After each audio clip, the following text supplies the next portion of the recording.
Oh, good morning. Although technically it's not morning, but we'll allow it. Hello. Oh, Foxy fam. Oh, we got a busy day ahead of us. Well, actually, there's a little bit of a lie there. We've got a tremendous weekend ahead of us. We've got some sim racing action today. There's going to be some open lobbies thrown in there as well. But we've got the actual Japanese Grand Prix happening early doors tomorrow morning. And then we've got another stream with some sim racing action, this time at Bahrain. So, I mean, if you're an F1 fan, whether it's real or virtual, you are in for a treat. And we're going to be here, we're going to be live for all of it.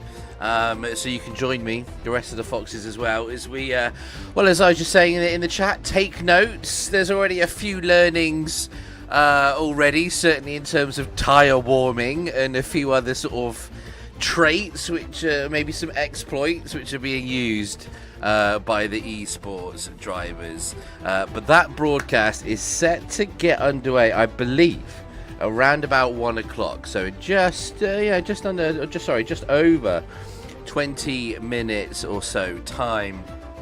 But before that gets underway, this is it. Just let go of the control. This is it. Just let go, and it's absolutely fine. How mad is that? Like, genuinely, how mad that is. Anyway, it's amazing. Can you remember, yeah, listen, I'm sure you're going to know that. I'm not sure if it was in the last F1 game at Spa. You go, you know, Eau Rouge Radion, you go on the straight, the right, the left, the right, down the hill like No Name. And it's that sort of left-hander there, and then the car would move over to the left-hand side, and they'd use like this green strip, which is still there. It's much wider on the old games. And they would have half the car, like, sort of almost off track, on track, to sort of then get the... Yeah, mate. It's the one thing about these sim racing events, you start seeing some of the exploits, some of the craziness. Crabs, good to see you. Now, look, before we get stuck in to the sim racing, obviously, in the early hours of this morning, it's the genuine Japanese Grand Prix. We have had qualifying. Now, I was fast asleep. I've had a fantastic sleep. I'm full of energy, so I've not watched it. The highlights video is up. It's about 6 minutes, so just to kind of get us into the vibe and the flavour of some Suzuka qualifying, let's watch the highlights from the real Japanese Grand Prix. Here we go. We got some highlights. Let's crack open. Come on, mate, that's got to be a good one. Okay, mate, that's done. Excuse me. We're done. Nice. Yeah, he said it felt genuinely really entertaining. Like, more JB, 100%. Oh, what should we watch? Should we watch James May eat some sandwiches? Oh my god. Who here? I've got... Oh my god, is this his first video back? Oh my god, he's actually 4 hours ago. Who here watches Rocket Powered Mohawk? Oh fuck me, this guy is incredible. I love this dude. Albert Einstein, famous physicist and inventor. Hang on. Right, I'm just switching up screen of the Tamagotchi, so that we can see this guy is fucking awesome. If you want to know the future, look at the past. Wise words. This is the leaderboard on lap 47 of last year's Australian Grand Prix. And as you can see, Ferrari are running first and second with only 10 laps to go. Hashtag Ferrari 2025 World Championship confirmed! 3 laps earlier. This is the leaderboard on lap 44, and as you can see, it was both McLaren's running first and second, with the Ferraris down in 6th and 8th. But then McLaren slide off the track at turn 12 and go on a little adventure across the gravel. Lando Norris manages to recover unscathed. Max Verstappen narrowly avoided Oscar Pistorius as he drifted into an alternative dimension. Liam Lawson shagged it into the barriers. Gabriel Bortoletto fucked it into the barriers. Charles Leclerc got rotated. Oliver Behrman got rotated. Kimi Antonelli got rotated. Everybody was getting rotated. All of this chaos unfolded because it started raining with water, and that made the track wet. And the reason I'm spelling it out like this is because a certain team still doesn't understand how rain works. Max Verstappen slides into the pit lane and stops for intermediate tyres because those are the tyres on you need 2025 when it's at the pissing moment. down. Lando Norris also came into the pits for intermediate tyres. Oscar Pistorius, after he was finished doing donuts on the grass, also came in for intermediate tyres. Everybody was coming into the pits for intermediate tyres because in these conditions, staying out on dry tyres would be insane. We're gonna do it anyway. We're gonna do it anyway. We're gonna do it anyway. We're gonna do it anyway. Ferrari stayed out on dry tyres. And momentarily, it did look very impressive as they shot to the top of the leaderboard. So was this actually a good strategy? No, not even fucking close. When Lando Norris came out of the pit lane on intermediate tyres, he was 5 seconds behind Charles Leclerc and 10 seconds behind Lewis Hamilton. It took him just 2 laps to catch back up to the Ferraris, and when he did, Charles Leclerc was too busy trying to stop that Ferrari going twat first into the barriers, so Lando just drove straight past him. And then exactly 1 corner later, Lando ran up on the back of Lewis Hamilton, who was also tiptoeing around a wet track on dry tyres. So Lando just drove straight past him as well. Okay, so it seems like Ferrari made a complete twat of the strategy as per. However, because Liam Lawson and Gabriel Bortoleto were now both stranded after their respective shags, that brought out the safety car. And when the field bunched up behind the safety car, Ferrari was still running second and third. And it stopped raining. The track began to dry out. You can even see a dry line has been established before the race even restarted. It was looking like everybody was going to have to switch back to dry tyres. But Ferrari are already on dry tyres and they're running second and third place. All of a sudden, the Italian strategy was looking like a 5,000 IQ move. Unless, you know, they come into the pits for intermediate tyres now, behind the safety car. But if they did that, they'd drop all the way to the back, and they've already committed to dry tyres, and they got lucky with a safety car, and it stopped raining, and they're already running second and third, so coming into the pits for intermediate tyres behind the safety car would be insane. We're gonna do it. Hamilton's into the pits, so his intermediate tyres are now for Lewis Hamilton. He is going to go to the back of the pack. That's a gamble that has not worked for Ferrari. It's gold. Yeah, so worst of both worlds for Ferrari, and if it is to make it even worse, when Lewis Hamilton and Charles Leclerc head to turn 1 above your commentary box, there's blue sky, Crofty. I think they should have stayed out. You know what's funny about all of this, aside from the obvious? Martin Brundle and David Croft were trying to make sense of this Italian strategy, and that led to this very amusing exchange. There's a scary between amount the of two moments where Ferrari Lewis gets Hamilton could make so wrong. I was going to say, could he make a cheap pit stop? But he won't, Martin. Not behind the safety car. No, he'll go right to. But I tell you what, by staying out and taking the gamble, Ferrari have absolutely aced a possibility of a double podium here. Have they? Well, I love how after Crofty is finished talking absolute bollocks, Martin Brundle's response is just, have they? Are you on crack? The only thing Ferrari have aced the possibility of is their fans taking a bath with a toaster. Thought about killing myself. How do they keep doing this? Because it's not like Ferrari fucking up the strategy is anything new. It's written in the Bible. A couple of years ago at the Canadian Grand Prix, every single driver was on intermediate tyres. Because it was raining.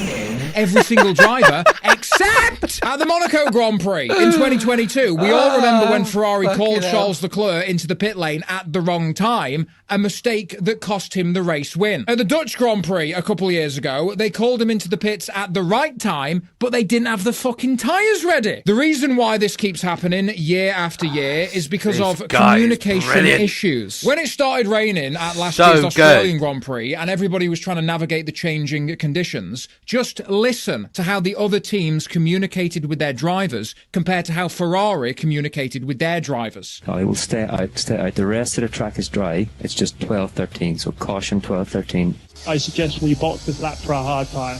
And when's the rain going to come? If it comes, lap 45, it's not clear, it definitely will do. Yeah, hard tyre, good. It's not ready for slicks. Like the dry line, it's not good enough, you're going to crash. Yeah, understood, Max. Most cars fit in slick tyres. Oh, shit, it's fucking pissing down at rain. It is, isn't it? Fucking pissing down. Okay, so Australia wasn't their finest performance, but it was the first race of the season. They were bound to be a bit sloppy. I'm sure they will redeem themselves at the second race of the season in China. Let's start, though, with the big breaking Formula One news today that both Ferrari drivers have been disqualified from the Chinese Grand Prix. Oh, fucking hell, yeah. So Ferrari didn't get off to the best start to their 2025 season, with a double disqualification in China. I'm going to say, when's he going to get on to 2026? But that was in the past. And now it's the future. And just like last season, the opening 2 rounds were in Australia and China, and I'm sure Ferrari will have learned from their past mistakes. You sure about that? This is the leaderboard on lap 14 of the 2026 Australian Grand Prix. And as you can see, Ferrari are running first and second. Hashtag Ferrari 2026 World Championship confirmed! 14 laps early. Charles Leclerc lines up 4th on the grid with Lewis Hamilton down in 7th place. Lining up 4th and 7th on a track where overtaking is harder than Christian Horner's WhatsApp messages is not ideal. However, when the lights go out, Charles Leclerc twatted that Ferrari off the line, slips past Kimi Talabantinelli, then past the Red Bull, then throws it down the inside of Osama bin Russell and takes the lead of the race at the first corner.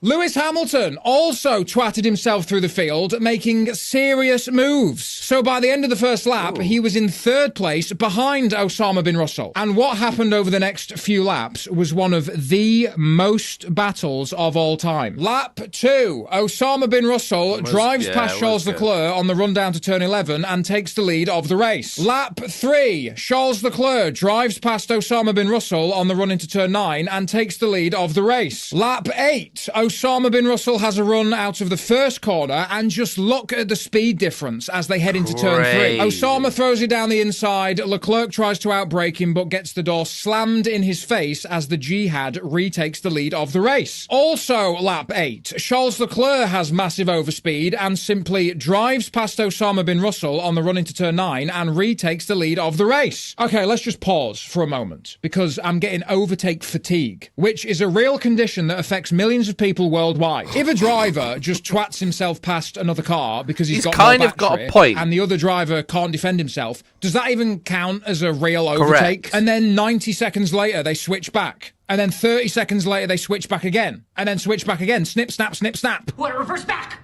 Snip, snap, snip, snap, snip, snap. Formula One posted this on social media after the race, bragging about the amount of overtakes compared to last year, and it didn't go down too well with the fans. Who cares about overtakes? It's so fake. Correct. This is the worst F1 venue I have ever witnessed in maybe 25 years. 11,000 likes. Oh boy. Action, you mean pass with battery, wait for it to die, get past, recharge battery, pass again, also known as snip, snap, snip, snap. Yep. Snip, snap, snip, snap, snip, snap. Artificial overtakes and fake racing. We're not falling to that. Sorry. Repeat after me. But more overtakes doesn't mean better racing. And it went on, and it went on, and it got so bad, Formula One started blocking people and hiding their replies, which did work briefly until they got a community note. F1 is actively censoring the fans' opinions about the new regulations as seen in hidden replies. Shall we have a look at the hidden replies? Here we go. Here are the hidden replies. It was artificial and fucking stupid anti-racing. You can't be serious in thinking this was anything more than a complete joke and the most farcical joke in F1 ever. They really work in overtime to sell you on this garbage. Some real government-level propaganda. Swapping positions for one corner and then swapping back because the battery power isn't an overtake. Go fuck yourself. Energy managing overtakes, the worst F1 since 2014, changed the fucking cars, honestly. I mean, it's pretty clear what the prevailing opinion is. You killed the spirit of the sport. This is not go-karting, you fucking retard. Not raw overtaking, but manufactured woke shit. It's manufactured. Woke nonsense. Artificially increasing these numbers with a stupid regulation doesn't make you an entertaining F1, you idiots. And it goes on. Yep. I shit on your mother. Constructive criticism. Okay, so the opening few laps of the Australian Grand Prix was more like a Mario Kart race with completely artificial overtakes. Formula One bragged about it on social media, and when the fans rightfully flooded the comment section with negative criticism about the artificial nature of the overtakes, they resorted to North Korea level censorship. Fun! But I am personally conflicted, because on one hand, yeah, these overtakes are clearly artificial and gay and manufactured utter woke nonsense. But it was kind of interesting to watch. And I think I'd rather watch this than the 2-hour single-file parade that the Australian Grand Prix normally is. Okay, I'm going to put this in terms we can all understand. Yeah, yes and no. These overtakes are like fake tits. Well, let me finish. Fake tits. Yeah, it's artificial, but it's still tits. It still resembles the real thing.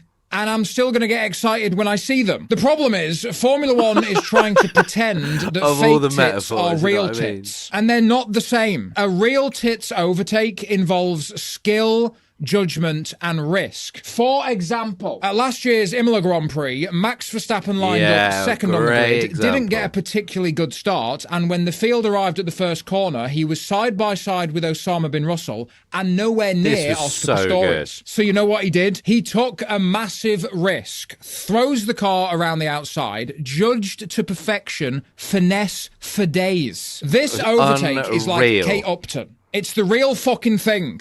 Just a big old pair of scoliosis twins. And this is why people are so frustrated and Formula One is blocking thousands of comments on social media. They're trying to pretend that this is the same as this. And it's not. Yes, technically, this still counts as tits. In the same way that these are still overtakes. It's better than nothing, but that's about it. Snip, snap, snip, snap, snip. So after a few laps of fake tits like between Osama bin Russell and Charlie Kirk, the battle reached its crescendo as the two of them came down the main straight. Right, hang on a second. Right, we'll have to leave it as that because I think the broadcast is about to start. Here we go. Sim Racing World Championship. Oh, what timing. Perfect timing.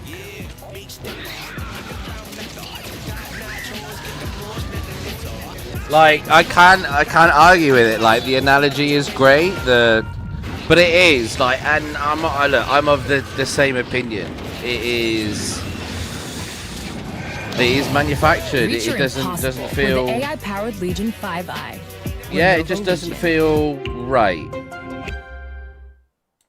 Obviously, where this is like a new type of broadcast, just let me know how the every audio corner, is. every stop, every second, calculated.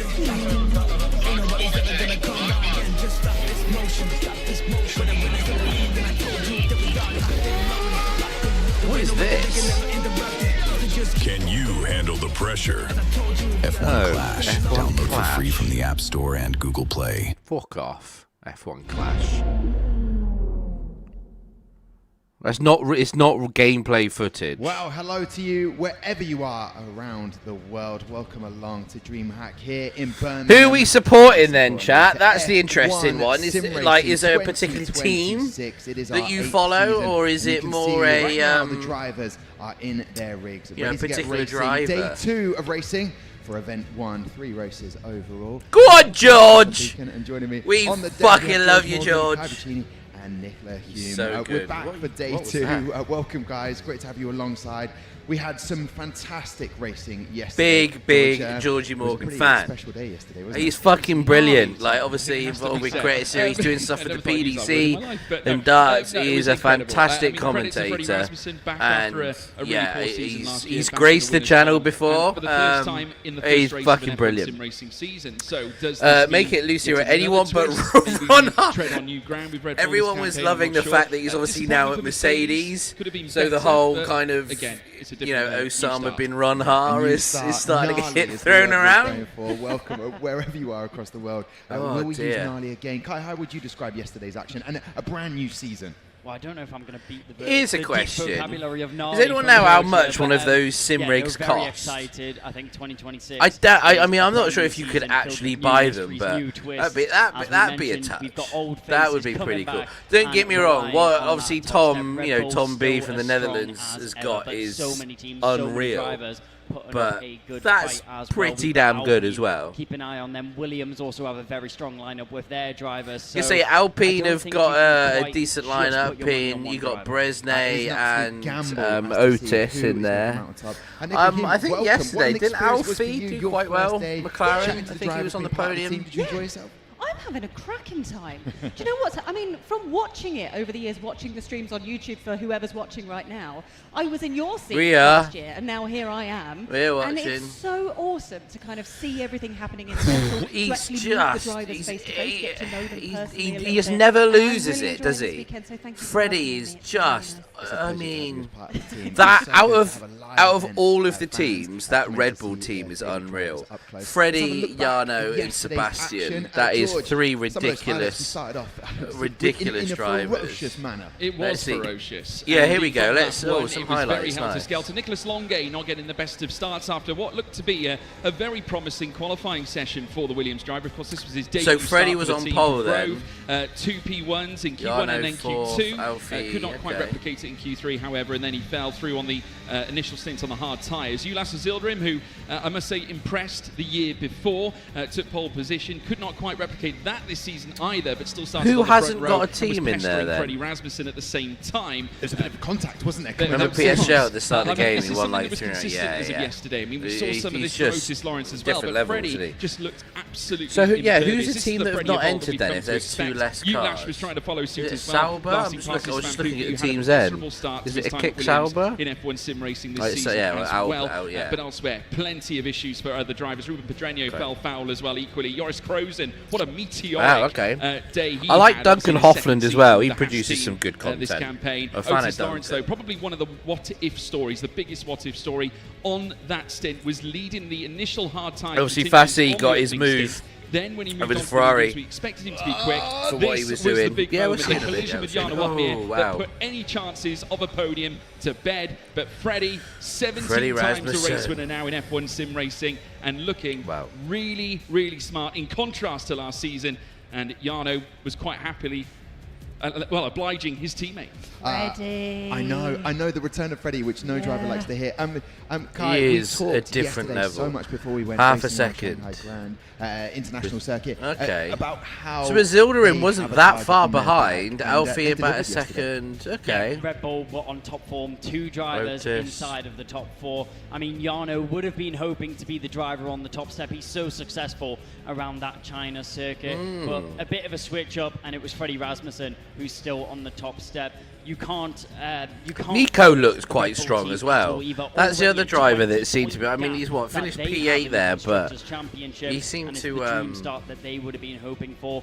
As you mentioned, there's been a bit of talk about Otis Lawrence making his way through the field on that alternate strategy. It was a bit of a spin of the wheel for a moment on who was going to end up on that top step, but inevitably it was a Red Bull. Cost him the potential podium as well. Yeah, that was key.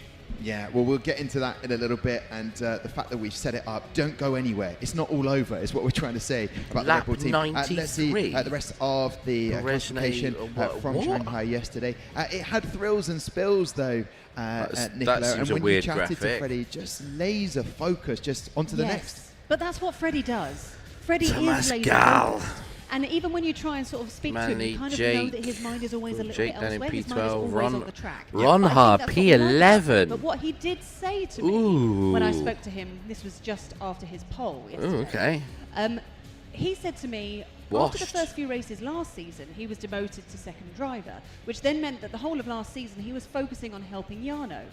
But if he performs well for the rest of this weekend, if he does well in Japan today, if he does well in Bahrain tomorrow. I don't think that it's fair to sort of like Jarno have one or two. That is a can of worms. Do you get what I mean? Like, if it was a bit of a weird thing to have then of course preferential drivers even in sim racing. Away. Then we'll have the race at 3:30 GMT, and then tomorrow. So yeah, so the plan is, so we sit back, we watch qualifying. Between qualifying and then the race, we run some lobbies. Exceptional drivers, both world champions. I think it's really dangerous. I think to start obviously looking at whether you don't want to talk about it. George does not want to talk about it. No. I think it's dangerous on the perspective that you can't really write off Jarno Opmeer after a 4th place, because I think he was delighted with the result. I think personally.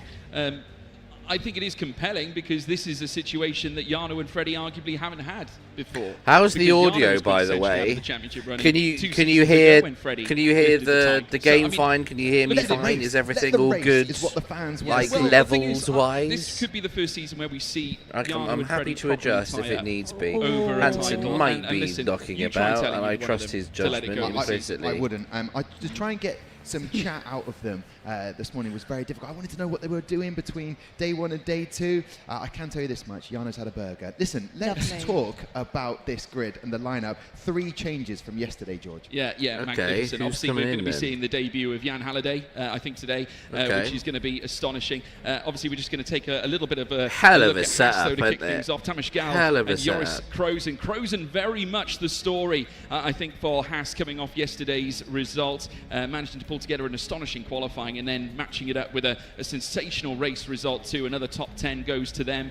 Big points as far as the championship's concerned. Definitely a lot more growth, I think, can be expected from this team, so we'll wait and see what they can bring together. Next on the list, we move across to Racing Bulls, who had a hellacious time yesterday. Now, a lot of you might be a little confused. Where's Ulas Yildirim? He may have come second yesterday, but that does not mean he's going to feature today, because welcome back, Joni Tormela, a year out from Racing Bulls. He spent his time in Alpine last campaign. He's back with the team where it all began, quintessentially, and he's got Tom Manley, the former F1 Sim Racing Challengers champion. We move on, though, to Aston Martin. Jan Halliday, as I said, I just seen him taking that corner in 6th. And Ruben Pedreño. Tom, what are your thoughts? Well, formerly of the Williams all-Spanish lineup.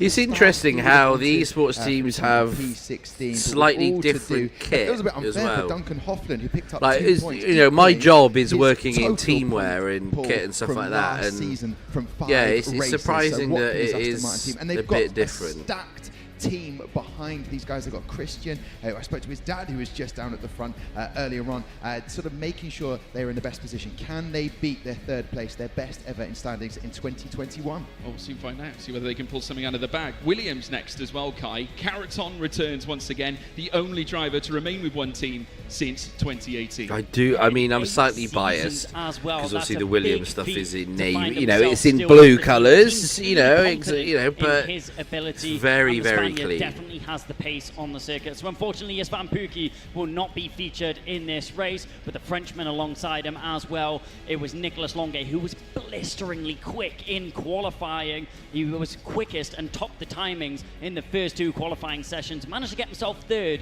for the start of the race as well, but an incident on lap 1 saw him fall down the order, so interesting to see what he's able to do today. More to come from Williams, that's for sure. And speaking of more to come, no question the I'm next ready team for some quali now. Come on then. More here at Suzuka. Of course, Japanese Grand Prix territory. Jarno and Freddie. And Red Bull line up with Jarno Opmeer and Freddie Rasmussen once more. The 2 drivers that went 1st and 4th in yesterday's contest. Jarno may have preferred a podium, may have had his opportunity. Smile, Freddie. But it wasn't to be. But there's your race winner back in his truest form after a sensational race, which now sees him top of the championship. I wonder what he's like on a night out. Solid bounce of points. You know what I mean? I really do. The top of the tree in the constructors' standing.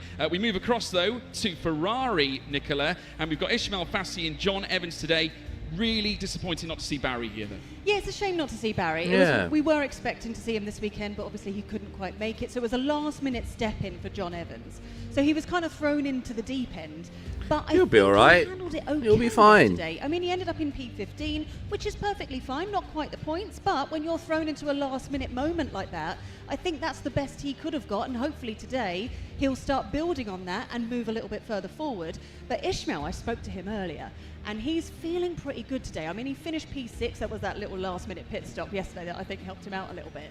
But it feels like he's on good stead today, feeling pretty positive. I mean, he had a great season last year. With now his he's Prada I glasses. think he's going to do all right. You know, John Evans playing catch-up. Obviously, it's been a while since he's competed at the top level in the rig. Understandably, a little bit perhaps off the pace in comparison to where he's been before. But we move onwards now to a team pairing that will be looking for better this time, featuring outside of the top 10 in yesterday's race at Here China. he is. Very unlike Thomas Ronha, it has to be said. Very fast, electrically quick God, he where is it comes sat to racing on the low F1 in sim. that seat. But he's back once more in Mercedes with this young combination. Klaffenbach, the youngest driver on record here this season as well, at the age of 17. That Merc kit's nice, coming eh? into this series. We move on next What's though the to Adidas? They McLaren. got some 2 good young gear. drivers once more. Alfie Butcher, who began his career There's at Alfie. Haas, managed to pull off an astounding P3 on tyres that were 3 laps older than Hey, the Flecky, majority how are of you? those that boxed onto the same compound he was on. He somehow managed to take I it say to good the morning. end. It's Many 1:15 thought though. that his time at the top I was in may bed have till come to a about stop. 11:45 He was though. looking to pull off I the slept undercut. It wasn't quite really successful, good. but successful in the Really sense that he good. did I was get up that kind of podium late, as well, looking for a better result. but finishing set outside no the top alarm 10 and yesterday. just oh, we move on to our slept final team. gloriously. It's Alpine Sim Racing. Mate, Easter Otis holidays. maybe feeling Fucking slightly cheers to aggrieved that. after the contact with Jana Watmir yesterday. There Oh, you have stop it. No doing that 6-7s, rubbish. please, here, Otis Lawrence. We got Danny Berejne, though, on hand with the wisdom. Managed to pull together an astonishing point yesterday. It's kind of after a interesting, difficult qualifying like session. how he would have been wondering differently what they after a sit. difficult quali in yesterday's But session. like, He can it's a bounce back here weird at thing that is Suzuka. I am intriguing. sure But he's got lots of experience at a circuit such as this, Tom. Lovely to see. Wow, look at those gentlemen with their also I got in some interesting news. I had a notification I've got a parcel. Obviously last week we announced that we are no longer with Glitch Energy. I still need to do some updates to the graphics and things like that. But I've just been I've got a parcel with some of their new flavours to test, so I'll still give it a whirl. But I managed to pull aside Alvaro obviously they sent it before I'd it was one made of those the where I maps went, and kind of thing. I need to speak What's that? Good to get along like you see. Oh mate, genuinely, like to not set an alarm and just wake up naturally, and right then, Alvaro, fantastic. Season in a row. Slightly. Seasoned pro. How are you feeling to be back? Yeah, it's been insane to be here again. Obviously, Birmingham's a new place for me as well, like everyone. The environment is crazy, and hopefully we can have a good quali and good race. Well, I mean, because you weren't racing yesterday. But yeah, definitely, so like, just how feeling... How does it feel to be within this space at DreamHack and having a large audience? Just feeling refreshed. The first race of the season is kind of more nervous. I'm excited for next weekend. We've got Friday, Saturday, Sunday, and obviously the Monday. I need to see how's the game like, but yeah, I'm ready for it, and hopefully. Yeah, but streams will sort of still stay kind of relatively as normal. This will be your 73rd race start, is that right? Yes, it is. Nice. I got that right. So I'm going to take some of that time to make sure. How do you feel knowing that you've been? This is your 73rd race. Do you just kind of you feel like you're kind of settling? Oh, this is it. Like, to be honest, I lie if I say I'm not nervous because every year is a new challenge. Okay, not quite sure what's happening with the feed. We have a complete package. That's why we are kind of rotating. Yeah, I'm just excited, let's say, to qualify to race. It's been a while since we raced would you in mind Japan. sorting yourself out? So now we're back in Japan. How much have you really been focusing on this circuit? Well, hopefully I can match what I did in 2019, which was a pole position. So let's see what happens. No pressure, Alvaro, but I believe in you. Thank you very much for talking to me. Vamos, Alvaro Garaton. Hang on a second. Look at him now getting set up to go racing and qualifying around Suzuka. I've got so many stats here. When you mentioned, Nicola, 73rd start, that's incredible to see. Jana Watmir made his 73rd start yesterday, and of course the OG up there, Freddie Rasmussen, pole to victory yesterday, more starts than any other driver. Yeah, how many starts is Freddie on now? Put him in good stead. That sort must of be an experience, insane and one. especially around Suzuka. So I'm looking forward to the bank holiday. What's also nice as well, because of the level of account that I work at, obviously it's just as intense for them. So they are very much looking forward to Easter holidays, things winding down, and just means that next week should be quite nice and relax, which is needed, absolutely needed. Q1 and Q2 yesterday. Maybe you can work but this is going to be this weekend is going to be the last bit of F1 action. Well, you know, real F1 action for a while. In our green room, don't want to show off. There's a nice sofa in there. It's not. We had 3 chairs. Now we've moved up to 4 chairs, which is exceptional because there are 4 of us. Noted team. However, Caraton finishing on pole. This is our 4th time in Japan. What was the stat that you had, Nicola, about Freddie Rasmussen on the podium every single this time? fucking wire so he's is had starting 2 wins, but he's always been off. on the podium in Japan. So he, even after yesterday, getting that pole, getting that win, all eyes on Freddie, I think. I mean, can they be stopped? I know we're teasing a little bit, but in terms of another win for one of those Red Bull drivers, it's a real tall mountain for these other drivers to climb, isn't it, Kai? Yeah, and I mean, that's always going to play on the confidence of the other drivers as well. Coming into this season, every driver was talking about Red Bull being the team to beat. They're the team that are going to win the championship. These are the drivers that are going to win the championship.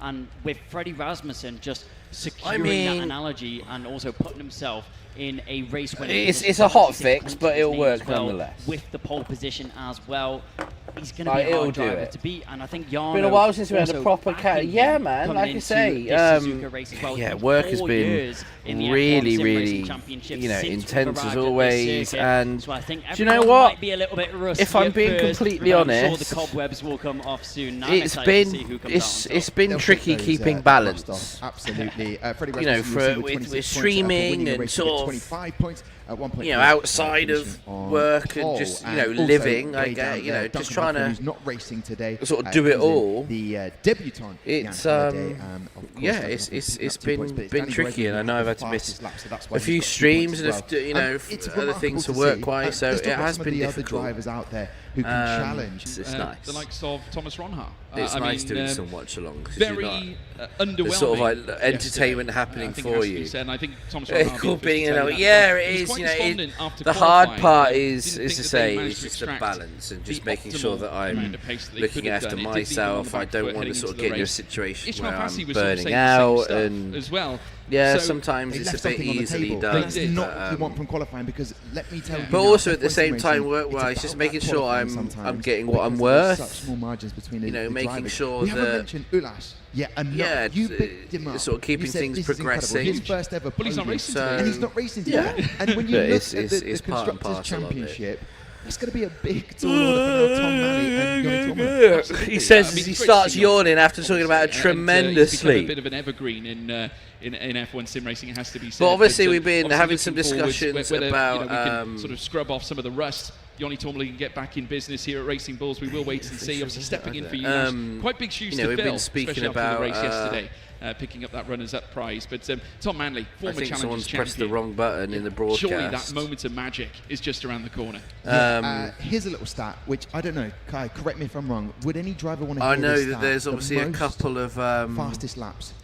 So we've been speaking about obviously iRacing, LMU, and some of these other games, obviously PC games. But interestingly, those games are coming to console. He's absolutely smashing it. So I'm sort of at a point like, do I wait for them to come to console and maybe concentrate money on a sim rig? Like I do. Tourmalet, we know, is a very strong driver in terms of raw pace. There's a bit of debating going on. Putting down those lap times on the circuit, and that's exactly what you want when you're looking for a driver, because mistakes can be ironed out, and that can be learned in terms of racecraft.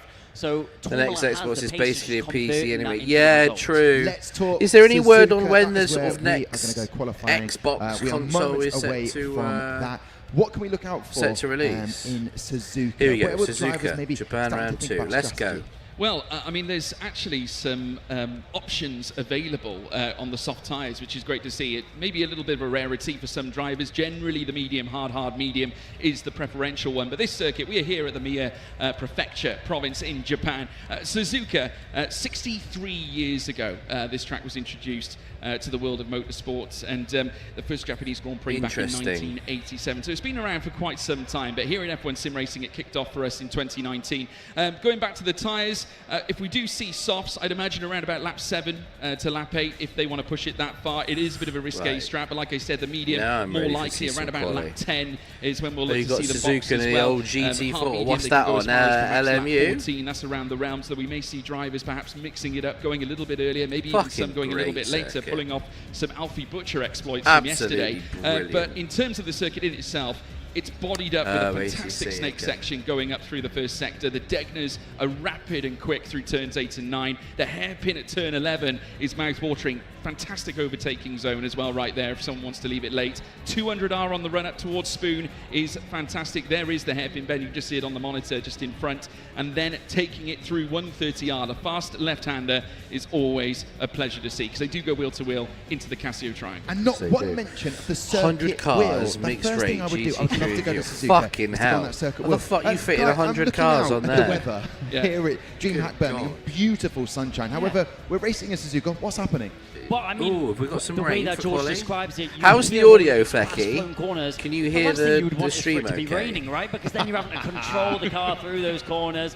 I'm not trying to put any commentator's curse on it, but I'll let the viewers see what's happening. Oh, don't you dare, Kai. I mean, let's be honest, I was having a chat with Freddie yesterday, and we were talking ahead of Japan, and he always seems to be a little bit concerned about that final chicane, and now we can see it might be a little bit wet. Can we borrow your umbrella? Be quite fun to watch.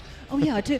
I nicked it from the hotel. Yeah, I'll bring it over later. You borrowed it. You actually paid for it. There was no stealing of an umbrella. Yeah, it was £3. I just want that to be very clear. And I will be giving it back. George, so heading out on intermediates and some wet slicks to try and set things up. What's happening in a strategy for the sim racing world? Could make it a little bit more interesting in some wet weather. Because generally we see the intermediate tyres, or not necessarily the wet tyres, utilised even in a dry session when they're trying to test the equipment. But now they're actually going to have to use them properly, I think, in this essence. Obviously, we're not seeing any inters here. It's all wet tyres. There is that much of a deluge on circuit. You can just see there a lot of standing water. The driver's going to have to try and mastermind their way around this. Wet? Now, this section of circuit, the Degners, you just see the tails whipping out on those Aston Martins as they come through.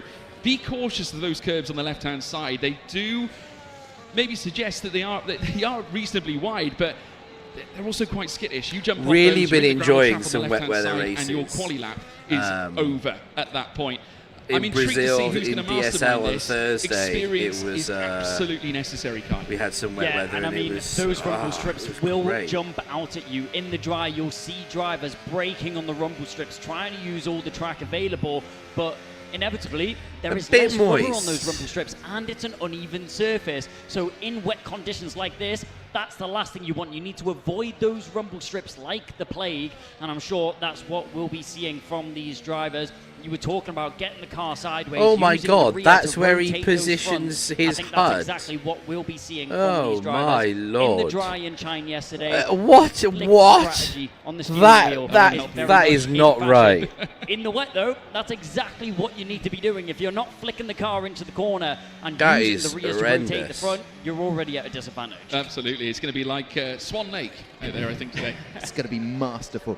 I'm curious to know, maybe you are as well, Nicola, in terms of the engineers that are in the background. I mean, when you see this incredible, I don't know. It's just weird.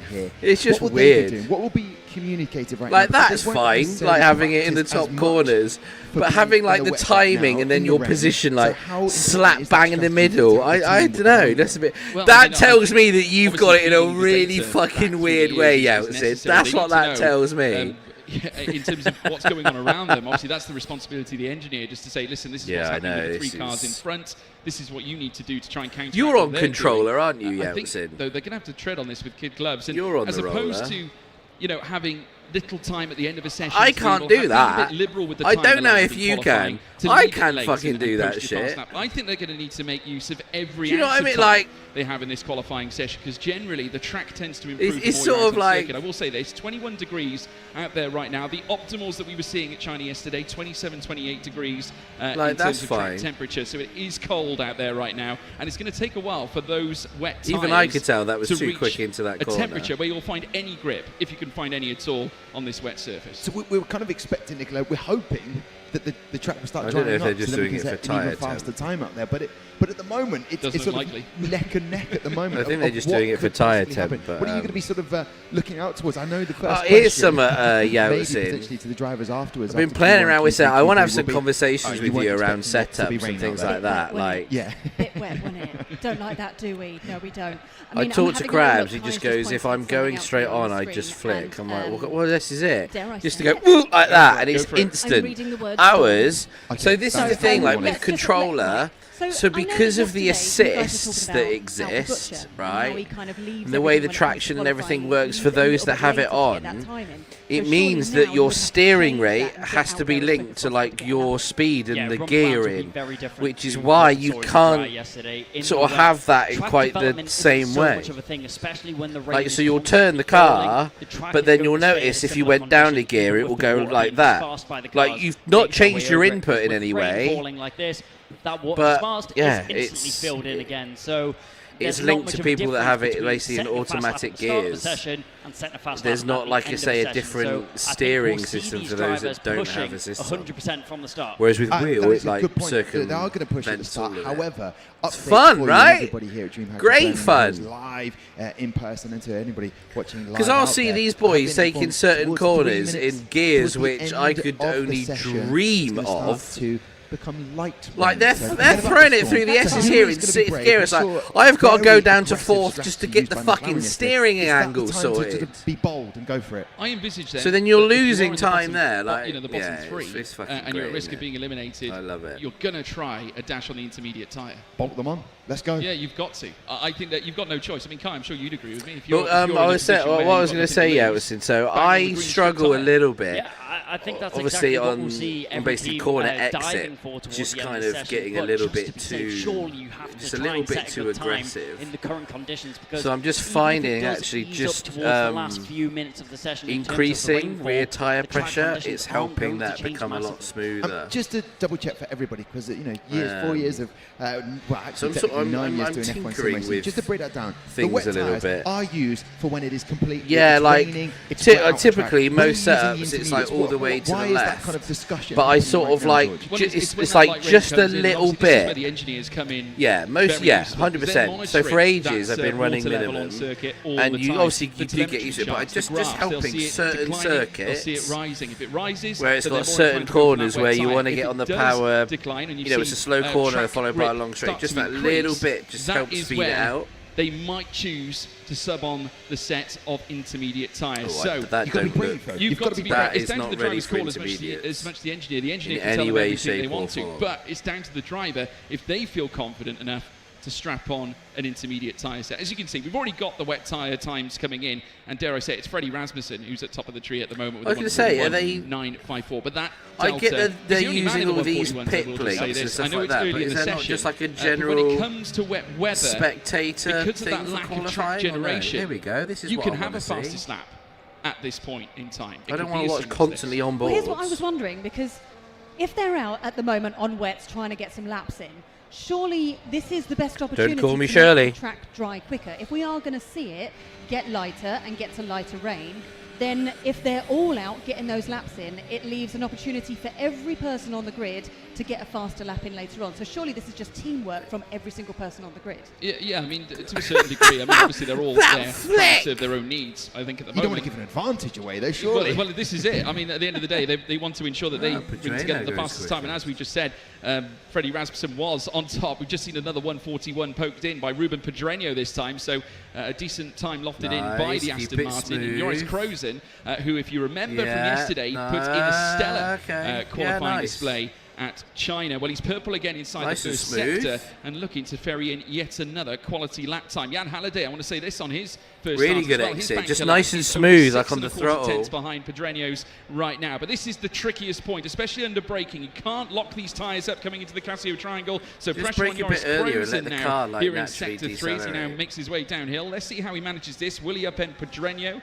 with 9 minutes to go here in this Q1 session? He certainly will. A 141. It looked a good lap as well.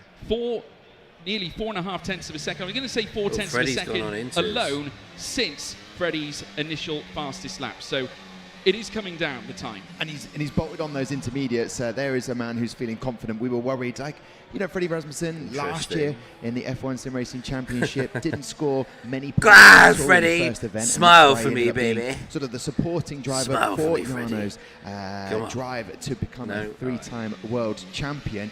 But he's back to full confidence now, straight away on those intermediates. Can you just explain, because I'm seeing some cars weaving in and out, left and right. They don't seem to be staying in one straight line, picking up the speed. That's to warm up the tyres, right? Yeah, so that's basically to get a work through on the tyres, get a bit of wear, take off that surface level. I mean, no one's done more races. Of the tyre as well, you know what I mean? And build up that carcass and surface temperature of those like tyres. I said earlier, I wonder what he's like on a night out. Tell the drivers when their tyres are within the optimal window and ready to push 4 laps. So that's why on the outlap you will see the drivers weaving from side to side. And it's not easy in these conditions either when it gets really cold. No. You know, I mean, it's hard enough to... Yeah, that Alpine livery is kind of sick, low-key, by the way. Medium compound.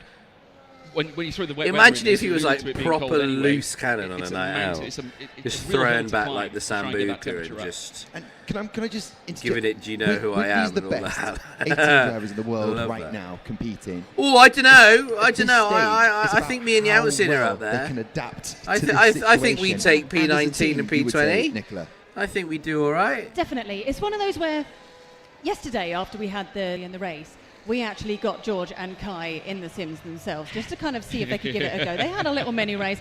It got a little heated, it got a little cheaty, but it was fine. But what it did was it gave people perspective. 100%. And it made you guaranteed. Go, oh, okay. No one's passing us. Not under race conditions, anyway. Blue flag, not maybe. Not to throw you under the bus, George, but you were in the wall a few times, and you had all of the assists. I learned a lot of perspective yesterday. Yes, and it opens your eyes as a viewer. It does, because sometimes it's very easy to stand back here and watch these guys going as fast as they can and kind of going, well, I could do that. That's an interesting line. I've heard. It really genuinely now I'm seeing it. And now they're throwing staying over to the left-hand side is the fastest line. And I think also, just to build on your point as well, Nicola, the actual rigs they're using, obviously Fanatec announcing their partnership with Formula One and the Sim Racing World Championship, that agreement is continuing. The rigs themselves, you feel absolutely everything through the seat. You get all that feedback in your hands. So again, when you've got that level of Newton meterage and you've got to try and manage it, it really is tough. Then you throw wet weather into perspective. I experienced it yesterday. Yeah. Wow. We did Monaco in the rain yesterday, didn't we? Inches might be the tyre. So stay tuned if you want to see that content piece. I'm sure it'll rear its ugly head. Hey, don't you not my George. We love George. In Suzuka, this is the 4th time we're going to go racing. Pole to victory happened only once out of those other 3 races. Okay, and that was so in yeah, 2020. Inters, I think, are the tyre, right? Victory. I think we can all agree. Intermediates might be the tyre to be on. I think largely, whilst you can gain places in the strategy, fucking miles ahead. I mean, we didn't see much of Jarno's lap, so you can do in that could be sense as well. Though I will say, Alfie Butcher did pull off a decent effort, just wasn't quite able to turn it into a race victory as he would have. There's one thing that I'd love to see now. So now we're starting in the to see F1. The faster times come in. The intermediates are starting to turn here. Jarno Watmir setting a time that was 3rd fastest. Is your ability to be able to select a driver and then press a button to go on board with them, rather than having to scroll through everything. That's what I'd love. I'd love to see that. As we go round Suzuka. Yeah, very much looking forward 5 to this. minutes Thank you guys, okay. Nicola and Tom, for joining us up here in the commentary box. Can't wait to hear from you guys later. I'm sure Nicola will have some great insights with the drivers as well after their qualifying sessions. But just as 2 of them leave just me and George up in the commentary box. If you haven't witnessed it with your own eyes, the light rain has now became upon us, and these intermediate tyres are very much the quicker tyre to be on right now. So if I was any driver, George, on that wet compounded tyres, I would be diving back into the pit lane as soon as possible. They've got no choice now, Kai. I think the times now that we're seeing it on the weather maps as well. It is lightening up at the moment. Of course, at the moment it's Nicholas Longuet back again in Q1.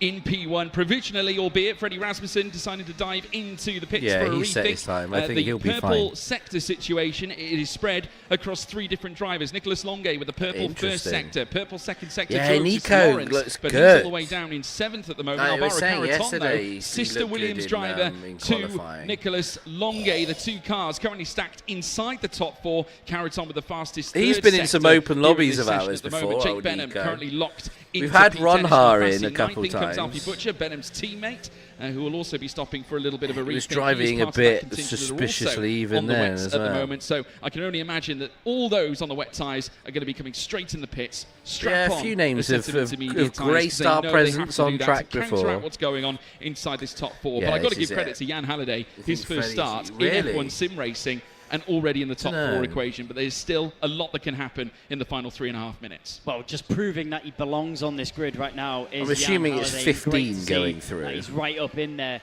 in the mixer as well, but you need to be strapping on these intermediate tyres if you want to guarantee yourself a place in Q2. Nicholas Longay currently leading the fray, proving that he's a qualifying ace. If I think about this, we've had yesterday. He was so strong Nico for the hat-trick, wasn't he, in China? has been and in. that final Ron qualifying Ha's been session in. was just pipped by the man himself, Freddie Rasmussen, who then went on to win the race as well. It was Daniel a difficult race start in Haddad, China for Longay. who I was just used to speaking be to him with earlier on. Aston He Martin. says, He's just been hoping in. for a bit better look off the line. A small racing incident was all it took to put I feel him like out there's of one more. But he knows how quick he is. Based on what we saw in Q1 and Q2, right. lots of optimism I can imagine there. And obviously being a part of that top 10 in Q3 makes all the difference. But just look at this from Ruben Pedreño. More time being found. The track is generating. It has might popped come up a to me, degree in but terms of what we last saw. It was 21 not too long ago. It's 22 he's gone off the now planet on track. again. So we are going to see a little bit more temperature filtered into those tyres now as we see Pedreño storm to the top and a 1:38.007. That is just over 4/10 quicker than Nicholas Longay. So more encouragement for those that are now strapping on those intermediate tyres. Though what I will say is that they're only essentially going to get one run at this. Though those that were on the wets, this is their first stint on the intermediates, and we've only got just over 2 minutes to go. Yeah, track development is a huge factor at the moment. And I did notice when we were looking at the graphic there, Nicholas Longay still sitting in the pit lane. So he's not going to have any time to make his way out of the pit lane and set another lap. But I wouldn't be too confident if I was Nicholas Longay, because seeing that Ruben Pedreño was just able to go nearly half a second quicker than the Williams driver, now he makes his way out of the pit lane, but does he have enough time to make it to the line? And just think of the names we still have that are going to be filtering in their final 1.2 seconds of course, pole off sitter the from pace. yesterday. Jarno Watmere is going to be in the mix. We know that he doesn't generally qualify well, but he's a factor. Alvaro Caraton, his own teammate, is still in the mixer as well. This Otis is going to Lawrence, get messy. Ishmael Fassi. What about Thomas Ronha? As well, Danny Berejnay, one of the most experienced drivers on the grid. You have got so many talented young drivers, and indeed drivers that have been experienced, been through the series, know all its peaks and troughs. They've come here now to DreamHack with all that behind them now, and we could see this classification turned right on its head. If you're ever going to have a mix-up in a race or qualifying order, torrential wet weather is exactly when it's going to be, because speaking to the drivers themselves in this wet weather, purposely trying to get as much heat into the tyres as possible as the track is continuously drying. But in the wet, these drivers have to be so on the limit. They're almost sideways through every corner. And they only have one lap to get these tyres up to temperature. They've got to make use of that one lap, and we know how hard it is to get that tyre. It's a car park. Look at the car park we have here coming into the Casio Triangle chicane. All of them not keen to move just yet. Remember, no slipstreaming in qualifying here. They do have essentially a little bit of ghosting just to ensure that all the cars can get round, but we have got 12 seconds to go. This is it. All the flying laps are going to be posted here and now. This is going to be fucking crazy over the line. We'll soon find out, Kai. Yeah, I think there's going to be a couple drivers that were caught out by that traffic jam. Maybe not everyone just about seems to make it across the line. Maybe a sweat coming on the brow of a few drivers there. But this isn't going to be helpful at all. The last thing you want in these race conditions is to be focusing on a car in front of you. You want open track, no slipstream, no dirty air. So the car in front of you virtually doesn't affect you, but just having a car in that space will. So sideways just like having there it in your eye line and is just trying enough. to keep the car right on the limit. Alfie Butcher is pushing everything out of this McLaren. I mean, it's pretty much gone from what is usually a three-step qualifying session, specifically though in this session, it's essentially a one-stop quali, or a one-shot quali. here at the moment, because you can forget everything you have done leading up to this point. The optimal conditions Why are we just here and with now, Alfie? Like, and every can we single look at some driver other needs to fucking pull cars? off an optimal Any lap danger? in order to maintain safety and move through to Q2. Remember, the top 15 move through to the next session. We will lose P16, 17, and indeed 18, with then the top 10 out of Q2 going into the Q3 pole shootout. As now they make their way through towards 130R. It's Ruben Pedreño who currently shows the fastest time right now. Personal improvements here from Joni Tormela. So no question, the mean green tyre is working for the man who returns to Racing Bulls. A little bit of a tricky escape. Was that invalidated? Joni Tormela are shaking her head. That is miserable It looked for the man like in it. P16. Times are That coming looked in. like Rasmussen it was goes fastest. Lawrence Freddie! into second. Butcher and Benham third and fourth. Otis is up there. Now down to fifth. Crozen as well. He's looked now good. We see Joris Crozen go third fastest. That is blistering. And we lose John Evans once more. Johnny Joni Tormela. Evans. Alvaro Johnny. Caraton on his return in P16. Those are your three names. It arrived at the very last minute, but it's back-to-back P1s if you include Q3 from last time out. Q1, Frederick Rasmussen back on top in a qualifying session, though we still have two more to bring you. Smile! He's going to take pole, but Red Bull back on the pace. Otis Lawrence, but again, a gallant display from Joris Crozen here at the same time, Kai. Well, I'll tell you what was the most devastating factor there is Joni Tormela on his invalidated lap time set a 1:36. Like obviously on board, just it was which the would have right been enough to hander. put him Just 12th you can in see the standings. That would the have right been front enough just to basically get go himself over through the to curb. Q2. But the margins are Way so too fine, much. and there's no arguing that if you get up on the curb a little bit too much, 4 wheels over the white line, you have to pay the price for pushing the limit. I tell you what, Freddie is looking absolutely versatile out Freddie there. 93,000 separated the top I don't two know with what the it'll timing take. screen. Otis Lawrence in second. I really Joris don't know what Crozen. it'll What a take. fantastic display from the Haas. There's your confirmed eliminees. Of course, we say goodbye to Alvaro Caraton, obviously featuring in his 8th season consecutive with Williams, the only driver to do so since 2018. Joni Tormela, not a grand return for him, and no doubt will be disappointed after invalidating coming through the Casio Triangle chicane. Not ideal. They're going to have to try and cook something up in terms of the strategy. He does look, they he would do have fit options, in though. Tom perfectly Manley with did an, gain like a top 10 to at least make his way into Q2, and he'll be hoping that he stays there at the end of Q2 Dancing as well. Queen. He gets a shot at the P1 spot heading into the Japanese Grand Prix. There is Ismail Fassi. Of course, no concerns necessarily for him, but his teammates on the other hand. John Evans, back-to-back visits in qualifying with eliminations inside Q1, but understandably, due to the fact that he has not had necessarily the same amount of preparation time. Of course, we heard how disappointed that Barry is certainly feeling not featuring here for Ferrari, but it is what it is. Nothing they can really do about it. And John Evans stepping up for the team and doing his best to try and to support the Tifosi and indeed the squad from Maranello. There's Alvaro Caraton. We'll be hoping for better days, I am sure. Not a grand return for him, but they'll rest assured, though, that Nicolas Longue still remains inside the top 6. Remember, he didn't actually field a final lap with everyone else.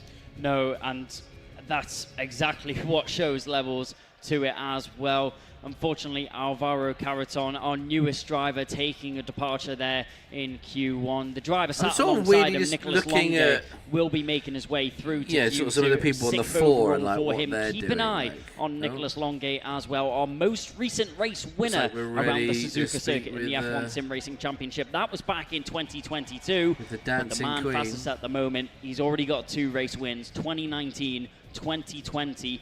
Will it be 2026? Well, we'll soon find out. Q2 coming up shortly, but we can head over to Nicolas. Go on, George! He's so good. Tricky one, that. Yeah, wasn't ideal. Wasn't ideal. When you came over, obviously greeted you, and I said, tricky one, bit disappointed, but you kind of went, well, you know. They're not necessarily but underneath, not feeling great. I mean, I can understand it's not like really there's like frustrating media to training or invalidate anything the lap for like them, that. but I knew it was going to be very tight, so you I know, had to try something. So. he is so I mean, it's cute. nice to have you I back know it's like on a the grid, finish thing, and you know, how but do you shut feel your about eyes Japan and as it's a Kimi circuit Räikkönen overall anyway? Are you going, feeling a bit more confident about the race later it today, so anyway? is. Yeah, I was really confident, especially in the warm-up. I was feeling great. And then in my head, I should have gone into Q2 easily, but that happens. These things happen. That's exactly what you said to me. Riveting interview. Thank you so much for your time, Joni Tormelainen. Did you watch the racing we're still going. yesterday? Oh, yeah, for sure.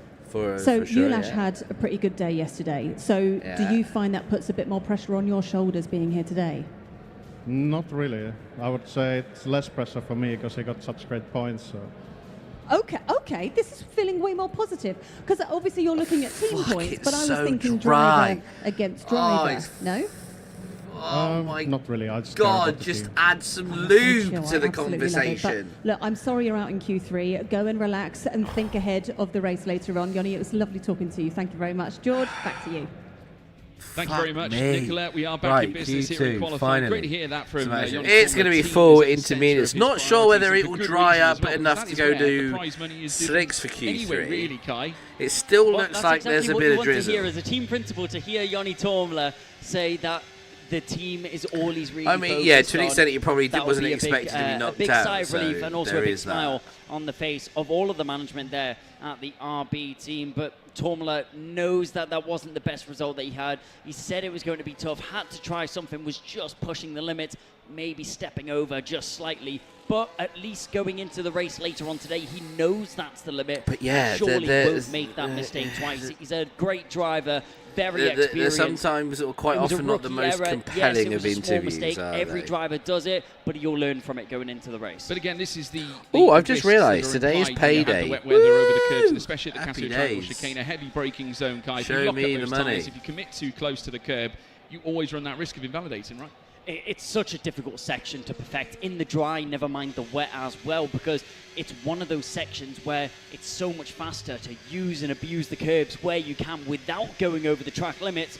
But those track limits and also using the curbs to your advantage is such a fine line. And as you see, even the 18 best in the world make that mistake. So if you're sat at home and you decide to give it a go yourself, don't be too disheartened if you make the same mistake as Yoni Tormler. Decent bit of sliding going on around Monaco yesterday in the wet. I know exactly how there's a they lot feel, more sliding and than managing it a lot better I than would have. Anyway, Ismail Fassi though we're currently watching as he makes his way around 200R, and he'll very shortly hit the spoon curve as well, as you can now see, making use of some of the curve on the right hand side. Currently purple inside that first sector, fastest of the drivers that are out on track right now, and has certainly enjoyed his little small run so far with Ferrari. He'll be hoping that it'll blossom into a rich and vibrant career run indeed for the Scuderia, after coming off the back of a time with Williams where he was runner-up to Jarno Watmir in his pursuit of the World Championship last campaign. But back he comes now, taking on the same Casio Triangle chicane that saw Yoni Tormler bow out of qualifying. Let's see how Fassi does this time. No, he's going to come into the pits. Tell you what, that's the crescendo gone. There's Tamas Gal, who will be setting a lap. He's first, fastest inside the first sector. Purple, I should say, goes across the line and will set in place a 1:35.635. Julian Klappenbach into the pits as well, following suit from what we saw from other drivers, of course, earlier on. Jake Benham, though, rises to the top, just under 3 tenths. Clear at the moment of Tamas Gal. Just goes to show again the track improvements. It is still 22 degrees out there right now. 10 minutes and 47 to go, though it looks like this light rain is going to be staying with us. Why box? Well, staying with us for the moment. You can visually see the track is starting to dry up, so times are tumbling as we speak. Every lap that is set is going to get faster and faster. But George, you'll be glad to hear, I just got some breaking news in my ear. 20 minutes time, which means that heading into the Q3 session, overcast is the forecast. The rain is no more. Hold the phone, everybody. Jan Halliday in his first start in F1 Sim Racing. Purple inside the middle sector as well. What a grand visit it would be for him and Aston Martin to storm to the top. That's not a huge amount of time. We know that track conditions will improve deep into the session, but to lay down the benchmark is key, and Jan Halliday not quite able to convert it to a P1 position, but still in amongst the rest of the field. Fifth fastest. This boy Joris is super smooth. That have laid down at 2 laps. That's so good. The board. Joris Kroes now making his way out of Spoon Curve, also looking to improve once again after a fantastic performance yesterday, and a huge confidence boost for Haas, who I have to say have proven to develop great stars in the past. Thomas Ronha, remember, began with Haas. Alfie Butcher began with Haas, and he won the last race of the 23-24 season. Yeah, well, we haven't actually spoke much about Haas as a team, and they've kind of went under the radar a little bit, but their drivers clearly So it seems like there's a few people have the pace to be fighting up at the front end, and I think it's a lineup that will be interesting to see develop over the course of the season for Haas Racing as well. Obviously, Joris Krozen, the Dutchman, only 19 Are they not having years to of age, and manually... his counterpart alongside him, Thomas Gow, also 19. So a young parent in the team, which also means that they're very moldable drivers. They're very adaptive. So that looks like they don't have to manually slow for the pit lane there. As they try to get used to these conditions around this circuit. As we mentioned before, F1 Sim Racing has not been at Suzuka in 4 years. So amazing to see such a driver's fan-favorite circuit back on the calendar. And the Haas team trying to make their mark in doing so. Haas, as a team, their best result in a championship was 3rd place in 2022. But 2026 could be a different question. There could be improvements. And we can't quite tell who is the team favourite at the moment. Obviously, speaking to the drivers and everyone here, Red Bull, Red Bull's a favourite. But that doesn't mean they're going to finish on top. No, not at all. I mean, at the end of the day, it's still a gigantic question mark. We haven't had all the lap times come in yet. It does look it's still drizzly. You can see the dry line, but I'm not sure if it's enough for slicks yet. If he was able to pull off the same level of pace, again making his way out of Q2 and then quintessentially through Q3, managing to master the pole position, he will become the only driver to take more than one pole at this Japanese circuit here in F1 Sim Racing. So that would be quite an achievement on his part. Ruben Pedreño just had a little sort of like shoulder stretch and just heard like 3 clicks. Fucking hell. Uphill, where he'll tackle 200R once more. Of course, Aston Martin now this time with 2 cars currently situated inside the top 5 could yet find themselves with 2 cars moving through to Q3, which Red Bull, I think, were actually the only team in yesterday's qualifying session to have 2 cars moving through to the final session. Yeah, correct. And now we're seeing a completely different story. This is all it takes. 24 hours is all it takes to make such 24 little hours. Was getting to grips with the new simulators, getting to grips with himself in the race yesterday, and now finds himself quite in his element in these Pedreño. The Spaniard is really enjoying his time out there on the circuit. Fucking throw it round. There we go. 34.7. And by quite a margin, 0.6 of a second is the new benchmark, 134.7. Aston Martin, only 2 pole positions in history. Could it be a 3rd? His teammate could rip it away. Certainly purple inside that first sector. Make that sector 2 as well. So now the track is ramping up. It's 23 degrees now. The temperature slowly rising. Wow, Jan Halliday looking to make it a debut season to remember. That looked like that and was now about to spin potentially putting himself on provisional P1 here in Q2. That could be absolutely massive. Not quite. It's not the quite. That's the 3/10. Unable to pull it together, but quite nicely. Wow. It's Aston Martin, Ps1 and Ps2.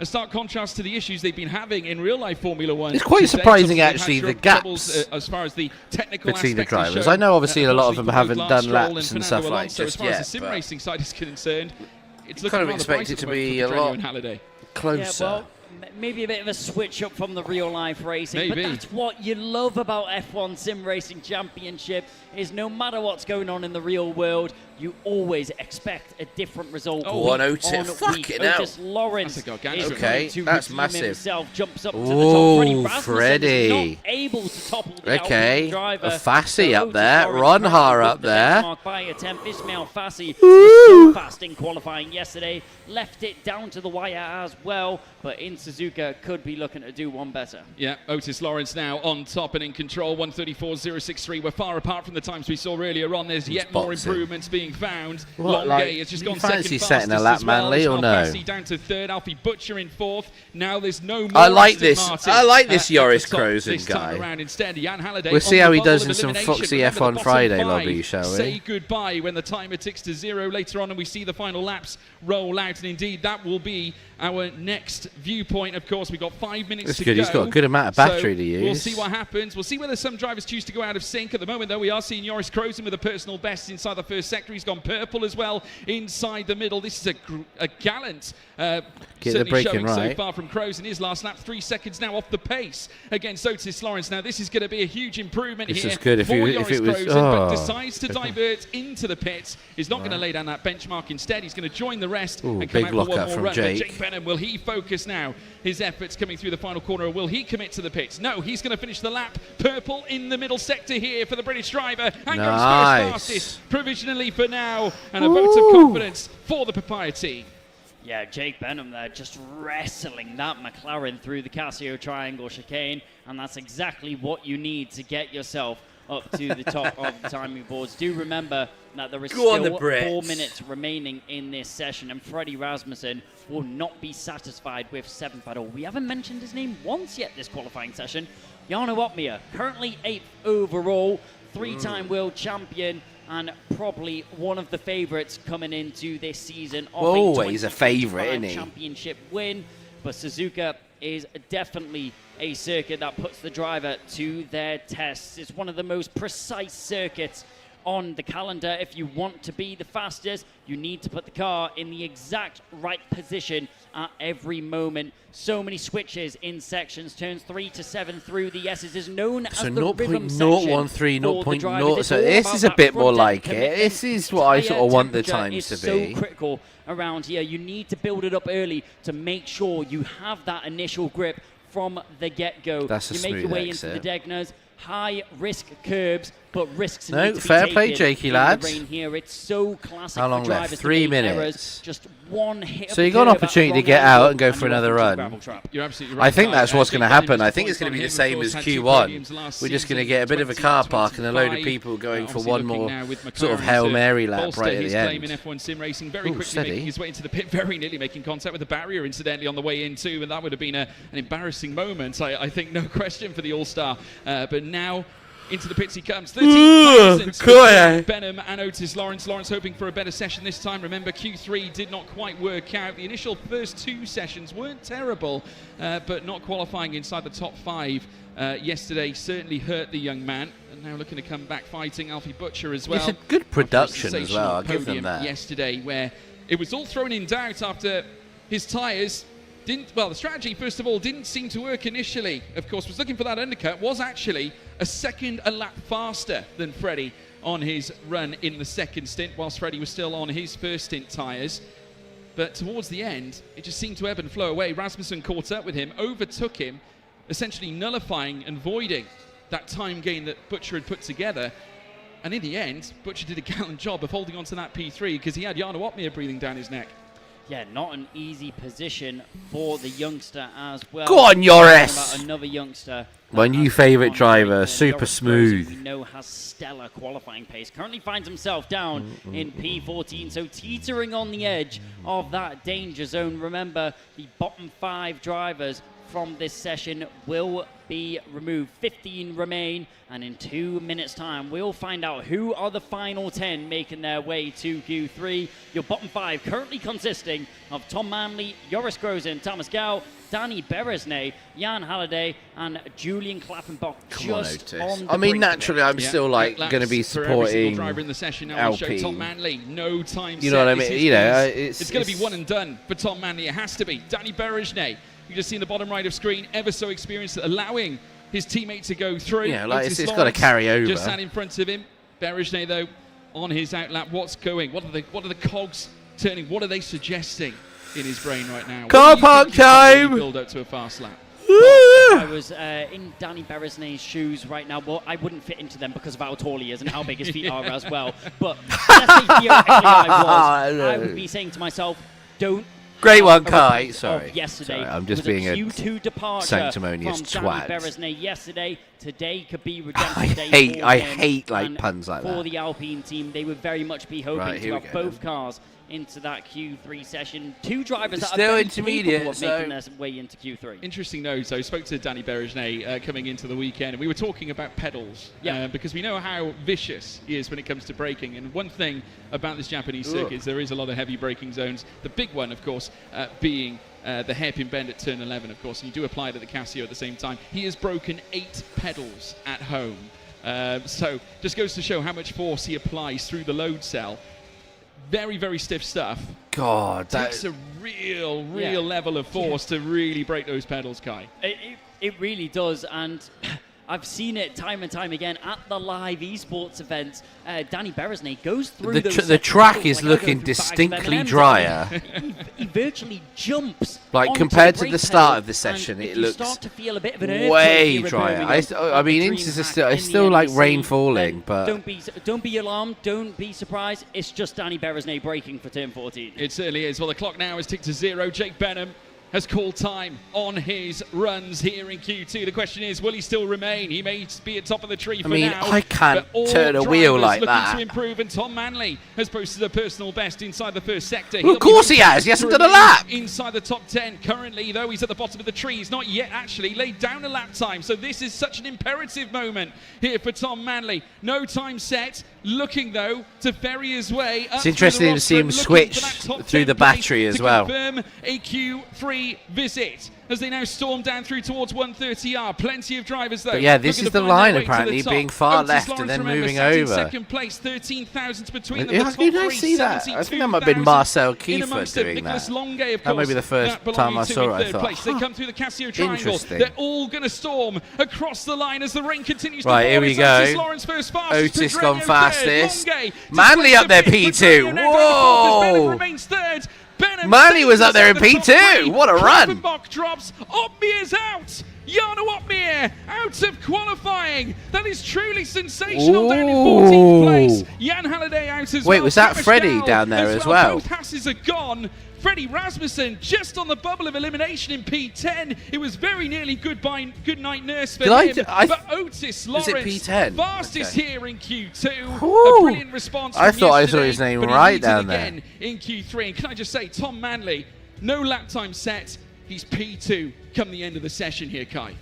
Well, all you need is one fast lap. Yes, it was the risky strategy, but sometimes risk pays off in your favor. Freddie Rasmussen just clawing through into Q3 by 19 thousandths of a second. The margins are exactly. thin. A little bit of a commentary. Well, he hadn't set one, but yeah. Wondering where he could have found those 19 thousandths, but it was almost Come on, I want to see the rundown. Upset of the century, so close to being both Red Bulls out, and Jarno Opmier 14th, not just out of the session, but near the bottom of the order. Yeah. Truly sensational. Jarno Opmier, 14th fastest, and looking at the gap, just over 9/10 of a second, coveting at the top. The obviously running all on the intermediate side. Otis Lawrence still at top of the tree. Tom Manley, I've just got to say, impressive work. Jake Benham did not get to join the others for that. Does final any of them have a beard? In terms of track temperature, with everyone else being out onto the circuit, though it did not matter for him. He is going through regardless. Ruben Pedreño, Aston Martin, still in the mixer. That they are only going ahead with one. There is there? Starting F1 sim racing down in 13th, barreling out. Haas, of course, losing both after Joris Krozen's dazzling display yesterday in qualifying. He's not going to replicate it this time. Thomas Ronhaar now moving through. Ronhaar, I have never seen Ronhaar with any degree of facial hair. Truly remarkable, as we now is that where I'm going wrong? Maybe we are just looking at the telemetry screens. Obviously, myself and actually, no, I tell a lie. Ronhaar, I mean, on the soft tyre. Going through the end of the session. Yeah, all right, fair enough. I think that's the only one. Nicola can find out maybe that's the secret. That is the case. So fingers crossed, we will get a word on what tyre compound he was on, because we're getting 2 bits of info. Obviously, his fastest lap was on the Inters. What's the full rundown? Shows on telemetry on the softs. The weather may have not been optimal. Hi, Jarno, in your socks. Kai.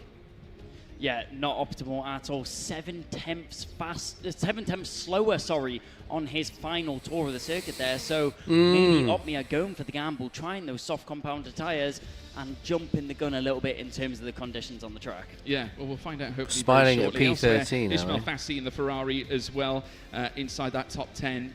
Nicolas Longuet also moving through to Q3. So Williams also in the mixer for a potential pole position. It's fine. I don't mind Jarno. I don't sort of say go out of my way to Joni Tormela. Watch him. Still with an iron in the fire. There is Tamas Gal, no doubt disappointed. Too often, but probably hoping for a much improved run. Joris Krozen, who, as we said, I don't know, not quite able to I mean, streaming's one thing, interviews are another. But there's options with the strategy. If you're but it's funny how there's different people can be. You have, and Joris Krozen, I'm sure, from P11 outside the top 10, most of the drivers will go for the alternate strategy, which we saw in China, starting on the number 2 driver, I reckon, at the old Red Bull, and trying to get your long stint out of the way. I wouldn't be surprised if we see something similar here. Yeah, I'd imagine they will probably utilise a mixture of tyres, maybe try something a little unorthodox, because like we said... they're leaving him there waiting for this interview a while, aren't they? Fucking hell. On the odd occasion.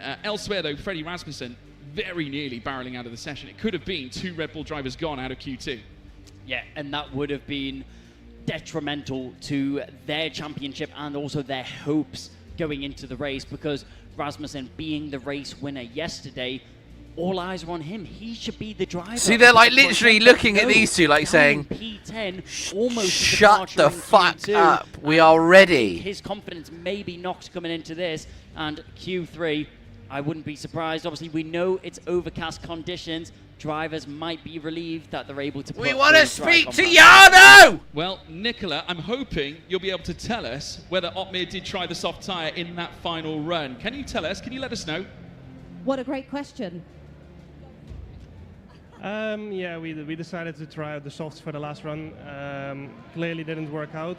I think it was what? Yeah, a little bit of a risk, to be honest. But, what a stupid idea that was! I mean, everything's always going to be a bit of a gamble in the rain anyway, and I guess someone's kind of got to go for it. I could tell you that that's a stupid idea. And you got a 3-time sim. Okay. You're stood here right now. You've and gone you out thought, for fuck. How do you come back from this?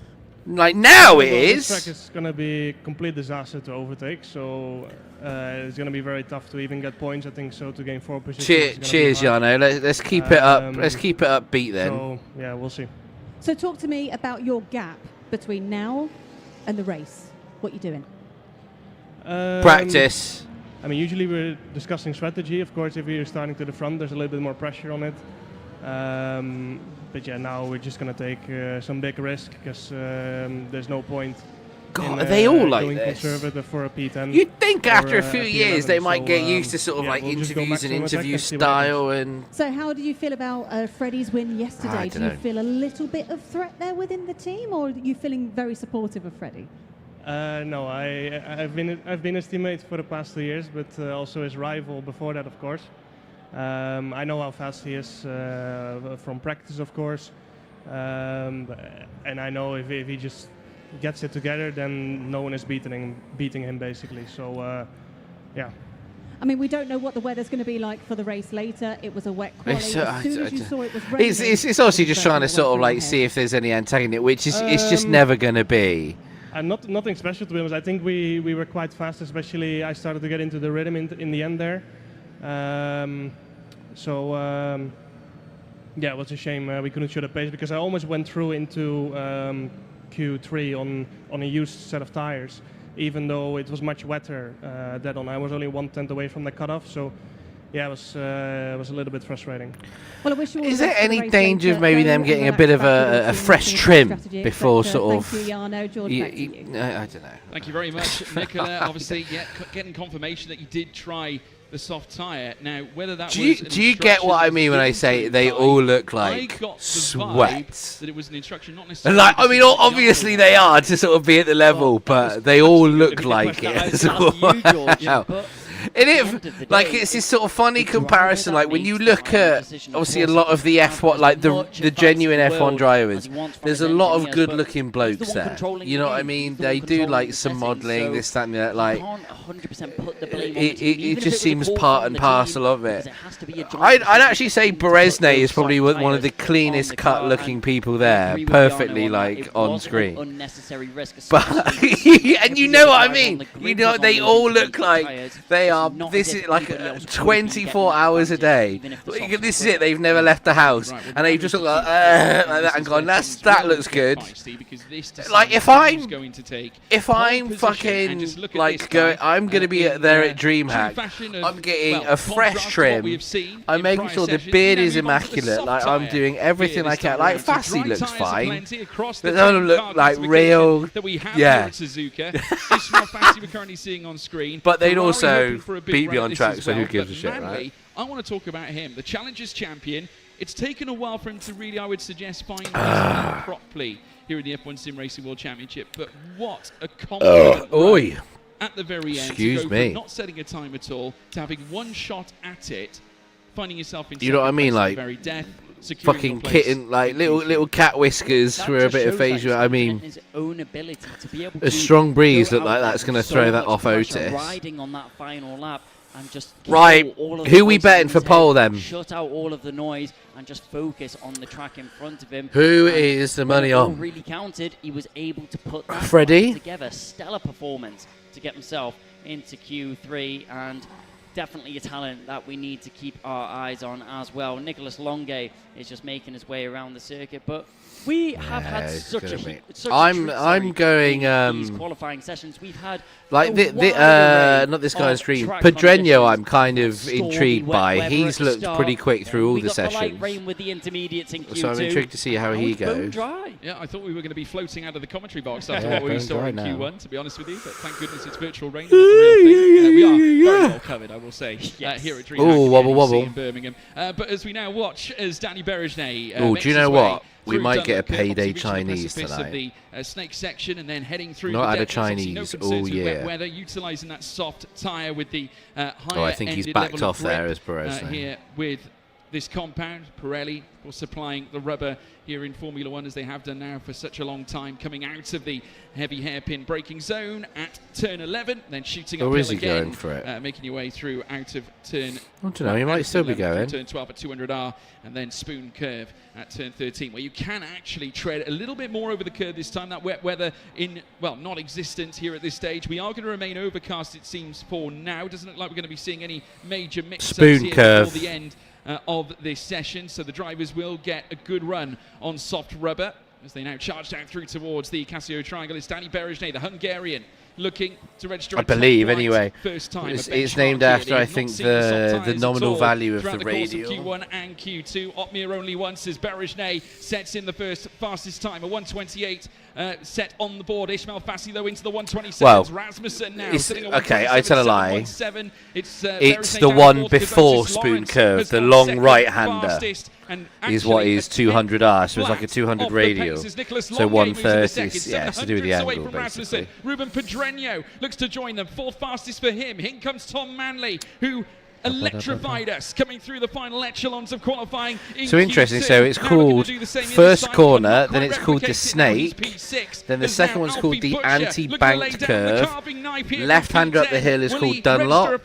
Then you've got the Degners, hairpin, 200R, spoon curve, backstretch, 130R. Casio Triangle, last curve. Laps are on the board, and that means that concludes today's lesson. Before the storm, drivers will come into the pit lane, have a quick debrief with their engineers, and get themselves ready for that final flying lap.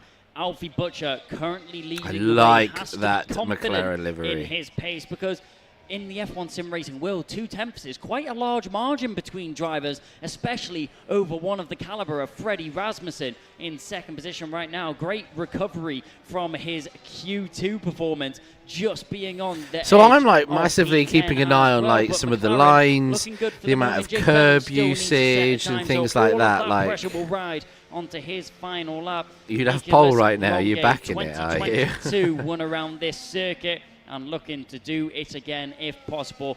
4 minutes remaining on the clock.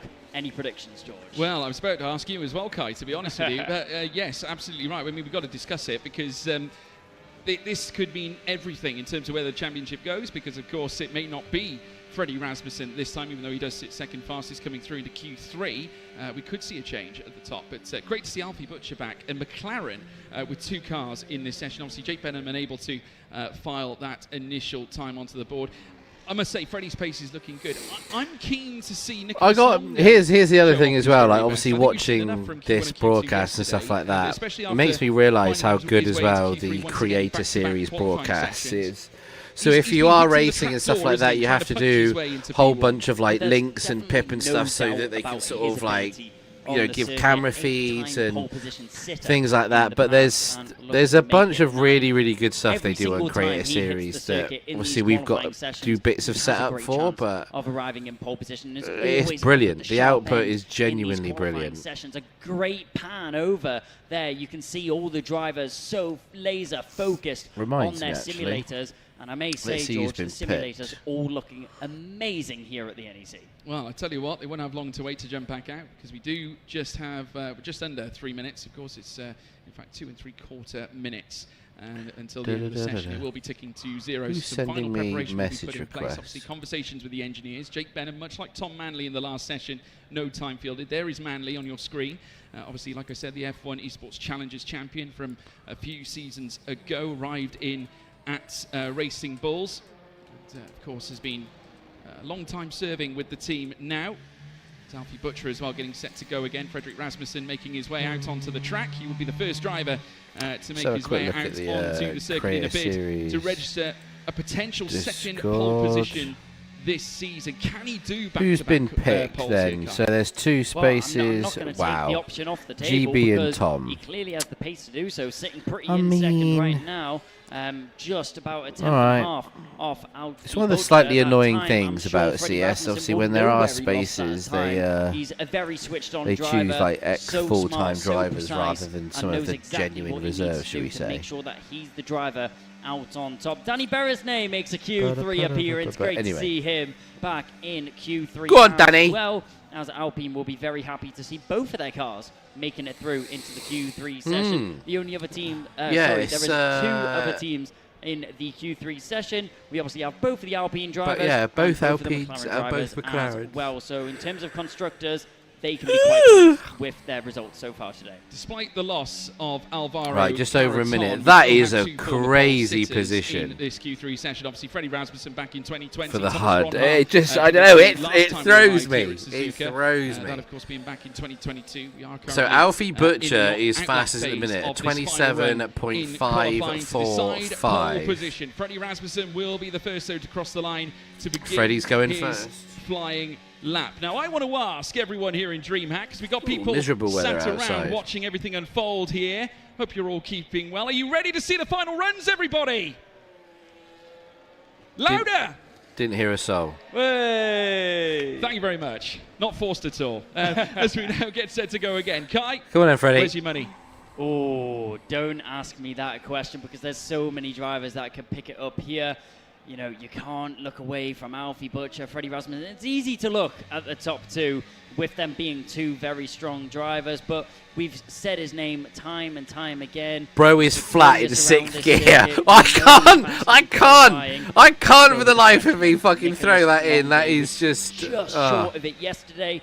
I think today's a different. I do not have the rear wing capacity to do that. Freddie Rasmussen stands alone at the top, of course, on 18 after yesterday's magnificent effort to storm to the top at China. Thomas Ronha, who he himself, very much a fast driver, of course, moving from Kickstarter. Like, what the fuck we would have to do to our controller settings to make it behave like this is just a sort of wild thought. 9, currently sat 3rd at the moment in this classification, just under 2.5 tenths away from Butcher's fastest time of a 1:27.545. Rasmussen, though, within 2 tenths after his last lap behind Alfie Butcher. Now he's going to make his way down through towards the final curves here at this Suzuka circuit. Now 130R beckons, he takes it in abundance. You bet your ass I'm taking all kinds of esports lines from this point on. At turn 18, we're going to see these final times light up now as get over to the right hand side. Freddie escalates himself one place higher. 25.2. First fastest here from the Great Dane, but there's more to come. Oh, Beresnay is up there, 3 tenths. Otis goes faster. Oh, wow. From him, it's Alpine,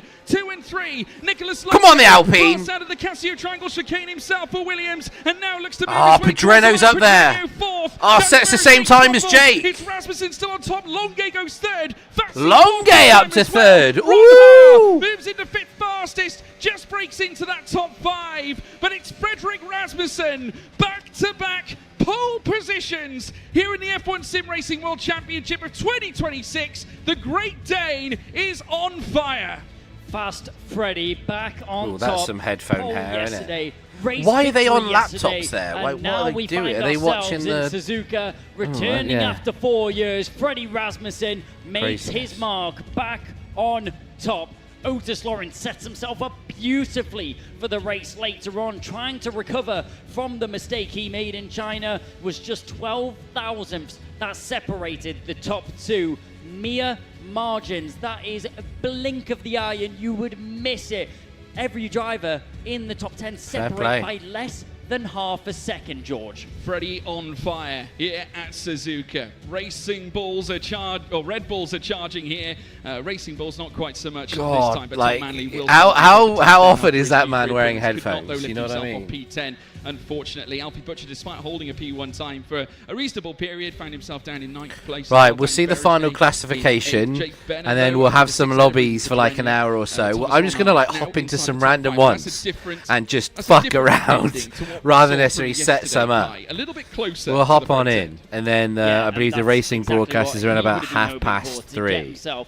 Up towards that front end. Thomas Ronhart obviously had that fastest purple sector in the first sector as well, so clearly very confident in his ability. Good from Alpine. What Alpine. the car is able to produce out on the track. Now, if you've spotted it already down on the ground, Nicola Hume is with the most talkative man in the F1 sim racing paddock. I wonder if we'll get a smile out of Freddie this time. You never know. I mean, he is Probably one not. away from achieving 20 pole positions. Let's find out a little more. Nicola is with him now. Absolutely there was definitely not. a smile there. I saw the smile. Now, Freddie, I spoke to you yesterday when you got pole in China. Then I spoke to you yesterday again when you won China. And now here you are, third time. This is a really nice way for us to get to know each other. How are you feeling, Freddie? I'm still shaky. That was a very intense qualifying, especially Q2. Yeah, so talk me through Q2, because it seems, did you go on softs a bit like Jarno did? No, I don't know. Maybe the game messed up for Jarno and it put it on soft. I don't know. I think we knew that the inters were faster. So as soon as it started to dry up, what was going through your head then? Were you a bit like, oh, okay, God, it's mine now? This is. No, not at all. When it was getting more dry, then we were actually getting slower compared to the others. So I wasn't sure how it was going to go. So you're now going to have a little break. Obviously, I spoke to I Jarno mean, earlier. look, He went out in Q2. I get it. He's going to go back. You can tell he's not comfortable. He just wants to drive. Is it exactly and the same situation for you? Yeah. Okay. Well, that's a nice, short okay. answer. That's classic Freddie for you. Thanks, Freddie. But I'm excited to see what's going on with you this weekend, because when I spoke to you yesterday, this was before qualifying happened. Do they sell you sim said racing you didn't gear have out the of best start interest, last or no? year, and that's why you were demoted to the second I driver. don't think they but do. You're off to a pretty solid start. So what's going through your head right now, please?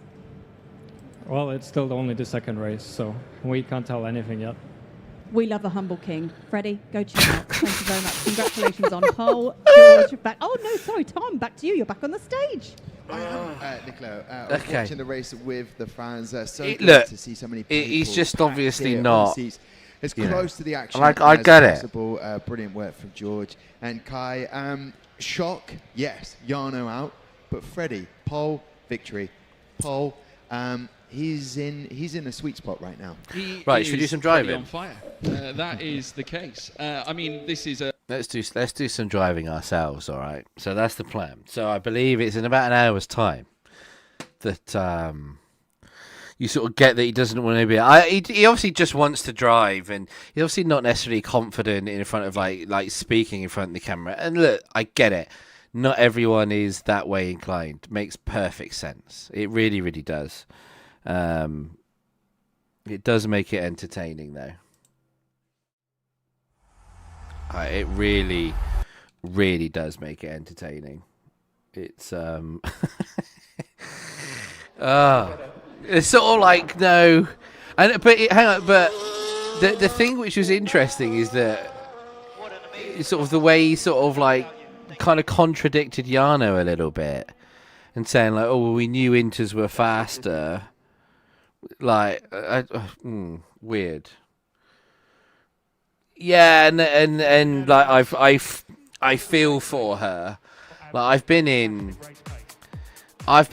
meetings, I've been on like sales calls and stuff like that where you're just trying to get like a bit, just something out of like the individual, and it can be just like it's blood from a stone at times, and you're just sort of like, I mean, for fuck's sake, like give me something. Like it can be, yeah, very, very tricky. Where are we at, by the way? Are we at maximum tier, are we? How much is the... God, it wants... I mean, is there really much point? I mean, is there really? I mean, how much is Bitcoin? £1.70.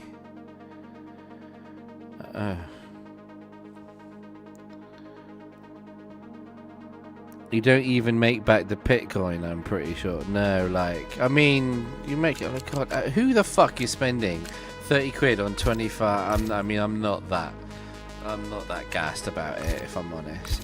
Right, let's find a lobby, shall we?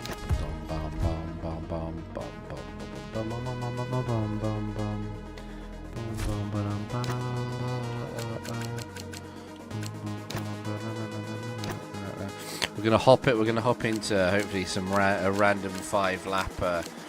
Hopefully there's got a few peeps in. It's all about trying to find one at a good place. So 3-lapper. Oh wow. No. Normally just give it a few refreshes. Like it'll get there.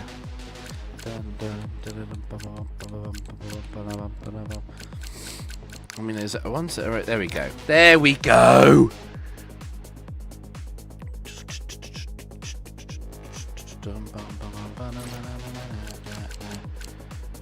Can I choose a car? Oh, it's already started. We were like a split second late.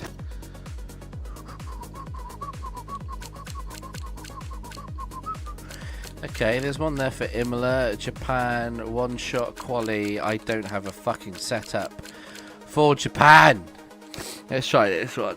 Oh, you can join in off me if you want to do some. Someone's saying my name.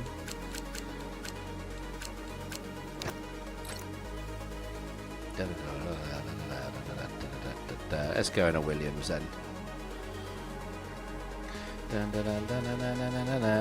I'm ready.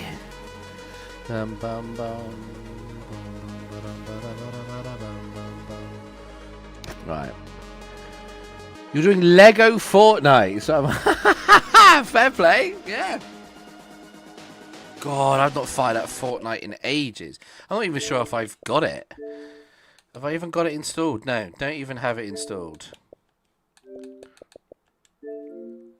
That is nuts. I got COD, got PUBG, obviously Battlefield, Golf, Arc Raiders, and F1. That's the only games that I've got on there at the moment.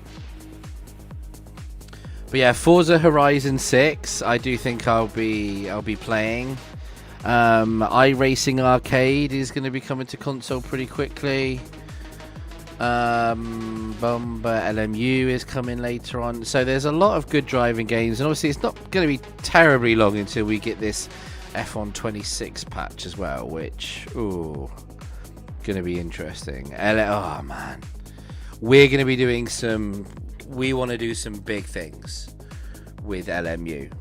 We really, really, really do. Yeah. We want to have some serious fun with that one. Some long races, some special events, and yeah, I've already got there's plans and there's things that I want to do, and I want to be sort of like ready for it. Just realised I've literally got a unused fork. I'm just going to use that because I've got an itch that I can't reach. LMU looks amazing. Think Krabs is doing the 10 hours of Qatar right now, is it? What, over on LMU? Fair play. Yeah, there's a few things going on. LMU wise, but it's great. Like I say, like just doing some longer races like that, massively appealing. And just getting to drive something different than F1 is going to be interesting too.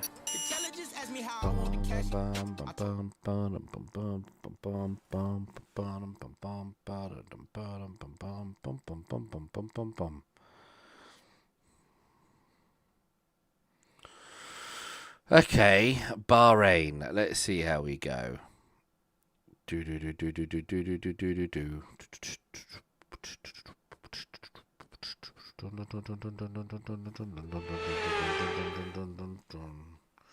I'm surprised I'm not seeing you. I mean, obviously, But it's, yeah, so there's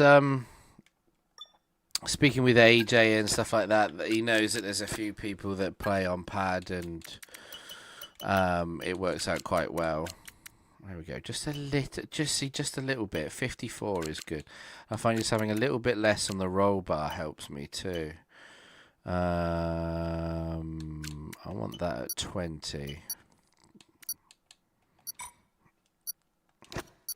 Agent is pad, isn't he? Yes. Yes, I think he is.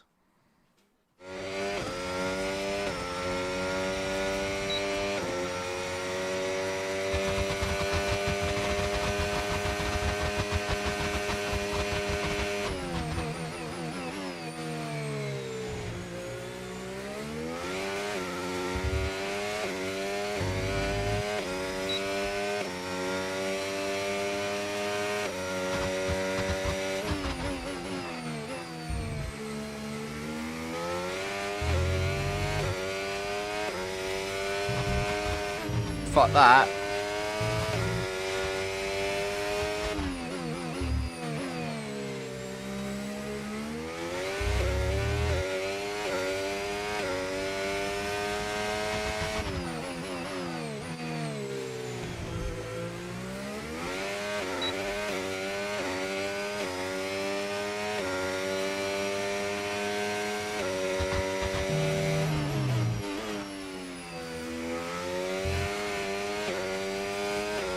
Yeah, this is what I mean. This is what I've turned around and said to you, Yeltsin, that I want us to look at my fucking setups, but you don't care. You're not interested. You don't give a shit. So yeah, don't worry about it. Don't you worry about it. No, it's weird because there's a whole bunch of different setups. So we're trying to find something that works, but I don't have the fucking time to fart ass around. But it's fine. It's fine, Yeltsin. I get what it is. You don't want the smoke. I get it. I absolutely get it. Because you know that if you help just a little bit, you're in danger. I get it. I understand. I understand. You know what I mean? Just want to sort of keep me sort of in that place. You keep all your secrets to you. I get it. I absolutely get it. So don't you worry. You're all the same. You're all the same. Oh dear. Is this fucking charged yet? No, not quite. 88%. Let's have a little look, see what's happening on the old Instagram.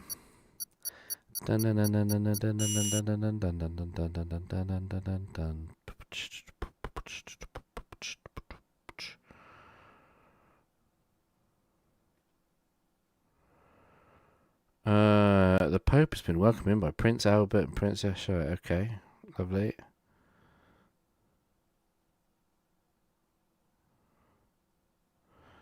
What is going on here?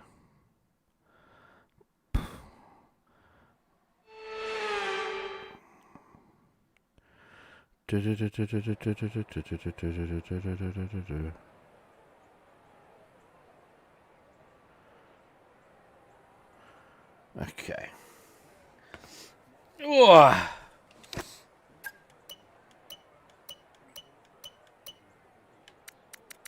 You reckon go down a little bit? I mean, can't change the rears. Go down a little bit on the fronts then. Probably not going to be overly balanced now, but we fuck around and we find out. It sucks that this is in the day as well. I hate people that don't put it on realistic.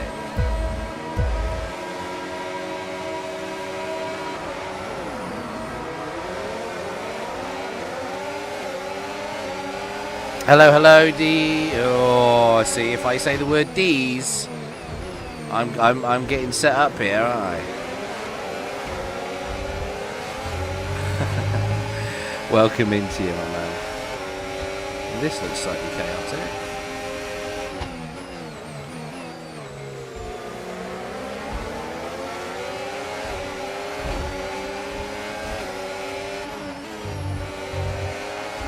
I know, I'm just waiting for a D's nuts joke. Whoa, okay.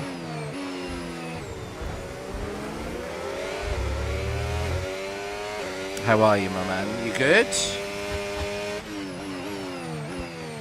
So we are, just as a bit of a reference, we are doing, I don't know, an hour or so of some races before we head back to watch the Japanese GP. Too old for that. Never too old. Oh, Jesus. Oh, I love to hear it. These nuts! See, I'm not too old. See what I mean, Yeltsin? Just, there we go. Dennis, how long for like an hour? The esports race gets underway, or like it starts again about 3:30. So that's when we're going to be heading on back.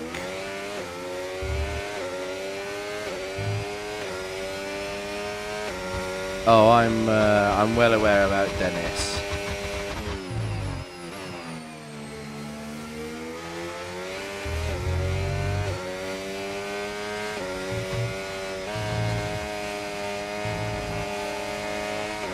Okay, I think this.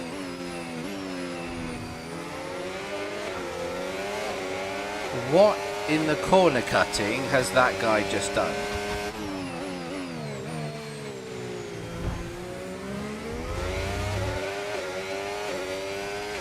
Where'd he go?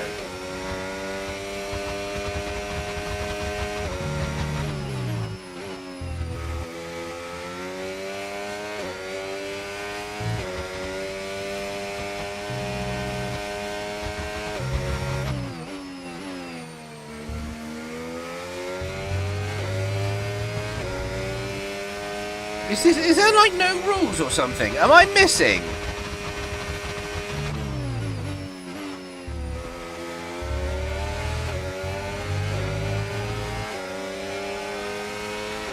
Come on, you can win that place back.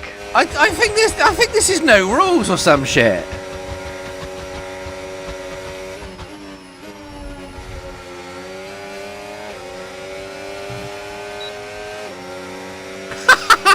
Okay, there's no rules.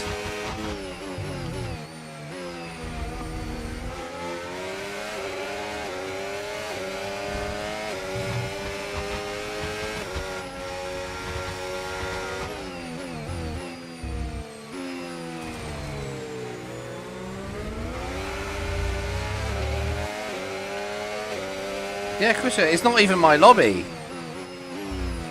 It's not even my lobby. I've just joined a random one, so like yeah. Yeah, man. Like anyone's welcome to join. It's not my lobby. So you just gotta be mindful of that.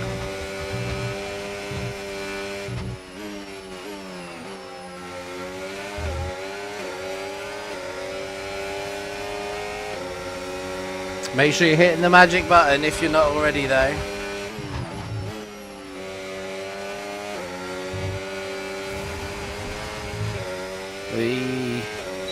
No, there's no rules. No rules, no pens. Now that you're in the wake of the car ahead, try to get past as soon as possible.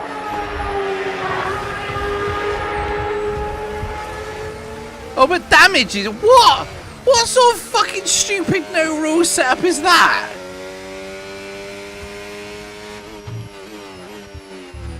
No rules, but you've got damage. What? But what? Like, if you're gonna do it.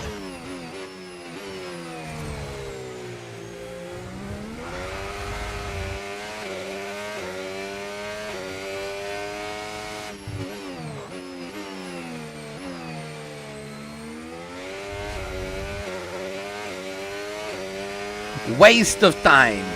Like, there's good and bad ways to do no rules races. This is the bad.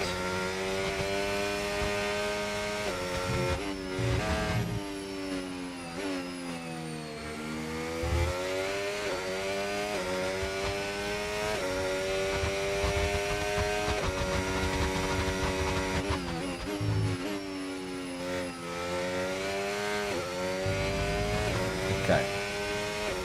And GR63 over on YouTube. Hello and welcome in. Right. I didn't really think this was going to be a no rules kind of race. Not quite what I was going for, but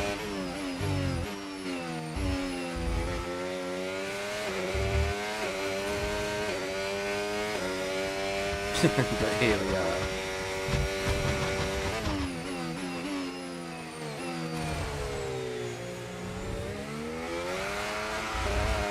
Oh, get on the fucking power. You haven't got any fucking battery like hit. Oh, wow, okay. Okay, this is actually fucking crap. I actually want to... It's actually fucking shit. Right, let's find an actual fucking race, shall we? Okay, right. fucking 2 laps I've just been driving around properly. That was fucking great. Right, I'm literally just finding a session, so...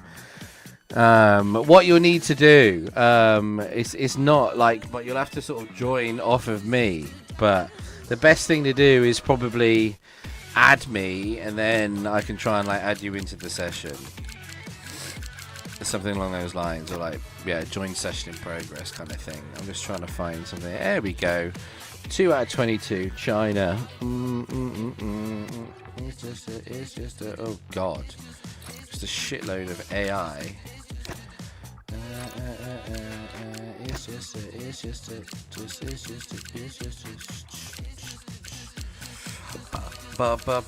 just a. They are, Dennis. Wow. I mean, there is a lot of AI in this. My love is just a.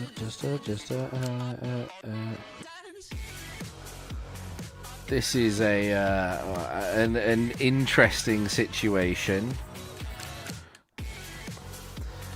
You're going. I was going to say I wondered which team you were going for. Yeah, man, take your time. Yesterday.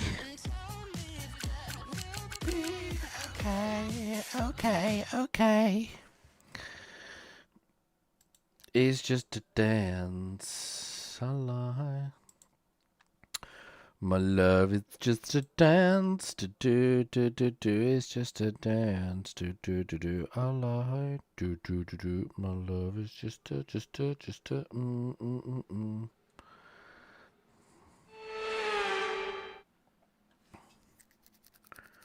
Dun.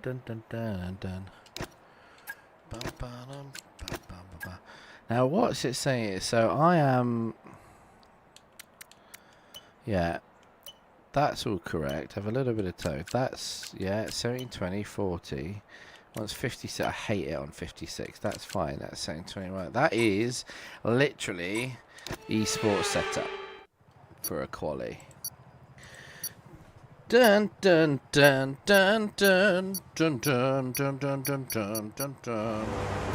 Right.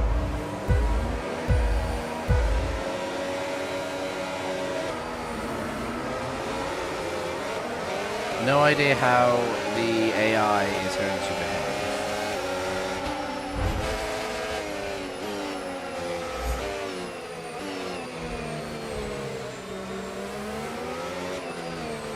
Oh, McLaren 1-2. I can feel it.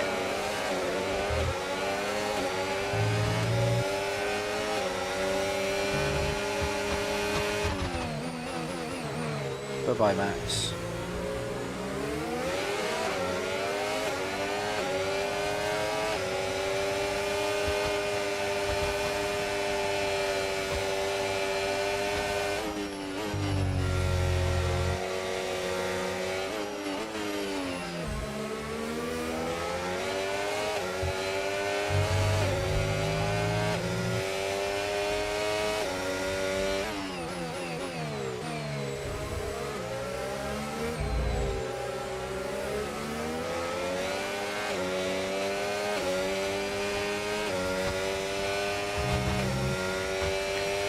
Right, let's get away from the AI a little bit. Yes, DZ has seen it come through.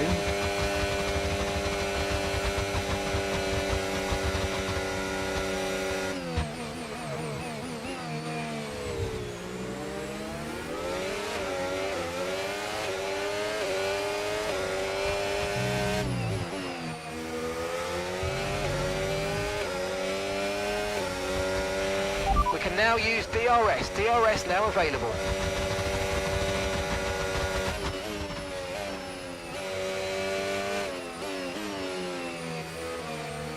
Oh,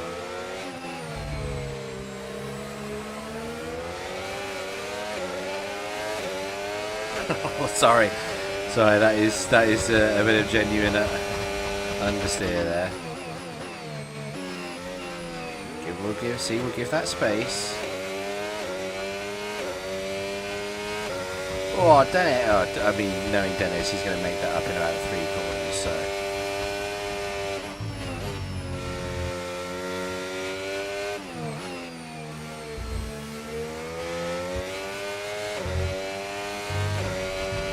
Oh, little bit too much curb.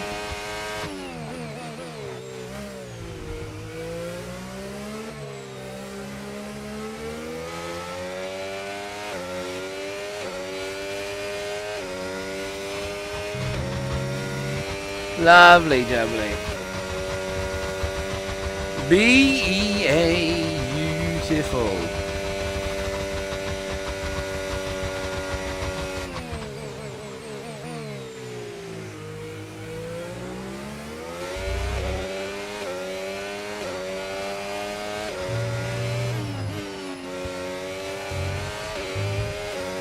Little blip of battery here. Great work. Ooh, my right hand started going all like pins and needly. That's not good.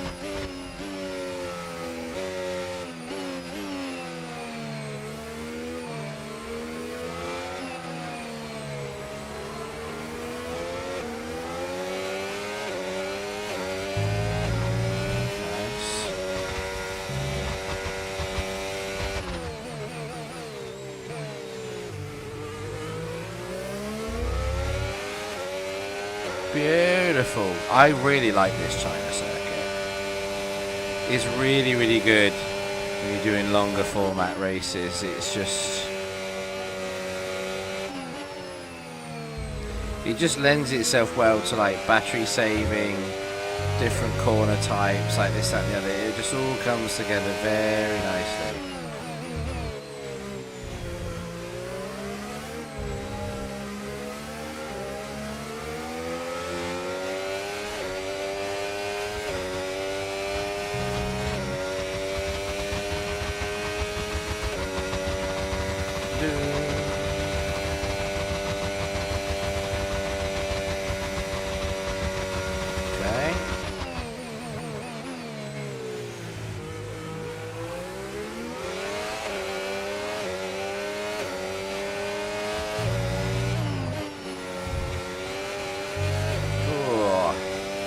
Steady on that curb.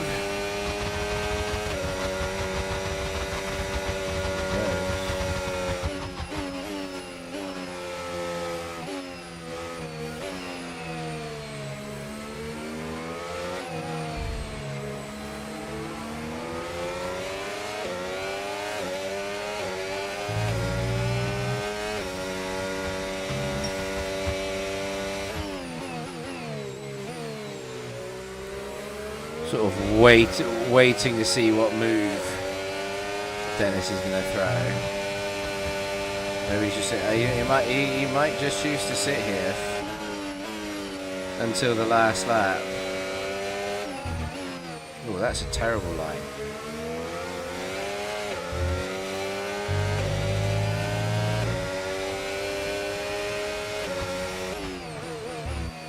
As you say, surely not there before the DRS line.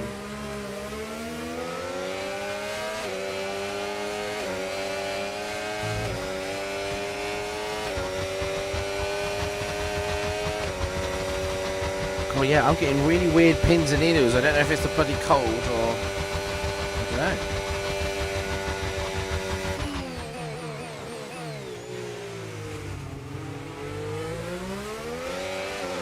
Oi!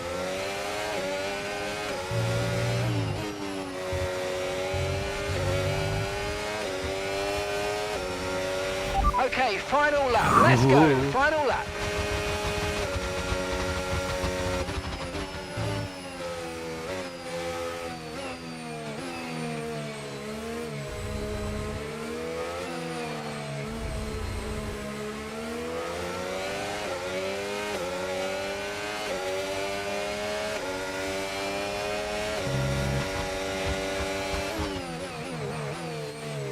Take the inside.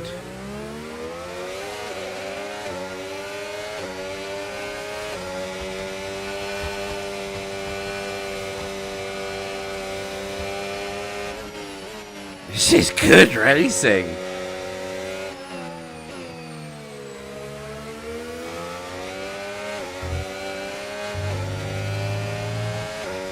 Okay. I mean, I feel like we're going to lose it, obviously, on this straight now, but...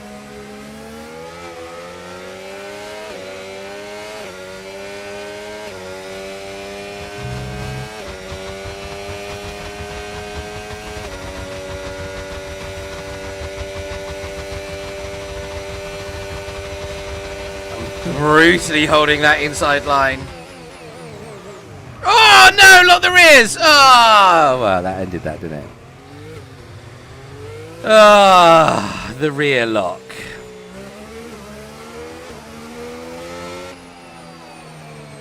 Do you know, I think I could. I reckon I could crawl to the line here. I had to give it a little bit though. I didn't think that was gonna. Right. Okay. I'm trying to accept the request. 1 second, easy.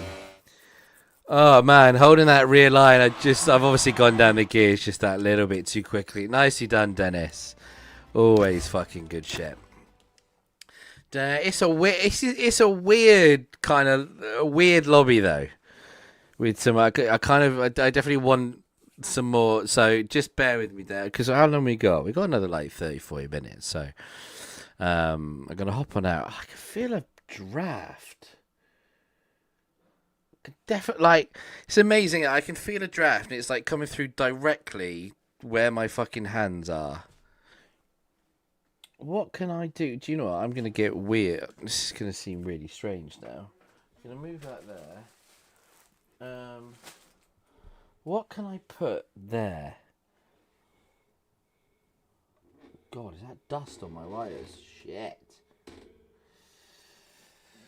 What, you think a ghost is giving it all over me fucking hands? I mean, you could be right. I kind of need...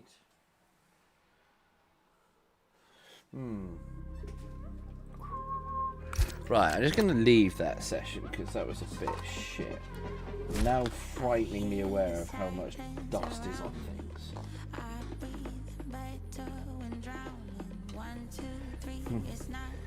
The spirit's communicating to me. If you are, could you make me fucking 5/10 faster? Thanks. You know what I mean? The spirits are going to do anything. Right, there we go. That's done. Let me browse and find another session. Just be ready, okay? Because I'll send the invites. I want to make sure that, you know, we're getting into a half decent one. There we go.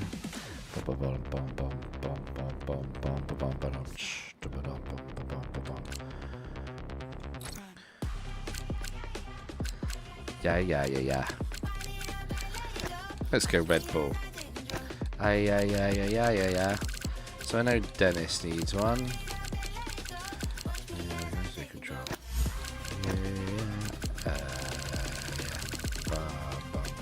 There we go.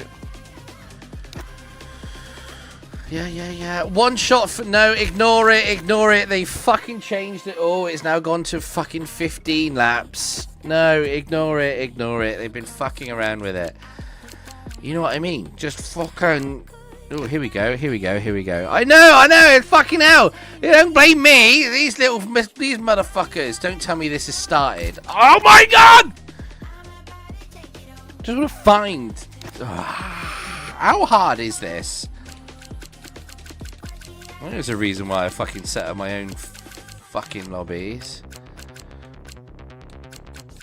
Come on, there's got to be a little 5-lapper that's just starting.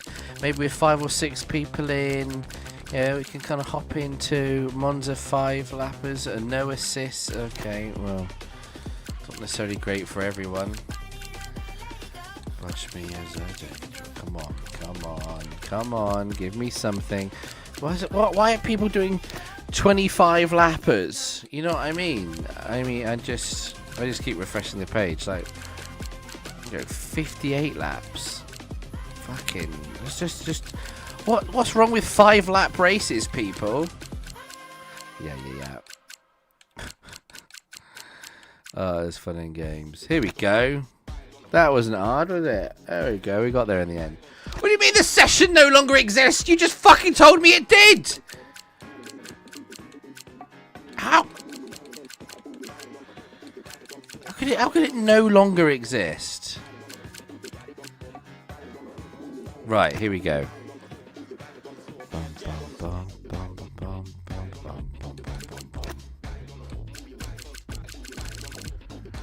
Watch this shit change now. You know what I mean?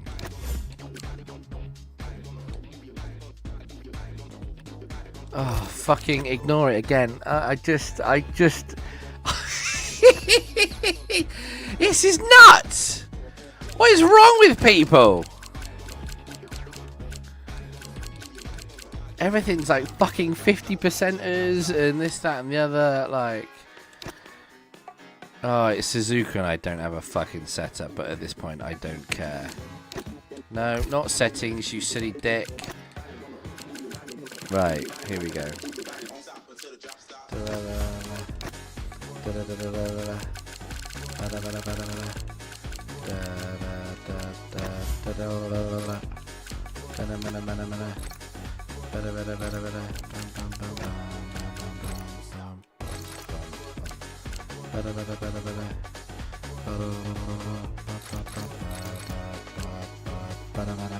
We got there. We got there in the end.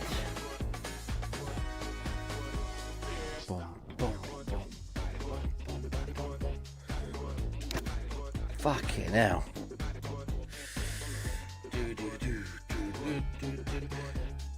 Oh, he's changed it to Suzuka. Okay. Like, fine.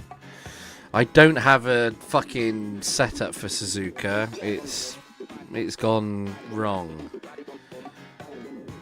Dun dun dun dun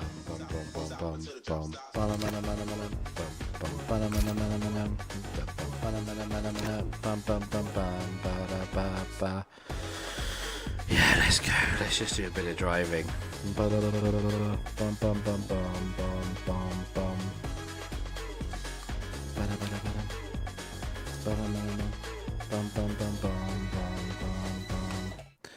Right. I don't think I'm going to have time to do a Suzuka setup. So, what's similar to Suzuka?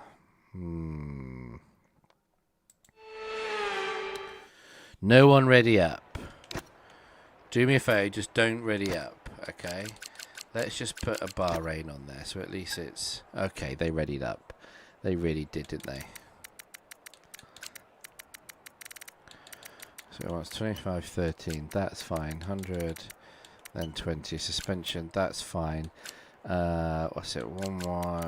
16, 21, 40, 53. Going up to a 21. Okay. Let's see how that goes. Bum bum bum bum. No, you're fine. We got it. We did it in time. Just about.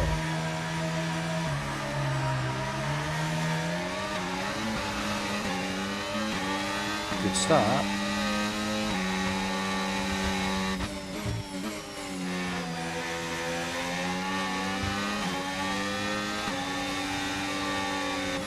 Oh, hello.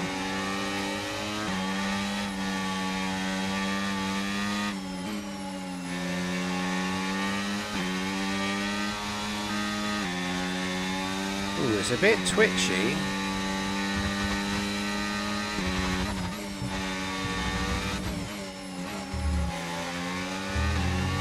Bit better on the brakes now. Bit of grass. Well, that is, I think, 3 mistakes in 1 lap. So we're, well, in 2 sectors, not even 1 lap. There's still plenty of time to go, so...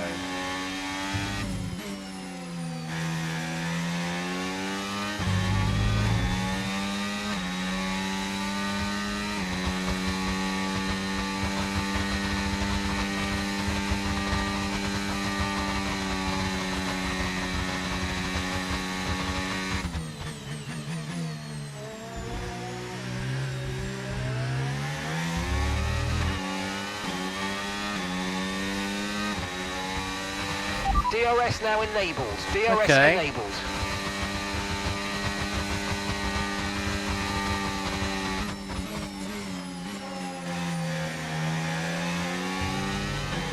Nice.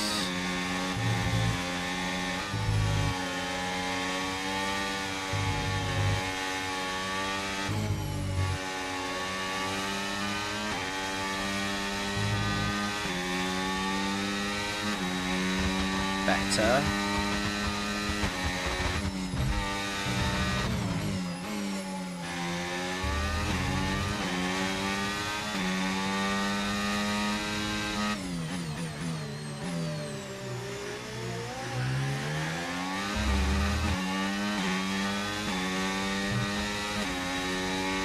Not bad.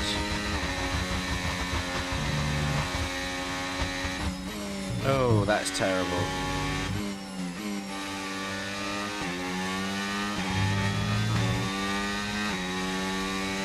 Just, it doesn't, I feel like I'm a notch or 2 like out on wings, or just, I don't know, just something. I'm just, it's not quite, like just there and the like in the mid corner. It's not quite got the rotation. I'm losing time because of it. Oh, Deezy. Oh dear.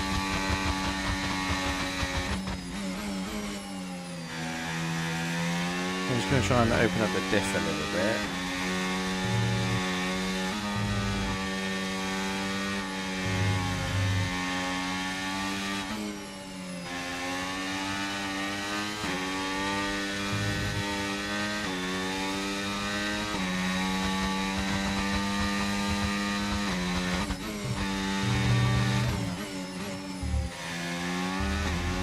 Now that'll do it.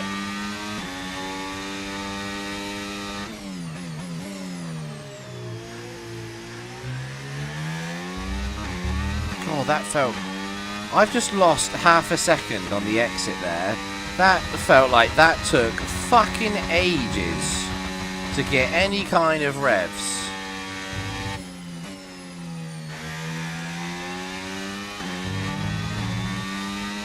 God.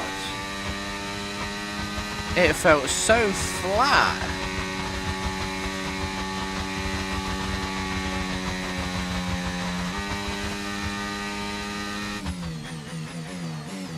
See, just there, it just, oh, fuck off. It just stops at that 90-degree mark, it goes no further. Doesn't matter how much steering input I put in, it doesn't change. It's the worst part about playing on pack.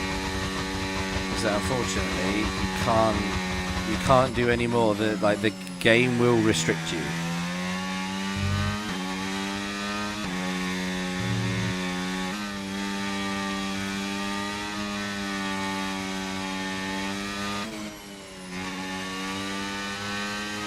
To get the car turned in now, I've got to go. I have to be in 4th. I mean, this is just going to be a casual Sunday drive now, isn't it?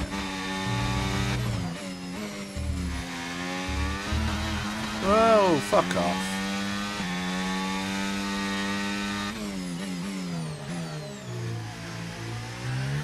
Oh, and then the moment that there is some throttle. Wow. Fun und Games, ja.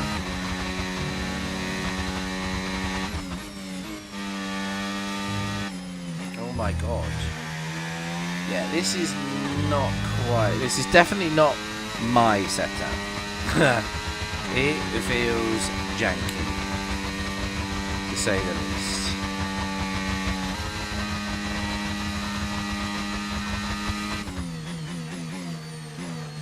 Like, fucking turn. Oh, okay. I love it. Understeer and oversteer in one corner. Okay, this is your final lap. Really wish you got F1 25 before season will fully miss out on the survival mode. Oh, what? And you want, yeah, this livery. It is very clean with the all white, and then oh Jesus, and obviously the helmet livery to go along with it as well. Do you know what, Hanson? You can fuck off. I've got no issue with banning a mod. No issue. Don't push my buttons. Fucking. Your job is to get rid of the people that do, not to do it yourself. It's very, very clear. What you want to do offline, I got no fucking problem. I mean, what happened to the fucking third guy, by the way?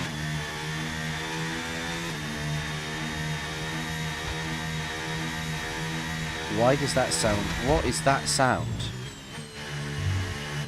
Listen to the engine though.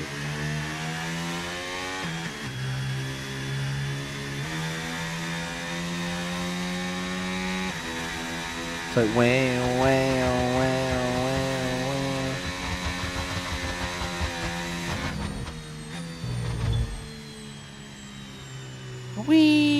Get in there. That's what I'm talking about. This is perfect. That's referee. Go on, make it. Make it. Right, you've been pushing your luck on track limits too Yes! much, and we've been given a 3-second penalty.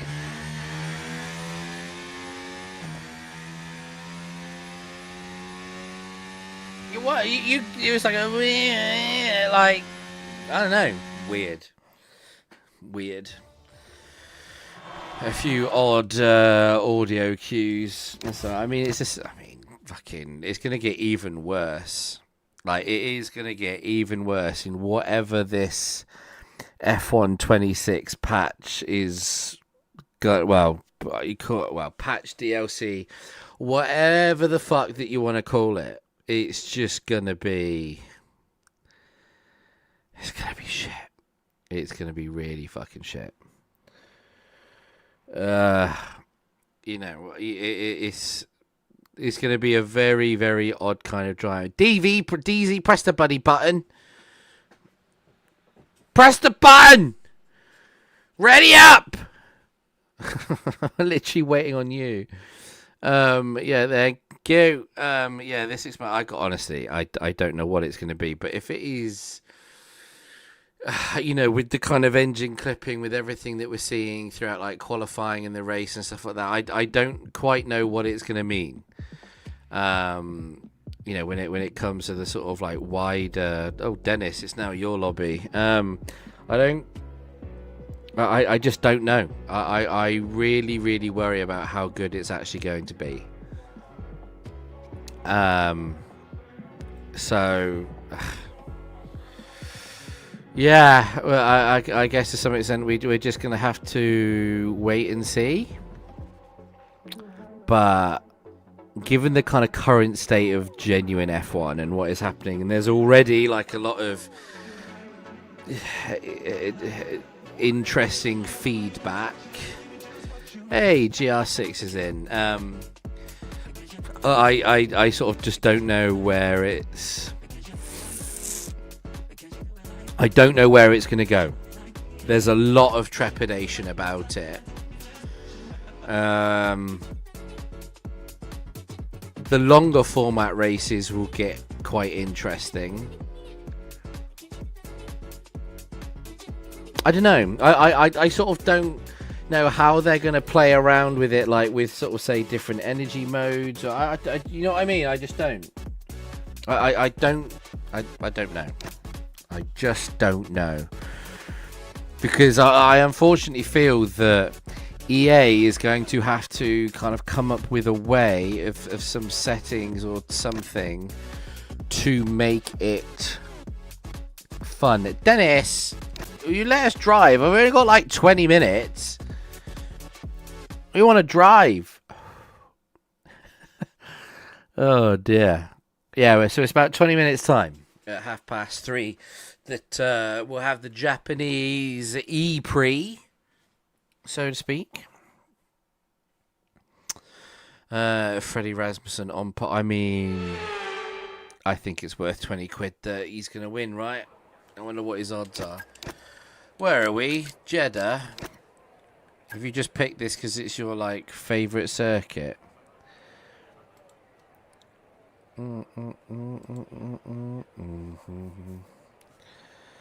God, it wants more than that, does it? Wow. Okay.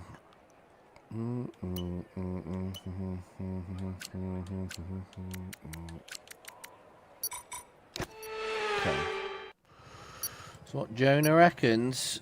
Bum bum bum bum bum bum. It's a good circuit, and obviously it looks brilliant at night. It's a shame we're not going to see it this year.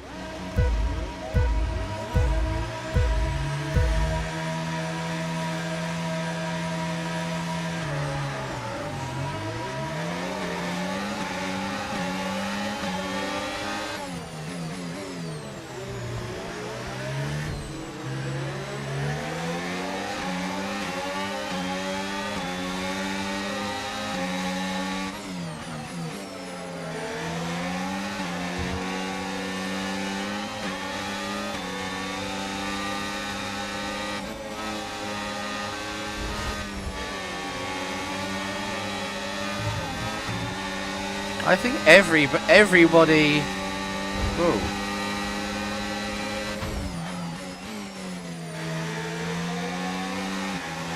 Yeah, everybody that's in the lobby is also in the chat.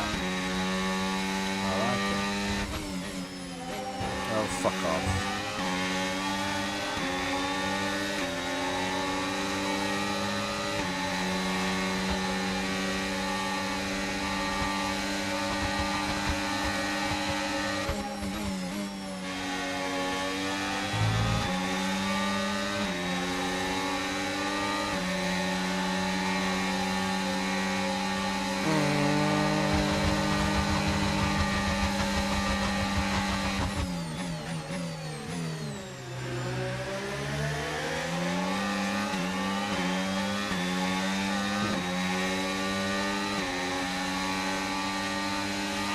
Okay, DRS is now available.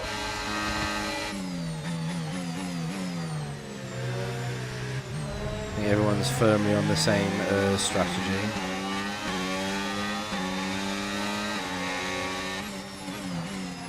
Hurrah.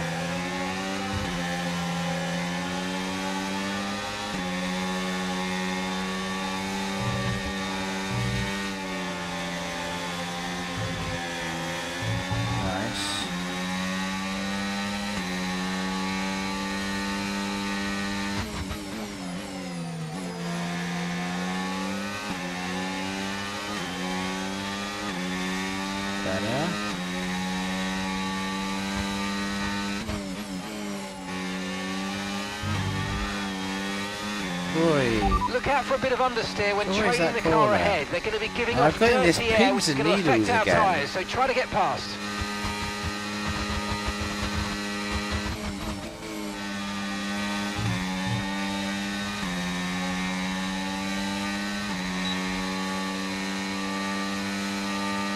Yeah, if I'm just sort of driving a bit, I don't know, just my right hand.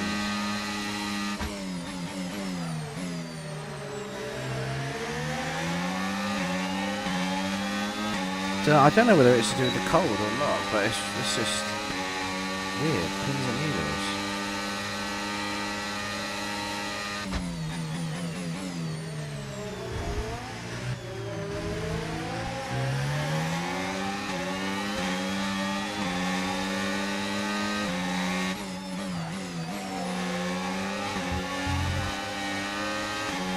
Steady.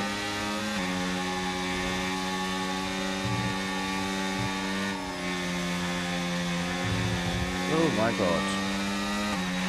If you continue to cut corners... Oh, it was a bit of curb that fucked up the car, you know what I mean? Relax yourself.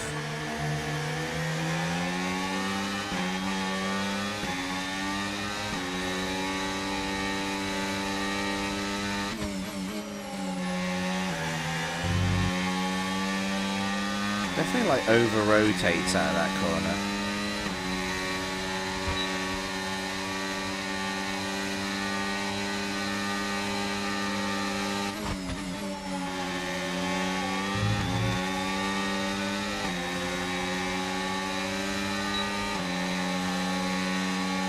This is getting interesting.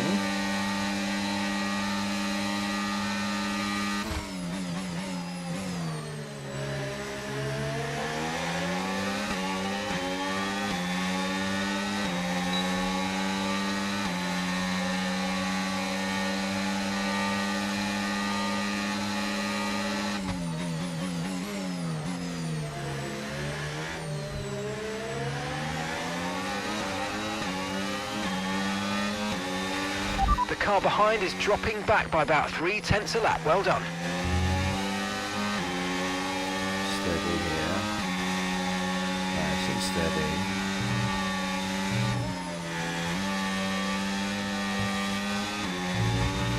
Green flag.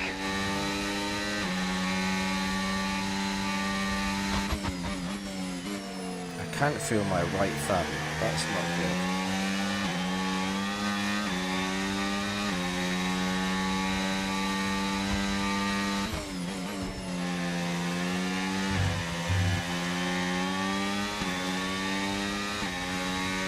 Really weird.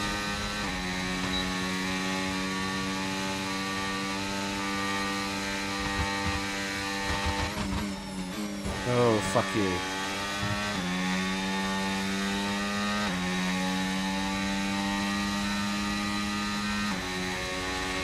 Well, that's cost me that. That is, I honestly, my whole right hand is going like weirdly numb. And I don't know why. I've never had that before when driving. So I don't. Yeah, the only thing I can think of is because of the cold. Okay, you've just started the final lap of the race. Final just lap. being a little bit aggressive or something with the throttle. Or I don't know. But I'm dying. But yeah, getting out that DRS has definitely cost me some time.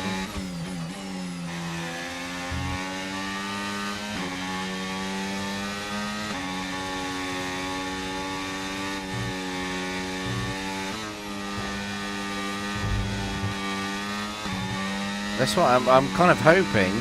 Left hand's fine, but I don't know.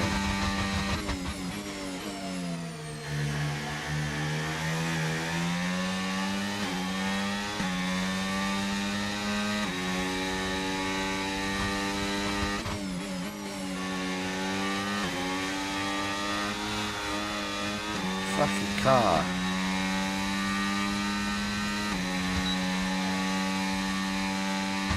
There's almost like a little bit too much front end. Oh, fuck you. Oh, fuck you.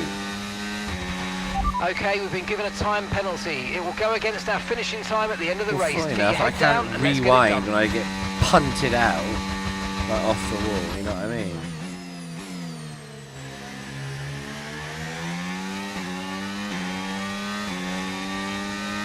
Somebody else has got a disconnect.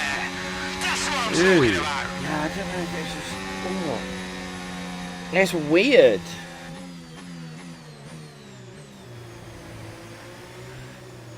Okay. Right. That, I think, will be the last race that we can comfortably fit in. So let's go back to this. Dun, dun, dun, dun. Here we go. Oh, okay. We've got a little 10-minute countdown. I don't know.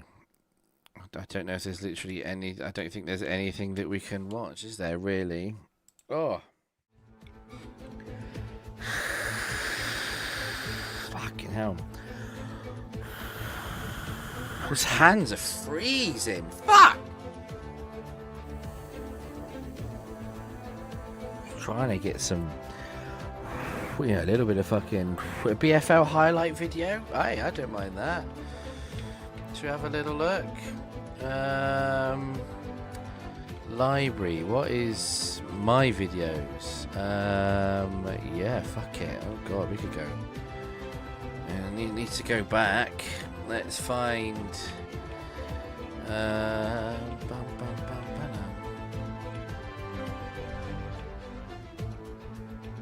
Fucking hell, we've done a lot of videos over the years. Oh my god, that Battlefield mission! I remember that. I remember that. I remember that trailer that we did August 2022. We've only got. I want to find one that's like, say, just about 10 minutes or so. Some of these are a bit longer. 11 minutes, February 2022. Fuck it. Christ, is this going to be some... We've not done highlights videos for years now. 2 doors down, there is a huge kitchen fire. Oh my god, I remember the fire! 2 fire engines and... I remember that fire! Parked up right outside. It was fucking nuts. I nearly had to evacuate. PUBG! God, we've not played PUBG in ages!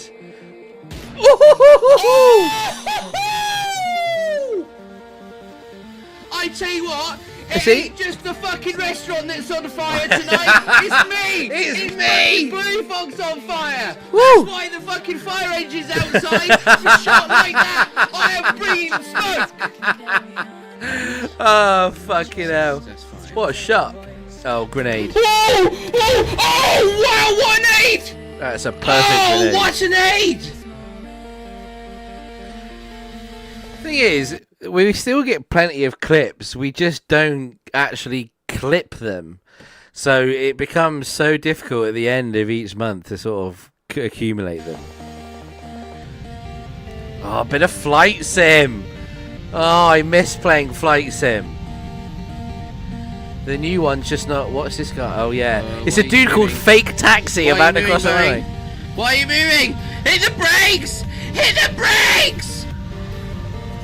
Ooh, that is the last running I want with Fake Taxi.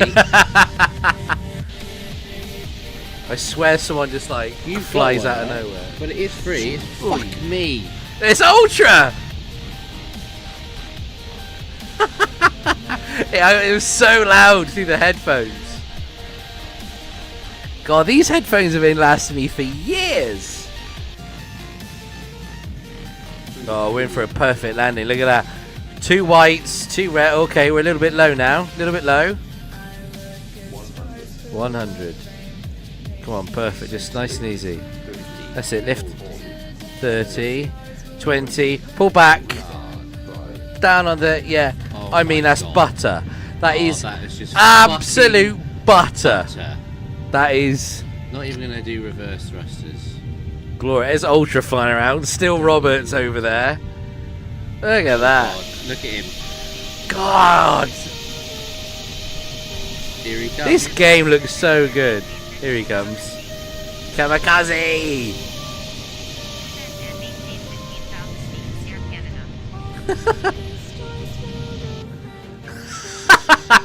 He's having a whale of a time. Why am I not there? Okay. Yummy, yummy. Oh, I need another beer. Alright, yeah, get another beer then. Oh, here we go. Bit of old school F1. A 4-stop race? Oh, God. Oh, God, really? What's going on here? Oh, it's just all over the place. Oh, who gives a shit? Who gives a shit? I don't know. What is it? Oh, I love that helmet, though. We're all good. Look. Oh, man. That's a good angle. Oh, okay. My bad. My bad. Jeff! That was Jeff! Like the Vermicelli style. This was such a good game. Oh, Tempo! Oh, Tempo. Oh, Tempo's done it on the safety car! Why is my voice... Oh, I nearly did! This is 100%er. Cars look great there. I love that racing helmet. One little over rev.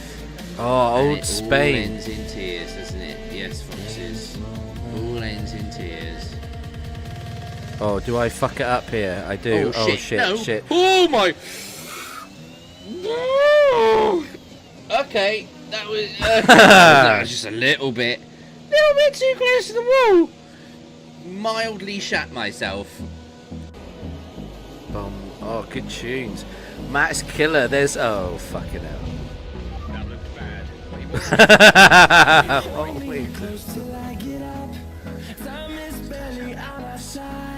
I like the little pink trim.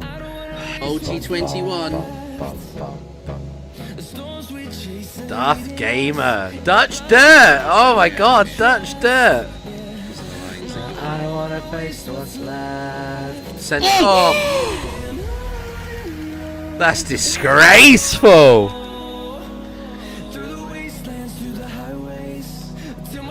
Well, that's fucked. And then literally try and park the bus in front of exotic legs on there. That is, what's going on here? Oh, Mertzy Leroy. He's having a little wee, but doing his best to hold Leroy up. Ending disaster, or? Oh, Leroy tried it around the outside. That was clean. That is some stunning moves. It's that was clean. In hello. some more penalties for Mercy. Oh, they're side by side. Leroy now into turn one. It's Leroy. Oh, there's a little tap. Oh, they just You hold can't see on. me because I'm in the top right, but there we go. This is mediums. This is BFL. This is old school. Who is going to get the league DRS? racing? Reddit's is going to get it. He's going to have this is a good the. move. Oh, he's going to be forced Hold to it, go break all a little the bit way later, go around the outside. on those hard You tyres. get the That is traction not easy, there. But I tell you what, Yeah, he nice. makes it work. Fabulous driving from both again. Great move. Yourself on the outside, you're getting asked to get run off the road. Hansen gave him the space on the exit. Oh, all of this Storm. Highlights. Not just a monthly. Don't get it wrong. Yearly highlights. Oh, this is Storm. Don't get He it wrong. just had to set a lap and not ruin something. Oh my Look God! how slow. He just had to set a lap time to get through. Days. He didn't do it for the fans, did he? He'd have lost all the heat in his life. Man, some of those names. It's interesting. It's gone a bit more of a baby blue as well. Whoa! Bang! Bang! Phillips China. It's got to be Freddie all the way, right?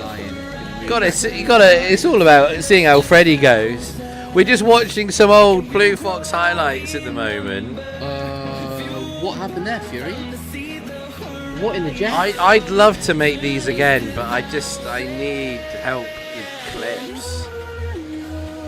We'll go. What? No DRS? It's not that Hazard, tricky. man. Actually, Hazard was in recently. That's beautiful. That was beautiful. That was dirty. Oh, okay. I described it as dirty back then. We're gonna have some fun. Here we go. All assists off. All assists off. Oh, hello. Oh my God! Hello. The places are making up here! Oh my days! That is the most unbelievable start! What was that? Like 6 places? That was the most insane start I might have ever had. Wow.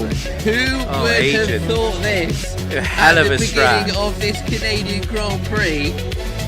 Here he It's a comes lot of time to the penalties line. Wow! But Leroy is less than 6 seconds. Snacks has got past it. What's Flecky got? Oh, Flecky! Oh, sends it! Oh, absolutely sends it! This is the race of champions! Oh, that's so This is the champions race! Oh, you're going to have to go deep. Oh, there's a bit of wheel banging. At least it was wheels Oh my colliding God. and not a wheel in the front wing. Whoa, final lap. Final lap. This is Whoa, amazing, finish. bro. This is This is absolutely all. So to give a bit of context, we obviously ran and owned the Blue Fox F1 League. We ran a special race, which is the Champions Race. Basically, we invited anyone that had ever been on the podium or indeed won a race in BFL history, and they all came together for one race. It was awesome. Snacks gets a time penalty. Oh, he's pushed it. God, yeah. Snacks in with a chance of a podium. Some good-looking liveries. Here on Flecky. Oh, Flecky gets right the way across to the left-hand side. That ERS light is flashing furiously. This was a hell of a last lap, if I remember right. This is absolutely incredible. Mercy so close to mellow cover. Let's not forget. Look how glued the rears are there. So close to Dutch dirt as well. There are amazing battles up and down the grid.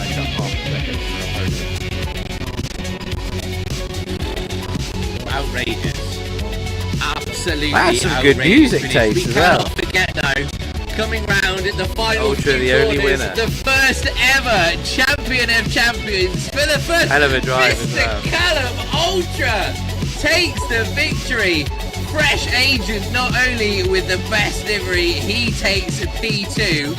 WKD Moss, he's going to cross the line. I think Snacks is going to break his arm. I think he is. I think Snacks is going to get it done. He does. He does indeed. Blocking up to the line. He crosses. Here comes Mello. It's a good race. Oh, Mercy's going round backwards. Mello gets the jump. Oh, Oi. no. Oh, Ryan and Dutch going at it all the way to the final corner. Whoa. Oh, it's an outrageous lunge. Oh, little switch back. Dutch's. Or is it? Or is it? It's a fight to the line. Oh, that's so good. Wow. Yeah, that's that good. was so good. So good.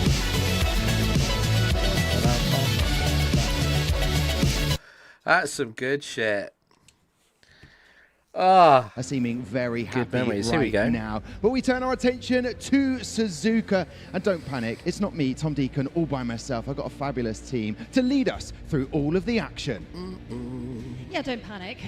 So, hi, welcome. I'm anyone's Nicola panicking? Hume. I'm going to be chatting to the drivers a little bit later on, seeing how the race goes. I am joined right now on the stage in front of a crowd here at DreamHack. Go on, George! By our commentating team. So we have the We love you, marvellous George. Morgan and the rather wonderful. But yeah, I'm going to say, so Very 100%. good. All the better to be with you. Honest to shut God. your I face. think You put a big Freddie's going aura of to sunshine crush upon it. us. I paid him. Start to finish. So we're excited. I mean, so we're here at DreamHack. This is a big live event. And I have to say, from my perspective, being part of this for the first time, it's actually really satisfying. And I think for the fans that It's are normally also like here as 10, well, 15 to actually minutes or so watch until the race commentary actually come gets out of your underway. face. So. Now, normally, we don't get to see that. Because No. when you're watching at home, if you're watching at home right now, you annoyingly won't get to see it as much. But we get to see you actually live doing commentary right on this stage. Yeah, we feel sorry for each and every single one of them. No, honestly, it's great. And obviously you get that access with sim racing, which is wonderful, because usually at racetracks we're tucked away in commentary boxes somewhere up in the grandstands or above. So, yeah, it's a little bit of a different aura, but we love it. It's got that electric feel in the drivers. George is fucking a lot brilliant. of action. We enjoyed a He's spectacular so qualifying good. session earlier today with some spicy stuff and some dismissals from Q1 and Q2 that certainly shocked us all, Kai, I think. Yeah, I mean, I think the biggest shock was definitely Jarno Opmeer, 3-time champion. He's going to be starting a little bit further down the grid, and that is going to be so detrimental for him here in Suzuka. Well, yeah. Suzuka, track position is so important, and that is why every driver was so desperate in qualifying. He's really to make into their it, way this up to the guy. front end Like, of the grid. So Said it in his interview into with it. you, Nicola. He did. Overtaking's difficult around this track. He's got a lot of work to do. Yeah, it's going He does. It's going to I be mean, a it little was a bit very DRS wet quali, trainy, but we're isn't going to it? have a Let's little be look fair. at the race calendar now, because obviously we're here in Suzuka. So Japan today and then yesterday we were in Bahrain China tomorrow. So we're doing this We are again over tomorrow to Bahrain as well. as we welcome back to the desk the wonderful Whoa. Tom Deacon as well, who's going to help us talk through it. But the race calendar today in Just Japan, in I mean, we case you haven't weren't raced aware. here for about 4 years in esports, right, George? It's been a while. Last time was 2022 and won by Nicholas Longay. Though what I will say, and this is something that actually you brought up earlier on today, Freddie Rasmussen not off the podium in any start that we have had here, including the 2 wins back in 2019 when we had the inaugural event for the F1 sim racing at Suzuka. Always great to have it, and we had it the following year in 2020. It's a place we love to go. We do indeed. It's great to be back on the desk. You're so good over there. And the live DreamHack moment. I was tempted to just maybe I might skip the race around Japan. There was no doubt I was ever going to do that. If you went with us yesterday, a little look at we played the DreamHack format next year of this competition for F1 Sim Racing 2026. 9 teams, 12 events. We will have the second event today as we go racing around Japan, and importantly, it's a good chunk as of I can cash, see a lot of eyes looking towards the right of the screen, $750,000 prize pool. How is that broken down? Well, we can show you the top 5 teams. This is how the money is distributed out. So important. And Nicola, yesterday you got the trophies back off Jarno Watme, your reigning champion, and Oracle Red Bull Racing, and I tell you what, there was a lot of pulling, but they were definitely. I didn't yank it, but it was. It feels like a. I could really make a joke now, but I'm not. While you're live, it's a nice bit of dosh, isn't it? But that's obviously got to go and be split amongst quite a few. Oh, no, wait, it's not mine anymore. Now I need to earn it back. Yes, and that is what they're doing, and they're doing a damn good job. Because you obviously got the engineers and stuff like that. Now they've probably got things contractually, like top stuff here from the guys in quali, and we were all shocked. We were going in the rain. Yes, I mean Q1 it was very, very damp, and obviously every single driver was looking to, plant a superiority heading through to Q2 as well. Remember, top 15 could only move through to the next session. We lost the bottom 3. Aston Martin, I have to say, really impressive to kick things off. Jan Halliday giving us a little bit of spice inside the first session. Elsewhere, Thomas Ronhaar back to what we believe to be more of a level footing. We eventually saw him in Q3. That tyre warming going on. To come from this Mercedes team. I spoke to Julian Klaffenbach earlier on as well, and he definitely felt that there was more that he could gain to support his teammate. Freddie Rasmussen, though, was impervious, absolutely sensational. Joris Krozen and Tamas Gal not able to quite manufacture the same results that Joris Krozen had the day before at China. They both fell away in Q2 as well. Otis Lawrence, though, back again here with Alpine, a better qualifying performance than we witnessed in China last time out at Shanghai.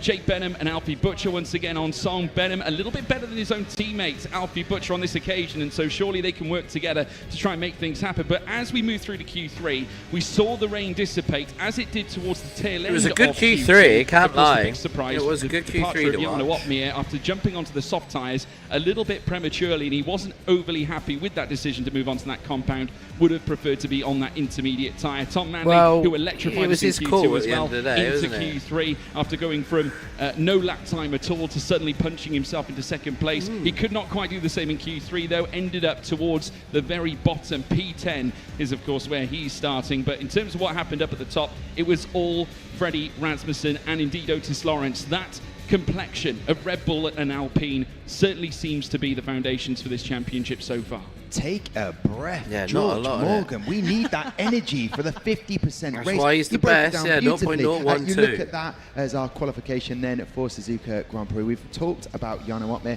Any surprises or any exciting sort of two driver operators in the top 10? Yeah, got 1, 2, 3, 3 of them in the 4s. I think it's great to see Thomas Ronhaar back on top form. The Mercedes drivers a little yeah, bit basically, best part of half a tenth between them all. Hello, Douchey. At the sharp end of the field, the Dutchman. How are we going, all right, buddy? We've mentioned before, the lowest qualifying position on average in F1 sim racing history.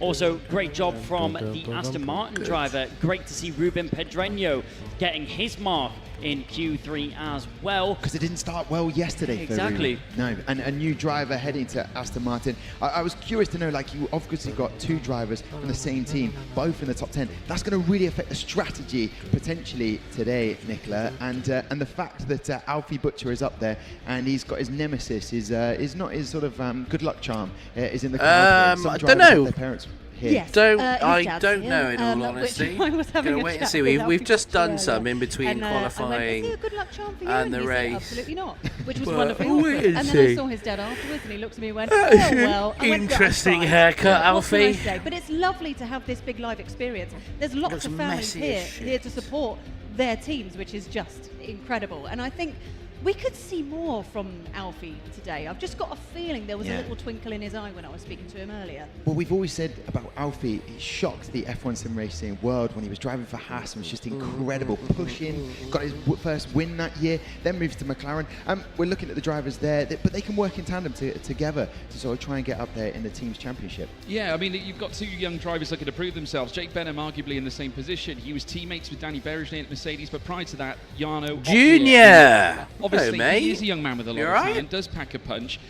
Both him and Alfie Butcher, to a certain degree, are cut from the same cloth as vibrant young talents, and I'm sure on their day can pull off a stellar result or two. Butcher, certainly, statistically, the more accomplished driver. I look back warmly at his sensational victory in 2023-24 in Abu Dhabi to end the season. It was spectacular to behold. Obviously, a little far apart from that, but being at McLaren, new scenery. Lucas Blakely's gone now, so these two need to position themselves. Amazing as always. How am I feeling since Thursday? Hi, we're looking at the Alpine drivers. They're also both in the top 10. What are you made of the Alpine drivers today? I've been great since Thursday. It's Thursday a night much better day for them as a team. Danny Berejny asserted himself into that Q3. Look, it's under review. So I saw that in the in Discord. I think it's fair to say I saw you've been out. Stunning talent and about. And so young as well, so much can be put out of this driver, Otis Lawrence. It's going to be exciting to see what he's able to do put today. It through to be reviewed because decision in the race yesterday in China, going for a move that wasn't quite there on Jarno Opmeer, paid the price of that, but I'm sure he will have learned from his mistakes and right his wrongs today. Yeah, 12 thousandths of a second off pole position. Third in the not much more he championship could do. at the minute. Those are the fine margins that you will see as the action comes your way very shortly. Yesterday we heard Pinto and Pierre Gasly. I wonder who else today can be giving us some messages. It was just so rogue and so unnecessary, and I'm just like Hi, Freddie fucking, I don't know, just filled with ego. And then, like, he came into the chat and gave it all GG, like, no. And then I saw in Senna's chat, he gave it all sorry, not sorry, blue fire. He didn't give a fuck. I'm sure you guys he was not interested in anything fair or anything. Like, I'm literally about to hit the apex when he barges through and fucking hits me. And I can't wait to see what and it pushes me so far right, then I've got to take the corner in a way which gives me the penalty so that I don't basically hit. Like, the whole thing's fucked. I'll tell you what, I don't know so, how as far as I'm concerned, where they recorded that for Ferrari, but those coats look my very 3 warm seconds indeed. should be He's actually need to get from lifted. Shanghai to Suzuka. That's where you are actually I should racing be in real given life that right win. now. I'm sure he's there now, but it's a wonder, isn't it? Because obviously they were The racing way this I morning, see they were it, qualifying this morning I should be given that win. And will they actually be up? I reckon Max is up and watching this. Absolutely. I don't. And you mentioned there's someone, Andre, can you break that down? Because it just to give a sense, I don't know we're what talking will about happen. the drivers, but there's a whole team around them. Yeah. I mean, obviously, the chap that Max was alluding to was Andre Kunschmann, who has been we were really good in the wet. At Red Bull, obviously helping his team like, along. Has been stuck it out for longer on the intermediates to help. Working with the team, it was hours. Team It was Redline, absolutely hours. Verstappen sim and it racing, just took as one they have been fucking lately, and I'm idiot. sure many of you saw Max during and not just ruin my race, like he fucked Ultra over as well. I should say not too long ago in the I MLS. did, it was mate. fantastic to watch. Unfortunately, Getting the result didn't quite spicy, go huh? through because they were stripped of the race win, which was a Wasn't shame. going to mention it. Wasn't going to mention it. Go on, George. But I think it speaks a lot about Verstappen's racing mentality. And it goes for the sim racing team as well, and it drip feeds into Red Bull. And Andre Kunschmann, it's his role to provide that. And I tell you what, when you talk about mentality, they are definitely up there. Right, now, talking of our friends from Red Bull, let's have a look at today's circuit that we'll be racing on. And you'll see some familiar faces taking us through one of the most demanding F1 tracks out there. Not too shabby. Not too. Wow, you got not too shabby from Jarno. Yeah, that's huge. Thank you. That is huge. That's a huge accomplishment. Well, it's not, is it? Because Jarno Opmeer sits in a fucking living room to do it, whereas Hadjar is out there earning what, $500,000? Like, let's just put things into perspective a little bit. Start of a lap around Suzuka. Isaac Hadjar into turn 1. The S's. This is gonna be physical, right? So tricky physically, and like just for the neck, going into his S's for like I don't know how many laps during the race. So tough. And do you but have to so satisfying. stay off the curbs entirely as well? Yeah, carry more minimum speed. Yes. So I can imagine that will destabilise. Does that, in F1 Esports version of Suzuka, would that destabilise the car in the same way? It does, but we have to use the curves and passes just to get a little bit more rotation. It just does a bit of curl. Yeah, just nip it a little bit, just to rotate the car. It definitely helps. With a little kiss, and you can see the lateral G-force on the Oracle dashboard through the S's is very, very strong. Coming up to this tricky double left-hander, Isaac. Hard to get right. Yeah, that's a tough one. Like it's basically one long corner. Hajar to get is the exit right as well. He looks so much different. In what way? Yeah. And then 130R, still not a corner in these cars? Easy flat out. Yeah, easy flat, fine. Maybe in the wet. Maybe in the wet, that's true. Then it'll be very tough, probably. And then this final chicane is a bit tricky. Slamming on those brakes. Releasing off quite subtly as well, I like it. Can we get into the 130s? Come on. 129.9. Yeah. 29.9. I'll take that, is it? I take it. Not too shabby. Wow, you got not too shabby from Jarno. Yeah. That's huge. Thank you. That is huge. That's a huge accomplishment. That is massive. No.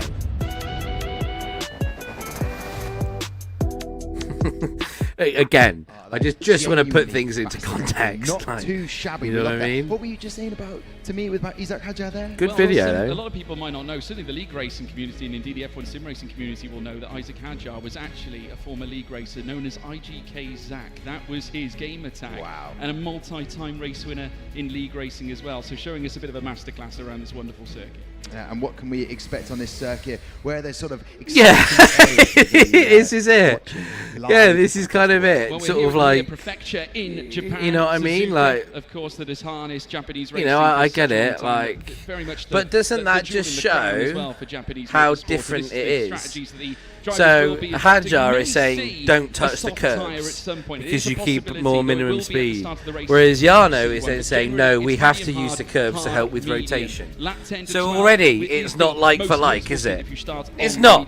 So you know, I get it's not a, you know, so how sim is sim racing? You see what I mean? Medium lap 14 to 19. Yeah, it's a fun one. Drivers divert from that in particular. But this track in itself, Suzuka, Freddie Rasmussen a winner here, most races at Japan with 2 in both 2019 and 2020. He's achieved a podium in every single one. Was this track opening 63? What do we reckon? What, medium hard? 4.304 kilometres, 17 turns. Blame EA. Well, this is it. I think it would be a simple medium hard. George.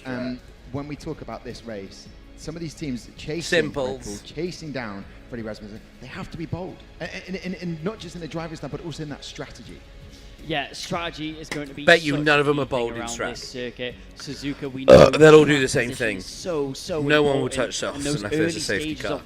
They won't do anything different. It's all the fucking same. Picking up the places early all the same. is going to be very, very important, as you mentioned. I find one or two outliers maybe go hard first. If they are going to be at the beginning, when you can get the most out of those soft tyres, most likely boxing around lap 8 onto a hard compounder tyre.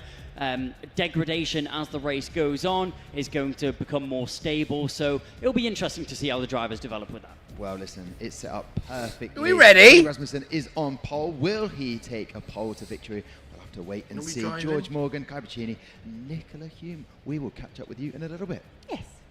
Well, thank you very much, Tom. We now look ahead to our starting Here's the grid grid from then. back to Yanni front. fucked it, didn't he? First start with Racing Balls back again with the team. You'd think they'd have had a better photographer to make a slightly higher res image, Ferrari no? in 17th place. They're not we the move most high onwards with res. Alvaro Carreton in his first start for Williams, his 8th season consecutively with the team from Grove. Julian Klaffenbach I'm looking for a nitpicking. stirring performance in his second start for Mercedes in 15th on the 8th row of the grid. We then move onwards to Jarno Opmeer, a disappointing performance in Q2 after moving on to the soft tyres at the very end of the session. It did not quite work out. Starting at Aston Martin for the first time, Jan Halliday, the Czech driver, 13th on the grid, 7th row. He'll be looking to cause a stir himself after an impressive Q2 display at the start. Just could not quite make it happen towards Wonder the very what end. Oppie is going to do. P12 for Tamas Gal at Haas, lining up alongside his teammates, who was Oh, wow, spectacular Tamas, yesterday. I mean, Norris Croson unable to rediscover that that's same a big magic comb that saw forward, him isn't inside it? the top 10, performing with major points in his back pocket. We head inside the top 10 now this time as well. This is where the points are won and lost. Tom Manley, of course, creeping up after a 0-2 fantastic in Q2. Starts alongside Alfie Butcher in the McLaren, looking for a big jump as well. Inside that 4th row, it's Daniel Berejne from Alpine. He'll be starting alongside Ruben Pedreño of Aston Martin in his first start with the team. He did well, Pedreño. Jake Benham will line up alongside Thomas Ronha. Much better from Ronha. Now with the Mercedes. Osama bin Ronha, P5. Come on. We now head up to the 2nd row. It's Ismail Fassi for Ferrari alongside former Ferrari man Nicolas Longue, looking to once again score some big points for the Grove team. Front row, we have Otis Lawrence, though, starting alongside Nemesis, Freddie Rasmussen. Alpine and Red Bull meet again here at Suzuka. So there we have it, folks. We have Looks now like seen we our are grid. ready. We now move I just through saw to Duncan. the start-finish line. Lots on the line here. No concerns of weather, at least for now. Blue skies are Here we go. for the second time this season in 2026 with all 5 lights lit.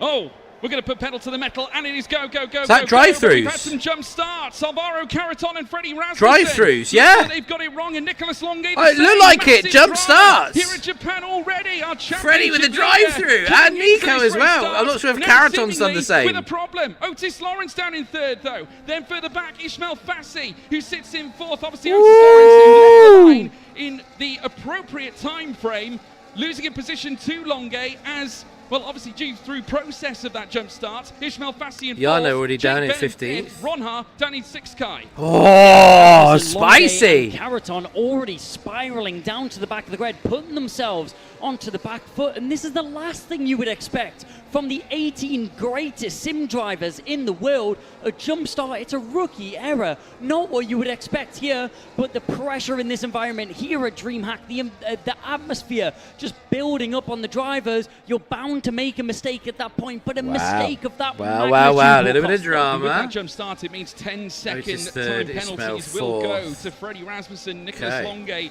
and Alvaro Caraton. So high drama, high stakes, as we said. That can happen at Suzuka. It has indeed happened this time, and we're only on the opening lap. Incredible stuff coming through towards 130 But this is the for the question, first like, time. Now heading down if towards it's the full Casio drive-through, triangle, which it's they're Rasmussen being on track. given, Longue, then comes when do you Lawrence, take Fassi, it? You Benham, just go Ronha, and get it Berejne, done? Pedreño, Butcher, Manley. That's your top 10. DRS now enabled as we move on to lap 2. I've just had word in ear from race control that the jump starts are being investigated. So, was it a mechanical issue? Was it an issue in the game? We're going to find out soon. Oh, even more drama then. Fucking hell. They do. Well, certainly what we see on screen for now is what we will work with, but you never know. The stewards actively working behind the scenes, just looking at the issue to see whether there are any further developments we can explore. There's Thomas Ronha, who started 5th on the grid, obviously now 6th, just in behind Jake Benham, and looking for a huge recovery. Obviously, speaking to Julian Klappenbach, as I mentioned, obviously not happy with his positioning, but at the very least, Mercedes have a chance with the driver inside the top 10. Danny Berejne was up a spot as well ahead of Ruben Pedreño. Let's talk a little bit about tyres. Looks like we're not going to see So a soft few tyre changing at all places on in the this particular start. race. We got mediums that are spread Jarno's across lost the top out 5 with a massively. hard tyre of Thomas Ronha, so going against the grain of those higher up the order. So expect him to finish quick later into the race. That's a strategy that could work for Ronha. Yeah, and all of our top 5 starting on those medium tyres. Ronha starting on the hard tyre. I'm surprised so many drivers out of the grid actually started on those hard compounded tyres, because, as we know, the hard tyre slower. I mean, it makes sense a little bit further back, doesn't it? But, you know, early on in not the race, so much. in a track, that's so crucial for the track front position runners, early on. but, you know, early doors is where you're going to each make their that own, benefit. each So their starting own. on the hard, you would think in theory wouldn't be an ideal solution. Right, so Freddie's we'll gone have quicker. to see what happens So here. they're obviously going to carry on, but surely they've got and Suzuka an as a circuit advantage. is small enough that the undercut is still possible, but it's a fine margin and a small gap that the drivers would have to hit. Well, Ishmael Fassi, we're currently riding on board with, he is outside the scope of DRS. 1.5 Like that, seconds currently. it sort back of from doesn't Longue, so seem 5 tenths fair. beyond where he needs to be. In fact, nearly 6 tenths away from DRS as it stands, and that's what's all important. Notice Lawrence just clocking every move that Ishmael Fassi makes. should those penalties currently stand, then as we're seeing it on track, Ismail Fassi would inherit the race win if it was to finish like this, but obviously those penalties being investigated by the stewards. Otis Lawrence now heading into the heavy braking zone at the hairpin. Will now look to feather that throttle and burst out, and then through towards 200R, take the elevation rise up towards Spoon Curve, where he will then decline down through towards 130R and into the Casio Triangle chicane. Further back, Jake Benham 6 to 7 tenths away. That gap pretty much. I'd like to see Otis on the podium. Obviously, Alpine, you've still got to support the team. The two Haas drivers of Tamas Gal and Joris Krozen unmoved for now. Tamas Gal still remains 11th, but Krozen didn't get the best of launches. He's currently down in P12. That's 2 places down from where he started in particular.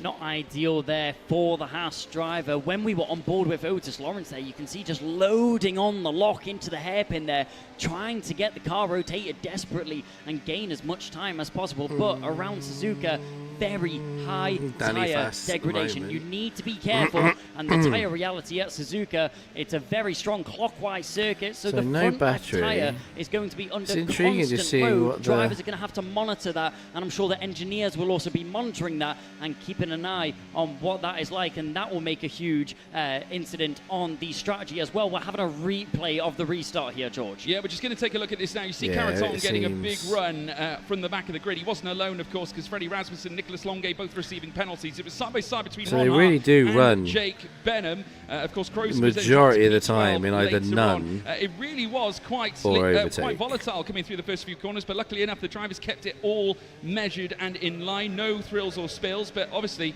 the big moment, the big issue is those penalties. We will wait and see as to whether we get any news on that. Otis Lawrence, though, still clocking Ismail Fassi right now. Fastest lap in the hands of one Danny Berejnen at the moment, who is currently sat just over 6 to 7 tenths away, with Thomas Ronha also in that same gap behind. Ruben Pedreño in the top 10 with the Aston Martin. So you got a 2-second gap between the front two. Who well, they've obviously benefited from whatever kind of jump start or whatever it is. But in 7th, of course, if you remember, pole sitter from last season, Kai, he was actually runner-up to Nicholas Longe last season. Yeah, and Longe did a great job at winning that race, because Suzuka is not an easy circuit to win at all. Suzuka often isn't won by having the best plan. It's won by adapting when the race changes in front of you and being able to be in that position. At Suzuka, you don't control the race, you respond to it. Of course, when I say last season, I mean the last time we raced around this particular circuit at Japan, which was incidentally back in 2022, his debut season with Haas. Oh really? It's been that long since they raced it. As he rises up through towards Dunlop Curve and then will move towards the 2 flying right-handers, of course, the Degner section, which will then tease you up with a run out of turn 10 in towards the hairpin, the heavy braking zone. No movement so far in terms of on-track racing in the racing laps that we've had, but generally speaking, it's almost want to focus on the robotic, strategy like how element good and they then are. maybe later pull the pin for the second half of the race. So Otis just managing the tyres at the moment. Remember, he's on the medium tyre. We mentioned that Thomas Ronha has gone the alternative route on the hard tyres initially. Yeah, Ronha is where I'm interested right now, because he's just to 8th. Alfie Butcher just sort of hanging around there, also on the hards. but he's going longer. He can manufacture, or those two can manufacture something inside that top 10 as well. Further back, Tamas Gal down in 11th on the mediums, needs a big run in this first stint, because otherwise it's going to be a struggle. Joris Krozen on the hards, he has a chance to manufacture something, maybe a top 10 points. The way it is, come on, Nico. I'm not so excited about Tamas Gal at the moment, but there is potential for Joris Krozen in the second half of the race. He's using a good bit of battery. Here he goes. Chances are plenty, and talking about chances, Nicholas Longe is going to get himself into the lead of the race right now, but as we mentioned, the net race lead has changed as well. Otis Lawrence is going to make his way past Ismail Fassi, and I was going to come in and mention this moment. I had another update from race control. The stewards have investigated. They've looked at these penalties, and the word is they have no reason to believe that these penalties are incorrect. So the 10-second penalty stands. So the penalties will stand. Oh, okay. In F1 sim racing, that is truly so genuine jump starts then. It has to then. be said. So groundbreaking stuff here at Japan. Certainly fireworks on show. No reason to that makes a huge difference. Nicholas Longe and Freddie Rasmussen will both need to, at the very least, pull away by 10 seconds for the rest of the field. I can tell you that he's 2 seconds away from Otis Lawrence at the moment is Freddie Rasmussen.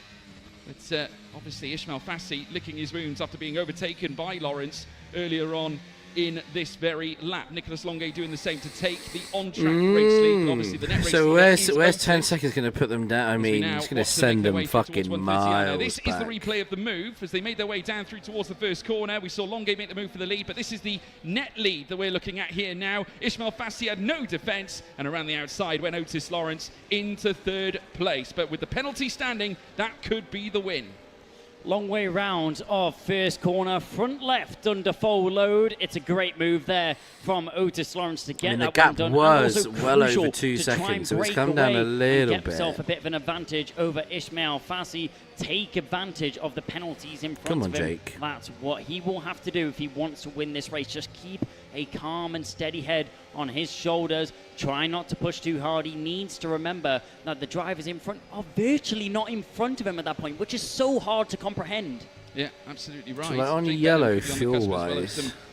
some, a big result here. Obviously, chasing down a potential first podium in F1 sim racing in its World Championship. As, we now watch them make their way through the Degner section, now heading up through towards the heavy braking zone at the hairpin bends. Nicholas Longuet and Rasmussen, no doubt they're going to be very disappointed with how things have unfolded, but obviously, Yeah, Pedrano's not done like he was looking really strong throughout the qualifying sessions. Chance of taking his first race just P8 at the win moment. this season, a huge Ron moment Heim, for any driver again, in I'm pursuit of the World intrigued. Championship. And we mentioned how prepared Alpine were coming into the series this year, with Danny Berejney behind the wheel alongside Fuck Otis. me, You've he's got a all lovely the battery in mixture the of young world. talent, along with experienced, an experienced mindset, an experienced head who knows the Go on, series Danny. going through. Danny Berejney is that man, the Hungarian, as they make their way down through towards the Casio Triangle once more. Still, at the moment, the fastest lap currently being honed in by Ruben. I feel like if they Pedrano, really want to down in push 8th place, like they the come sim out to racing the as well, like final all of the corners sim of racing Casio drivers should Triangle, be and then through across like the line to included begin in the their game. next lap, and this time we are on lap 8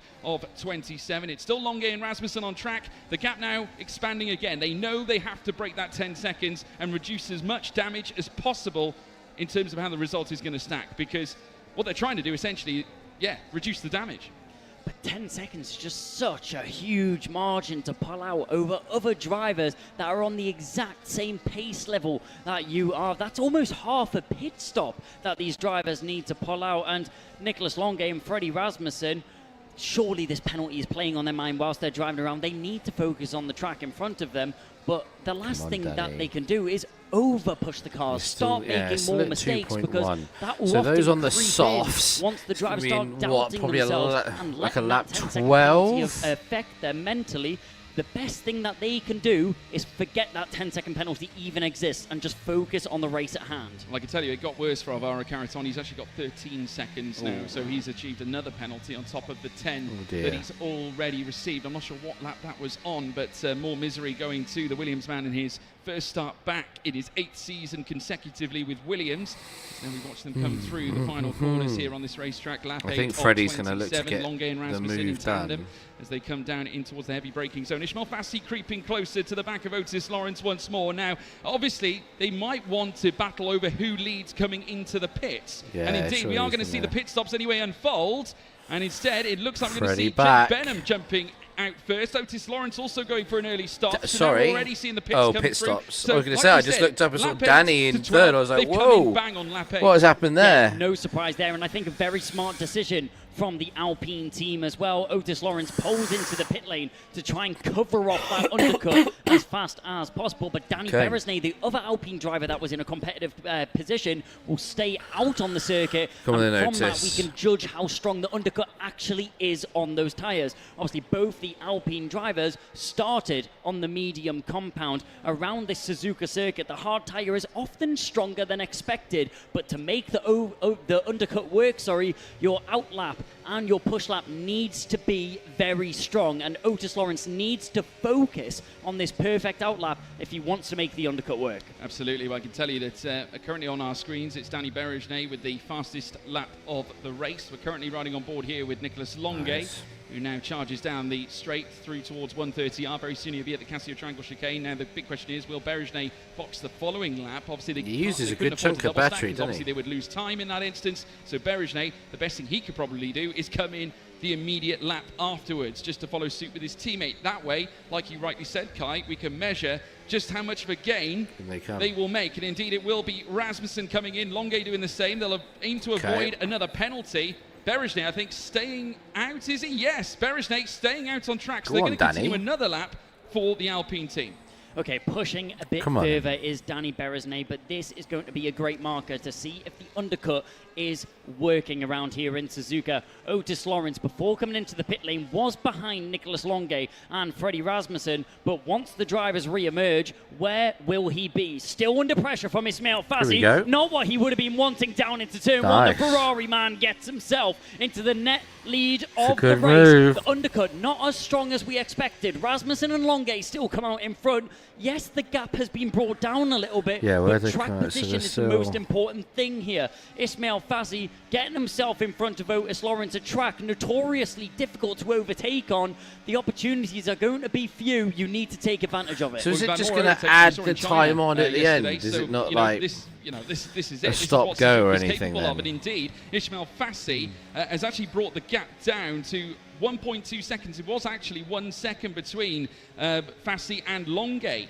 Further up as well. So they're starting to condense a little bit. Otis Lawrence, I'm sure, quite happy just to allow this to unfold. He is still in touching distance of Ismail Fassi's Ferrari. You see the rear light blinking, suggesting that he's trying to save the battery at the moment as they now cruise through over Spoon Curve and then back down once again. They'll meet 130R once more and then head on to lap 11 of 27. Still nowhere near. It looks like it's just all added at the end, still which is plenty surprising. more action to come, more pit stops to come as well. The highest recorded pit stop laid down by Frederick Rasmussen. He is currently sat 13th, but remember the penalty factor is going to be huge come the end of this race, and it's being exacerbated now as Fassi closes the gap even more. But at the moment, in fact, Fassi losing a little bit of time. He'll be very, very surprised if he sort of make up a 10-second deficit. But once more, we see the pairing of Otis Lawrence and Fassi heading down staying into out. turn one at the first corner.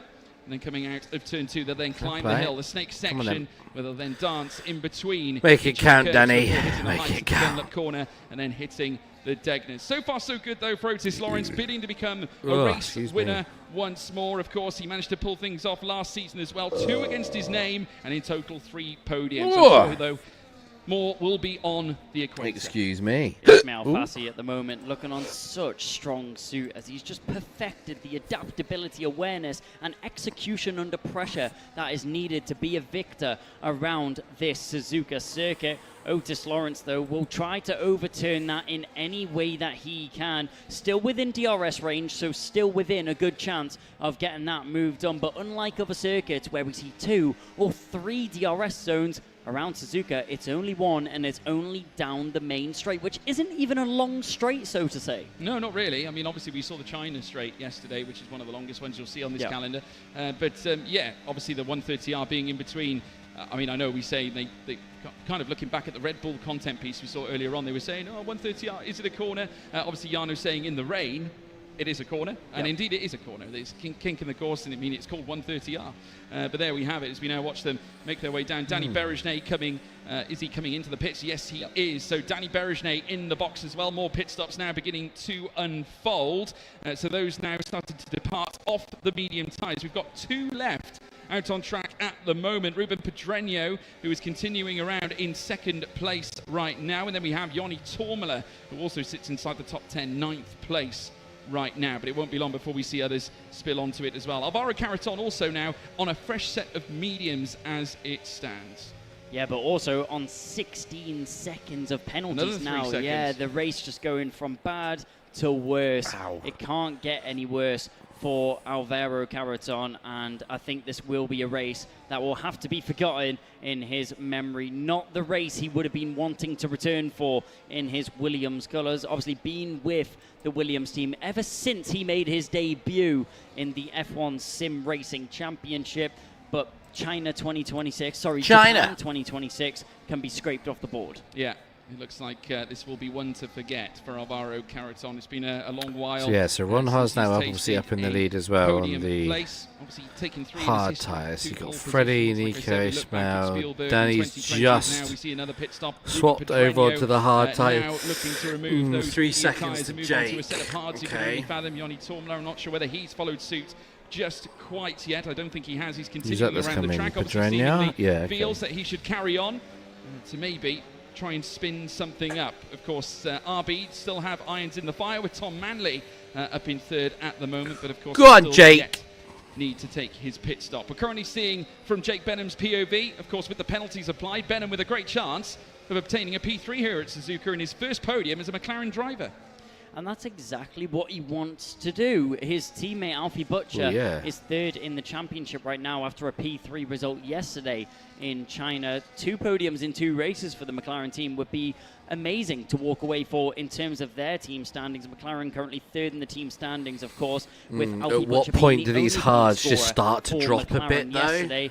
In terms of the Oracle Red Bull Like Sim front left Racing is already team, currently is 37 bound to be points screaming. in their championship order, but with that penalty going the way of Rasmussen and Jarno gonna be Opmeer what, being a further down the order than he 15? would have been hoping for, it seems to be little to few points that will walk away with this one. Can't be, Yep, well, absolutely right. They no, now it might climb be over even the more crest than and that. through Spoon Curve once again. We're on lap 13 of 27. Most people We're were now doing, at the what, halfway 8 point. laps on the Instead, medium, you so... could say lap 13 and a half at this point as they come out of Spoon Curve and then into the final sector where they'll meet 130R once more. Once more, again, it is Ishmael Fassi who leads Here his we go. contingent around. Lawrence A watching few more every pit move he stops makes happening with now, Jake then. Benham also following suit. More cars coming into the pits this time. It's Julian Klaffenbach who has Okay, come in along hello, with Doris AJ. Kroes and Tom Manley also coming in for Racing Bulls. Yanni Tormler is staying out on his set of medium tyres, really going long on this stint, so definitely trying something a little against the grain.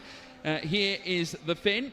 So they head downhill through towards turn 1 once more. Benham not keen to make a move just yet, just watching everything unfold, just staying glued to the front 2 in front. Obviously, if they start battling, you never know. I could open a window for Jake Benham later in the race. Yeah, Lawrence, though, just not seemingly able to get any closer to that rear diffuser of Ishmael Fassi. The gap seemingly staying the same, lengths around the circuit, lap after lap, and just not able to break down that barrier. Obviously, we're talking about dirty air when you're close behind the car in front. That aero wash is not going to be useful around these fast-flowing circuits, such as Suzuka, especially through turns 3 to 7, the rhythm section that is labelled by the drivers. You need a lot of front-end commitment. You need those tyres to be in the best operating window and grip to be in your favour. So when following a car close behind, that all goes out the window. Yeah, well, I can tell you at the moment that Ishmael Fassi is currently 4.3 away from Nicholas Longue as it stands. It's hanging around about half a second, but it's been closing. Obviously, they were as close coming out of the pits by approximately a second, but I think Ishmael Fassi is not necessarily worried about the 2 in front because he knows that the penalties are going to stand at this stage. He's more concerned about the tyres. I think he sure might get a run here. But it's the thing, Jake doesn't seem that far behind Otis either. So come the end of this one with the jump start that they had. More pit stops now being put into play with Jan Halliday and also Yanni Tormler finally removing those medium tyres. Alvaro Carreton is back in the pits for a second time and retires from the race. Retires. Not a welcome return for Alvaro Carreton after jumping the start. He received 10 seconds. 2 3-second time penalties in concurrent now sees him out of the washed Grand Prix as they now climb the hill out of the snake section now over the course of the top of the hill through to the Degners very shortly. Ronha now leads on track, but he's part of a 4-car contingent. Yano is really not doing a lot either, is he? Right on board with Nicholas Longue. Obviously trying to reduce the damage as much as they can in terms of time lost through to this penalty, but I think they've definitely made great inroads here because they're nearly 5 seconds clear from those behind, and that as a result will help with cars further down the field. Well, you mentioned tyre management just before, and that's a question that I've got running through my mind. He was a bit of a pick as well, Nico. Have been able to extend out Right, such a large gap over Ishmael Fassi and jump starts are gonna fuck you. How much of a strain on their tyres right now?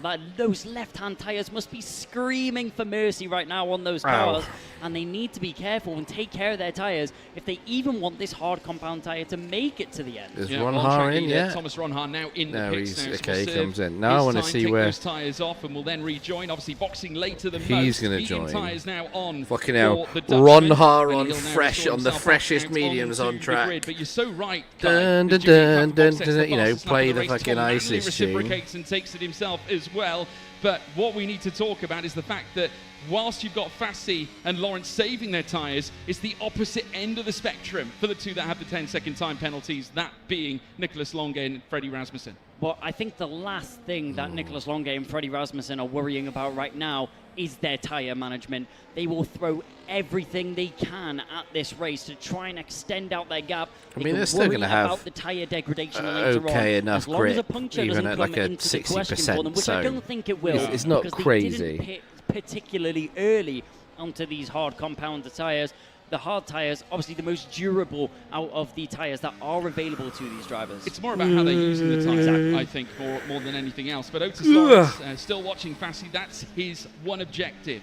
Keep an eye on the Ferrari. The gap has expanded, though, again. It's 5.8 seconds at the moment. So I've got to give credit where credit's due to Nicholas Longe and Freddie Rasmussen. They're keeping this up.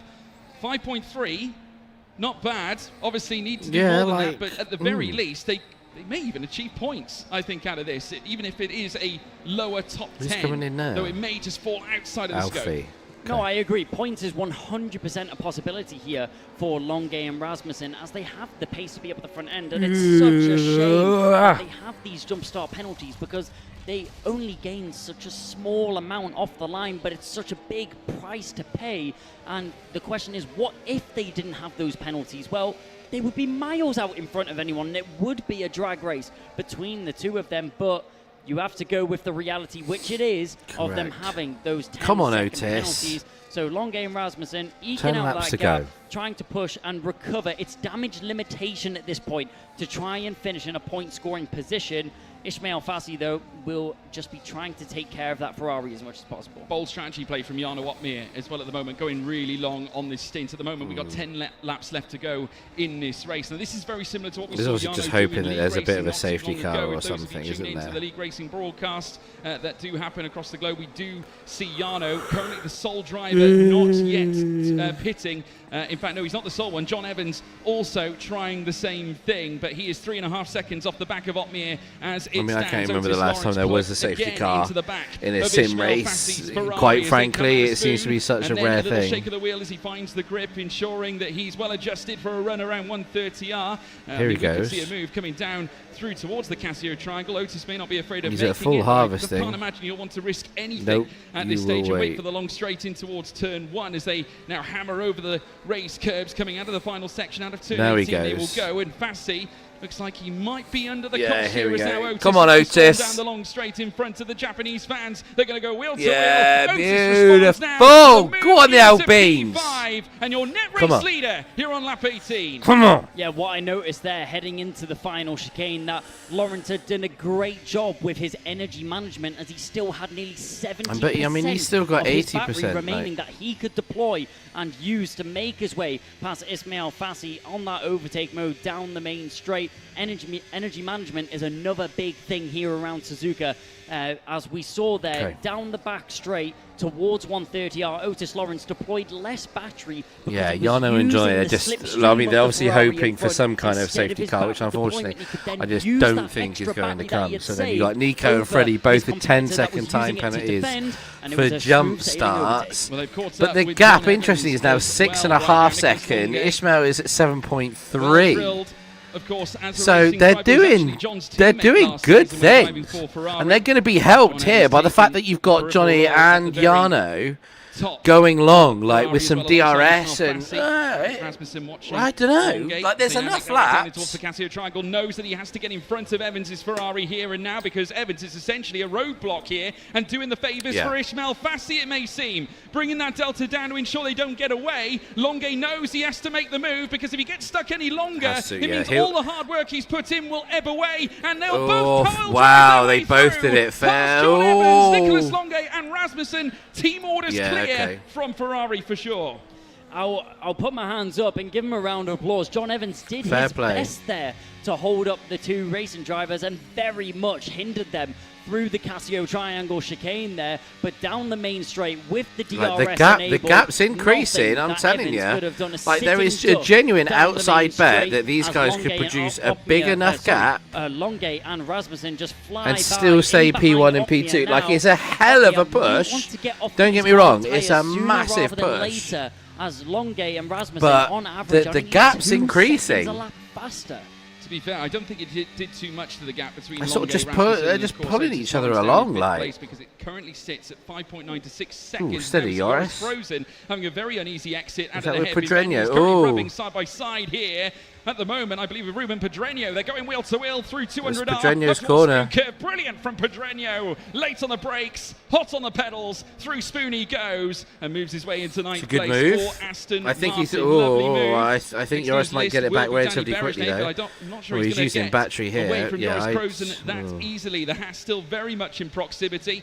But the gap now starting to largen as Pedreño settles in his new position as they head down now in towards the braking zone once more. The rear light flashing again, instigating the So he's got recharging of 26, but battery what's Pedreño in got? these cars as they head downhill to once again start yet another lap. Lap 20. Who's of that coming in? 27, 7 to Jarno's go. finally More coming movements. in. We now finally see Jarno Opmeer I'm surprised he come didn't into go the maybe pits. More for movements some further back softs. as well. Looks like Jan Halliday is also looking to come into the fight as well by that same You know what I token mean? as they Like, come so through yeah, turn try one. something So a bit Opmeer different. now I thought looking he to might have jump given onto it a fresh whirl, set but of medium tyres, it seems. Very late in the day, late in the session, P16, but he yeah, will be the yeah, fastest that's man not on what track. you expect to see, is But he it? also has 5 seconds to the car in front of him of Yanni Tourmala. That gap now, 7.5 seconds seconds and 7 laps to go. Order to pull down. Not a lot you can do, is there? Yeah, Ooh, Opmeer wasn't in a great position Wow. coming into this race. And throughout this race found This himself is a little in bit position to spicy, say you know. In his interview with Nicola after qualifying, that he was going to have to try something completely different. To This is where the maybe fight is right here. to the Oh, works. steady. Oh, and very Thomas close Ronhaar. contact. Yeah, Thomas Ronhaar up the inside and has now managed to No. Ronhaar dive bomb? Didn't expect that. Dive coming into the hairpin at turn 11. Come on then, Ronhaar, make this Whether interesting, It was a eh? clean move. I'm not quite sure the stewards might look at it, but Ronhaar through nonetheless. It got oh so tight at the heavy braking zone. I said that can instigate moves here at this circuit at Suzuka. A daring display from the Mercedes man. He's back inside the top 10. Of course, on the medium tyres here for this latter stint, so expect him to be fast. Julian Klaffenbach looking to try and make some gains as well, as the tempers now start to fray. Here at this point is now Freddie we go, so Rasmussen. Freddie's now going Longay past. Look to duel over the on-track lead. It's Rasmussen back in front. Okay, on lap see, look at the 21, gap now, and the gap 7.9. is nearly 8 seconds. Like, it's... Here right now, Kai. Oh, 8 seconds genuinely. between Longay and Otis Lawrence. They couldn't make it 10, could they? Well, if you think about it, it's 8 seconds between Longay and Lawrence, but it's even more to Freddie Rasmussen, as it will be just This is what I half mean, a like- second between Longay and Rasmussen right now. 7.7 between the Williams and the Alpine driver. Another half a second to the race leader. So it is very Like Jake possible in that if these P5 is now drivers at don't 9 battle seconds. too So much, to well, be that fair, race there's a leader could hold on. genuine I get the chance. theme that not certainly suggested. Well, obviously they're not teammates, so it's No. not possible to conceive that they can necessarily manufacture. I this. But mean, these what are a two fucking experienced great drivers drive. who know if they were to battle, it would be futile for both their races. So better yet, utilise the power of DRS and grow the gap as much as possible. Well, both of them are mature enough to know that 2 cars is faster than 8.1. 1 to try and extend out, Yeah, trade sort of just DRS until play those the game a tiny little numbers. bit. That's when You know, can it's a- battle it it's out a for season-long position. championship. But if they're able to establish the gap early on, they'll be able to have that time to battle and not have to worry about the gap. Remember, Otis Wow. Lawrence doesn't have DRS to his advantage, so there's nothing he can do to try and break down the gap to Nicolas Longay other than try and preserve his tyres and maybe use any life left towards the end. But Rasmussen and Longay, if they work together, they could pull off the impossible and actually make this work. And it'll be a 2-horse race to decide who could be the race winner here. of It'd the be a Japanese Grand Prix. hell Of course, we have of a the run, real thing but the happening gap in is Suzuka just right now this hovering weekend. Of course, it is qualifying day around for about them. the same, We are and at this point in race day it's- here in the F1 Sim Racing World Championship. We're here on lap 22 of 27. Love Nicolas this. Longay now looking to rise above the adversity of that penalty at the start of this sensational race, we have to say. Frederick Rasmussen looking to do the same as well. Once again, the gap has expanded all but by a little bit. 8.2 seconds now, another 10th added on against Otis Lawrence, but we'll see whether this can continue. Just how are their tyres operating at the moment? I can't imagine it's easy out there. I have no idea how they even have life left in these tyres after the blistering lap times that we've seen Rasmussen and Longe putting down onto the circuit lap after lap after lap. They're doing an amazing job to even be in contention right now. I can tell you, it was half a second over the last lap between Freddie Rasmussen and Otis Lawrence. Wow, and of course, Rasmussen currently leads the race. So Go on, if they're Ruben. able to do that in the remaining laps, it is possible that they can outwit this 10-second time penalty. There's like sod all like between the rest of the cars, isn't there? There is genuinely just like next to nothing coming into the braking between zone the rest Casio of them. triangle as well as they look to concertina up before heading down through towards turn 1. It's getting really constrained here, which doesn't help. We're up to the cause of those 8.3 inside now. The top 10 looking to close up to Rasmussen and Longe. No, not at all. Come on, Freddie. And you may be looking at the delta, seeing 8.3 Arguably, seconds Jarno. between Lawrence and Nicholas Longe. Well, Up to the leader Jarno's not getting any points. I almost sort of don't know why he doesn't drop all the way back and then just look to try and give Freddie DRS. Give or take a second and a half. You know what I that they mean? need Why to pull not? out in the space of 4 laps. And if Just they drop keep up all the way pace that they've been fucking putting down kind on of the circuit back, a little over the bit of course toe, a bit of these last DRS few for a laps, couple it was laps and play a team game. Just to make sure from that Freddie Rasmussen on the can last come tour through of with the the win. circuit. Otis Lawrence, a It won't happen, but 1:30.0, so that was another 2 tenths that went in the favour of these two out in front. I have no. I'm gobsmacked, George. Well, if you're Nicholas Longe right now, do you reduce the risk and just maybe hold But position in Otis P2? is Because the problem still is if he starts battling with Freddie and they lose staying more there, lap time thereabouts. just by battling over P1, they both could lose so much more. I don't think that's a thought in the mind of Nicholas Longe right now. I think the main focus is extending that 10-second gap first. Once they extend that 10-second gap, Then they can race. that's when they can worry and maybe start thinking about battling between the two of them for position. But for the moment, Fair the play main to them. goal They are is flying. get that 10-second margin. Yeah, well, it has to be ridden off first, and they haven't done that yet. At the moment, it is still Otis Lawrence that will take the race win if it stays like this. We are on lap 23 of 27. Plenty of laps to go for things to change, as now they cross the line once more. Last lap for Freddie Rasmussen was a 1:29.944. It was 1,000th of a second less for Nicholas Longe, as they're still 1 and 2 in tandem right now. Otis Lawrence, of course, will cross the line by equal measure. His last lap, a 1:29.955. He was still slower than Freddie Rasmussen and Nicholas Longe. It was only by 100th, but still slower than the top two. It is still Rasmussen and Longe, though. They are your front two on track. I wonder But how from much next they standpoint, enjoy it is these Otis Lawrence esport who will inherit races, that considering like race win. Ishmael everyone is Bassino so being 7 tenths similar. apart from Otis Lawrence. Remember, we have all those on the medium tyres too. Joris Krozen is inside the top 10. So is Alfie Butcher, Thomas Ronha, and they're all in touching distance of one another, looking to move up the order, and they've got 3 or so laps left to go to fight. You know what I mean? It's not like it's going to be anyone 3 more doing laps. something This is overtly the crunch time. crazy. Of course, are they? Otis Lawrence has the tyre advantage over our 2 leader. The lap times now starting to even out between the 3 of them, so not really any discrepancies on the previous tour of the circuit, and that's exactly what Otis Lawrence needs to do. He doesn't need to go faster, he just needs to not be slower. If he can match the pace of the race leaders, this still goes his way. Of course, he has Ismail Fassi in behind him. Give or take, it's 8 tenths between them, so not a huge worry at When the you're moment. going for it, but Nico. we know DRS is strong down the main straight. Yeah, Longe's battery you're not going overly for full at it. the moment, 34%, so obviously he needs to try and restore it as best he can. He's currently trying to use the slipstream here on Freddie Rasmussen to get a little bit Yeah, the closer. times Again, we'll seemingly look at the lap so times last different. time out. Freddie Rasmussen this time in the 1:30s, 1:30.0. It's a genuine question, isn't it? Yeah, it's like, you know, the situation that Nico and Freddie are in right now, that's interesting. Tom Manley from the race, and that was But, RB's ace inside you know, the top 10, who has now retired. So can be a that bit is processional our second for them, retirement can't from the it? race. Carroton and Manley, so that now leaves. I'm going to assume that was a and of course, garage from a Williams standpoint as well. Nico Longe retirement. Ooh! alone in Freddie! the final 3 laps of magic. Freddie's When off! you hear it, Suzuka. Freddie's off! Flag out in Freddie's off! Rasmussen! Oh my goodness, Rasmussen making a mistake. Freddie fucked it in the Degner! Degner corners. They got it ever so wrong. Way too much curb. Went straight on. He did a Krabs. He did what Krabs did in the fucking BFL. 3.1. Not quite as bad. Seconds back to Otis Lawrence. So Longe. Go on, Nico. To take a second victory out of the last 2 races here at Suzuka. He fucked it. 2022 was his last race victory. Oh, there's a bit of emotion there. That's the face of a guy that knows he's fucked it. But a rare mistake from the champion. It looks like a slip-up coming in towards the Degners, and the frustration clear on the face of Freddie Rasmussen. Rasmussen. retires, I don't know what on earth happened to him. He's fucked that. For a split second, that something went awry. Too much. And he lost his place Too hot into the corner. Now it's in the hands of Nicholas Longe, and he's surpassed. Come on, Nico! Has he surpassed that 10-second gap? I think he might have. It's very close. In fact, I think it's coming down as Alfie Butcher gets a 3-second time penalty. Alfie. We're on the penultimate lap of the race, folks.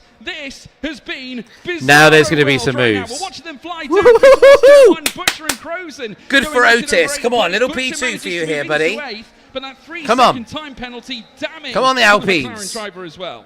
Well, the gap has came down ever so slightly now. Not quite sure what happened there, but Otis Lawrence is 8 seconds behind the race leader. Come on. So still has the race win in his hands right now. Oh, what's going on here? Will Ismail Fassi and Otis Lawrence do here? We're having a look at the replay of what happened to Freddie Rasmussen. Oh, hello. Also back in the pack in real time. What's going on there? Fassi makes his way past. Rasmussen just... What's wrong with Freddie? Damage or what? What's happening here to Rasmussen? Is there a puncture? Is there a problem? Because this isn't what is going on now for the Red Bull driver. And we've lost Julian Klaffenbach. He's now right at the back. Frederick Rasmussen now at the bottom of the pack. He's gone. The head is lost. Goodness me. Wow. Is it a puncture? We're not quite sure. Puncture or head loss? That is very damning news. Either way, Summer's gone. From yesterday has now fallen afoul. Otis Lawrence here on the penultimate lap of the race, 7.6 seconds away from Nicholas Longe, who tried ever so hard to bridge that 10-second gap to avoid Go on, the Otis. penalty, ruining his chances of a victory in this race. But it looks like Otis could be on hand to lay claim to a first win for Alpine, and also his first of the season. Massively. Yeah.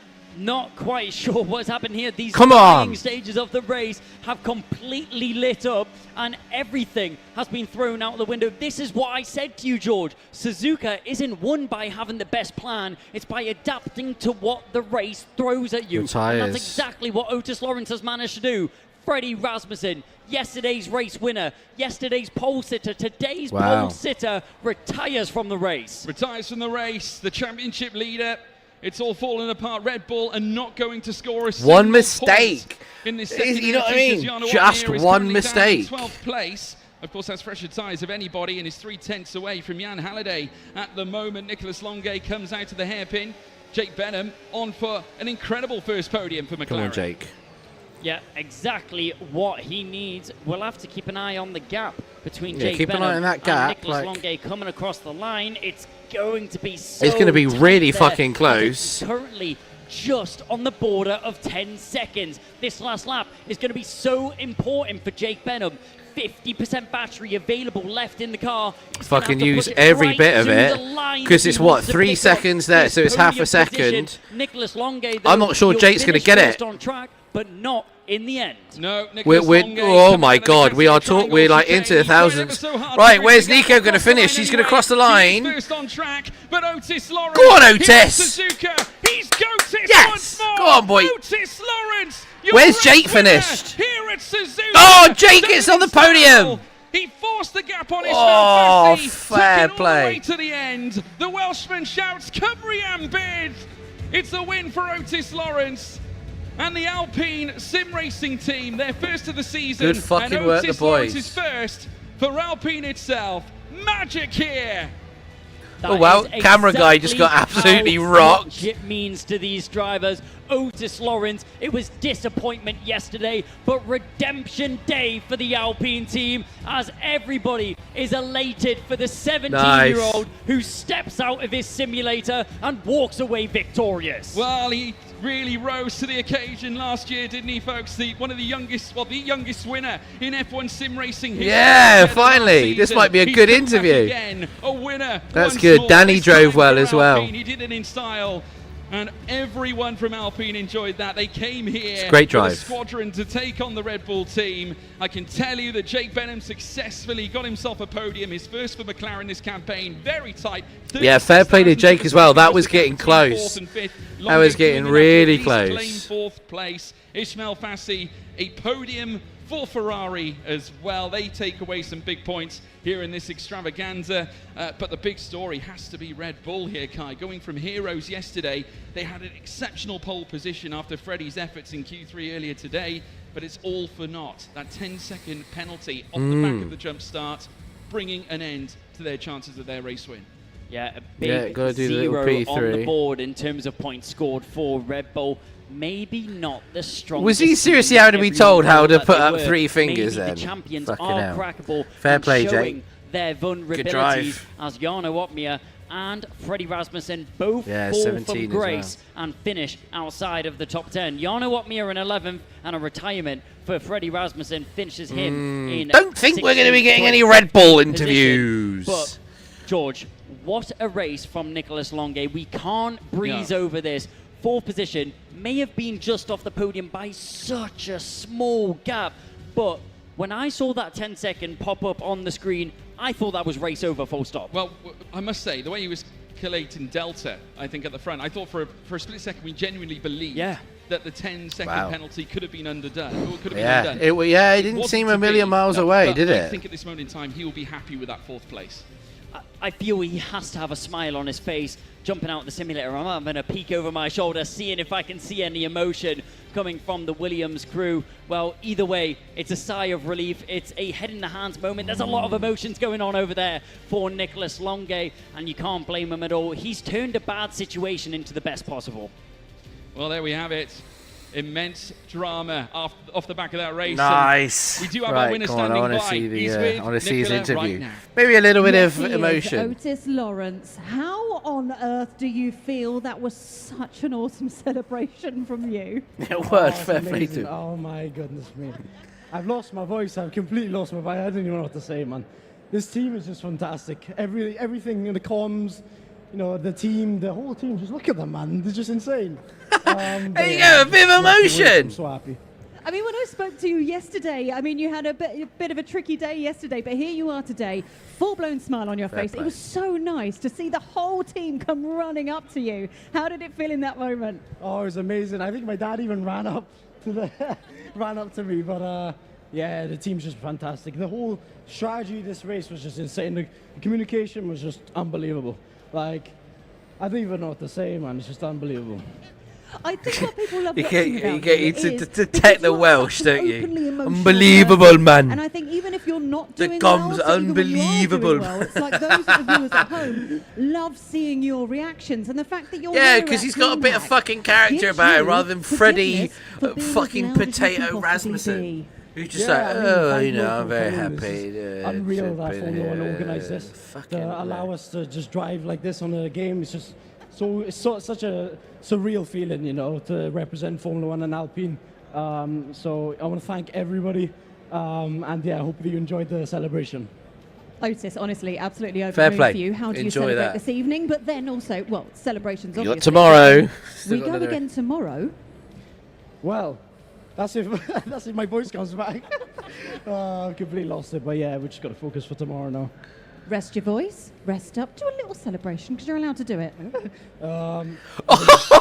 Did you hear the voice crack then? Fine. Otis, oh God, on your P1. the voice crack. Thank you very much, Nicola. That is why we love watching legend racing, when we see what it means legend. to these drivers. Fucking hell. Full elation. Come and join us at the desk. George Morgan, Kai Puccini, a brilliant call on that race.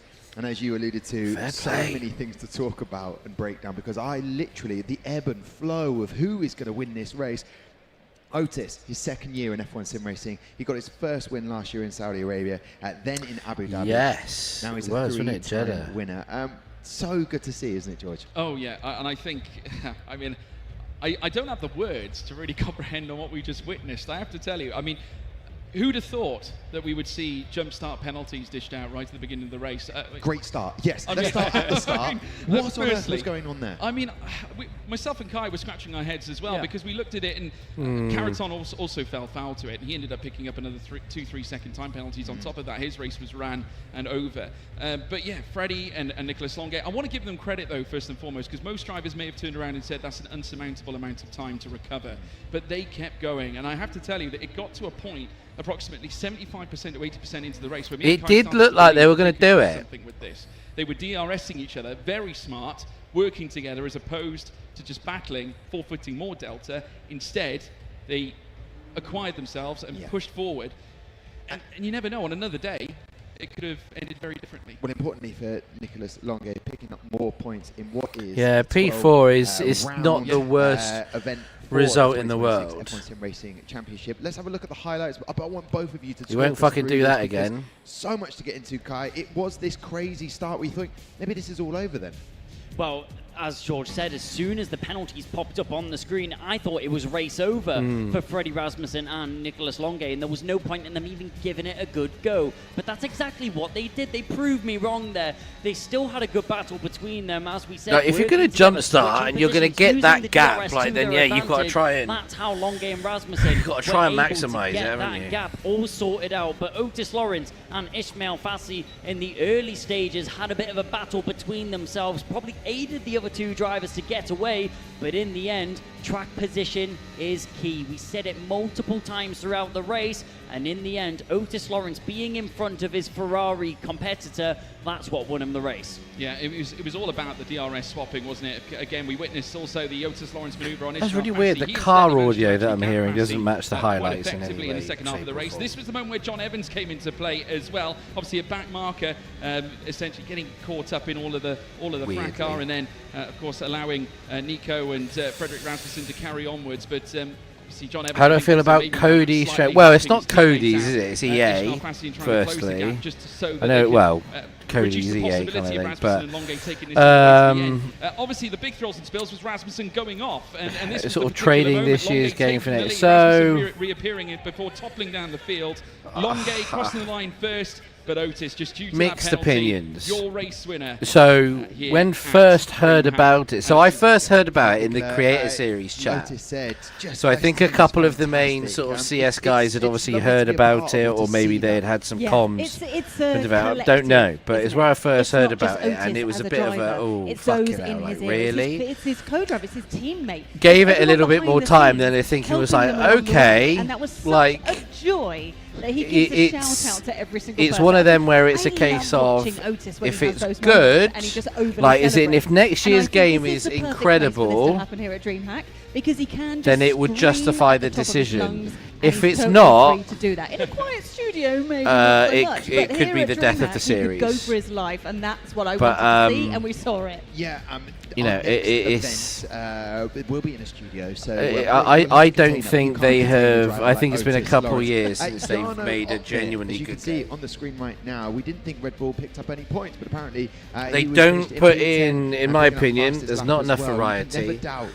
They've got full license to include more circuits than necessary on the calendar to do just more. Like there's so much more that they could do, from classic tracks, from classic cars, whatever. They could do fucking loads of it. I've got no problem if they just came out and made an F1 game, and then every year it was like a DLC where it's the new cars, like the F1, the F2, the this, that, and that, and they just kept on adding to the game and updating circuits.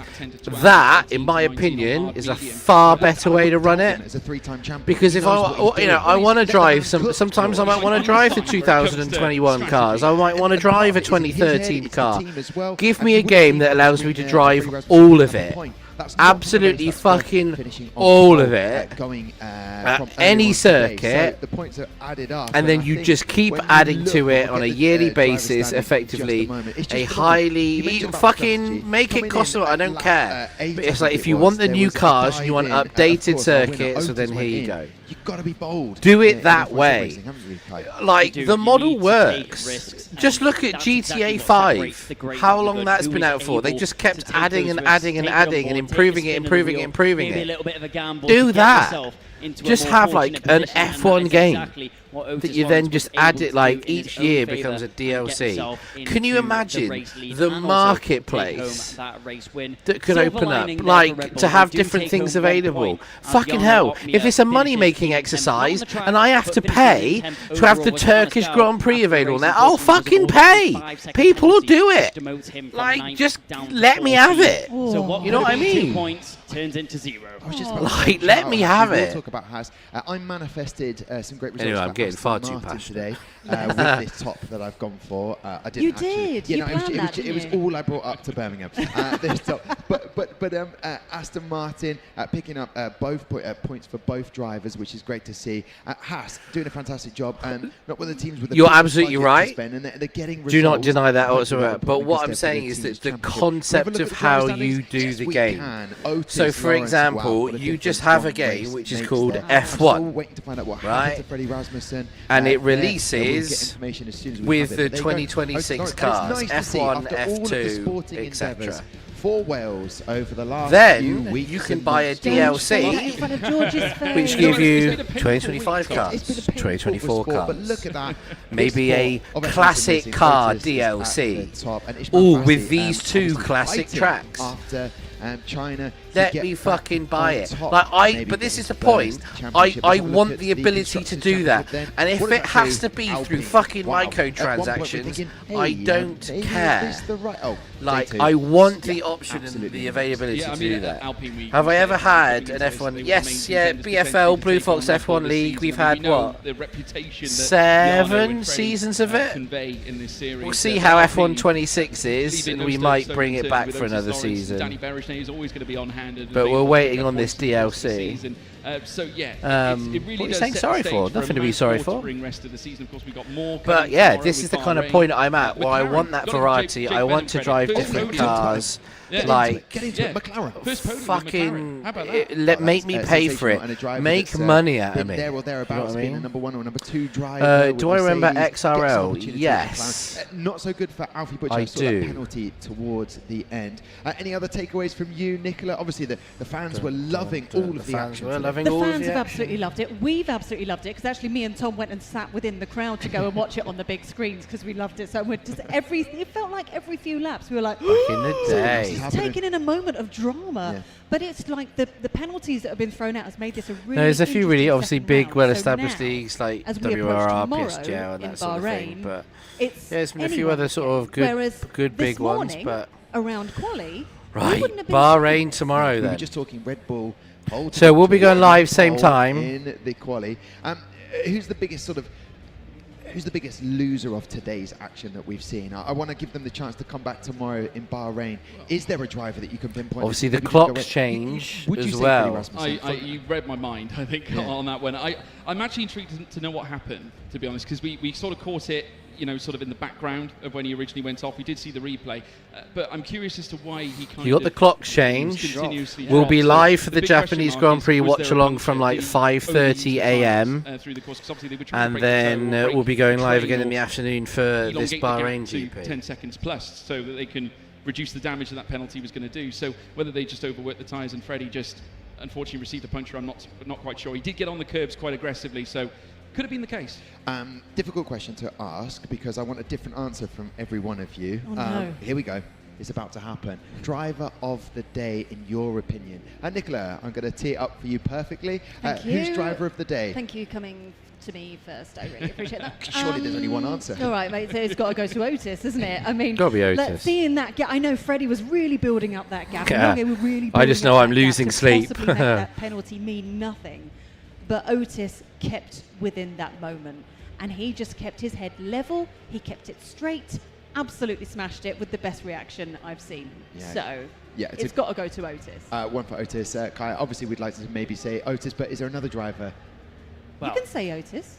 No, I'll go someone different. I'll go those someone weren't the different. rules, Nicola. Those were not the rules. But do we have to pick someone different? I didn't realise. That's why I was teeing you up perfectly for Otis. Kai, come on, there is another driver that's impressed maybe.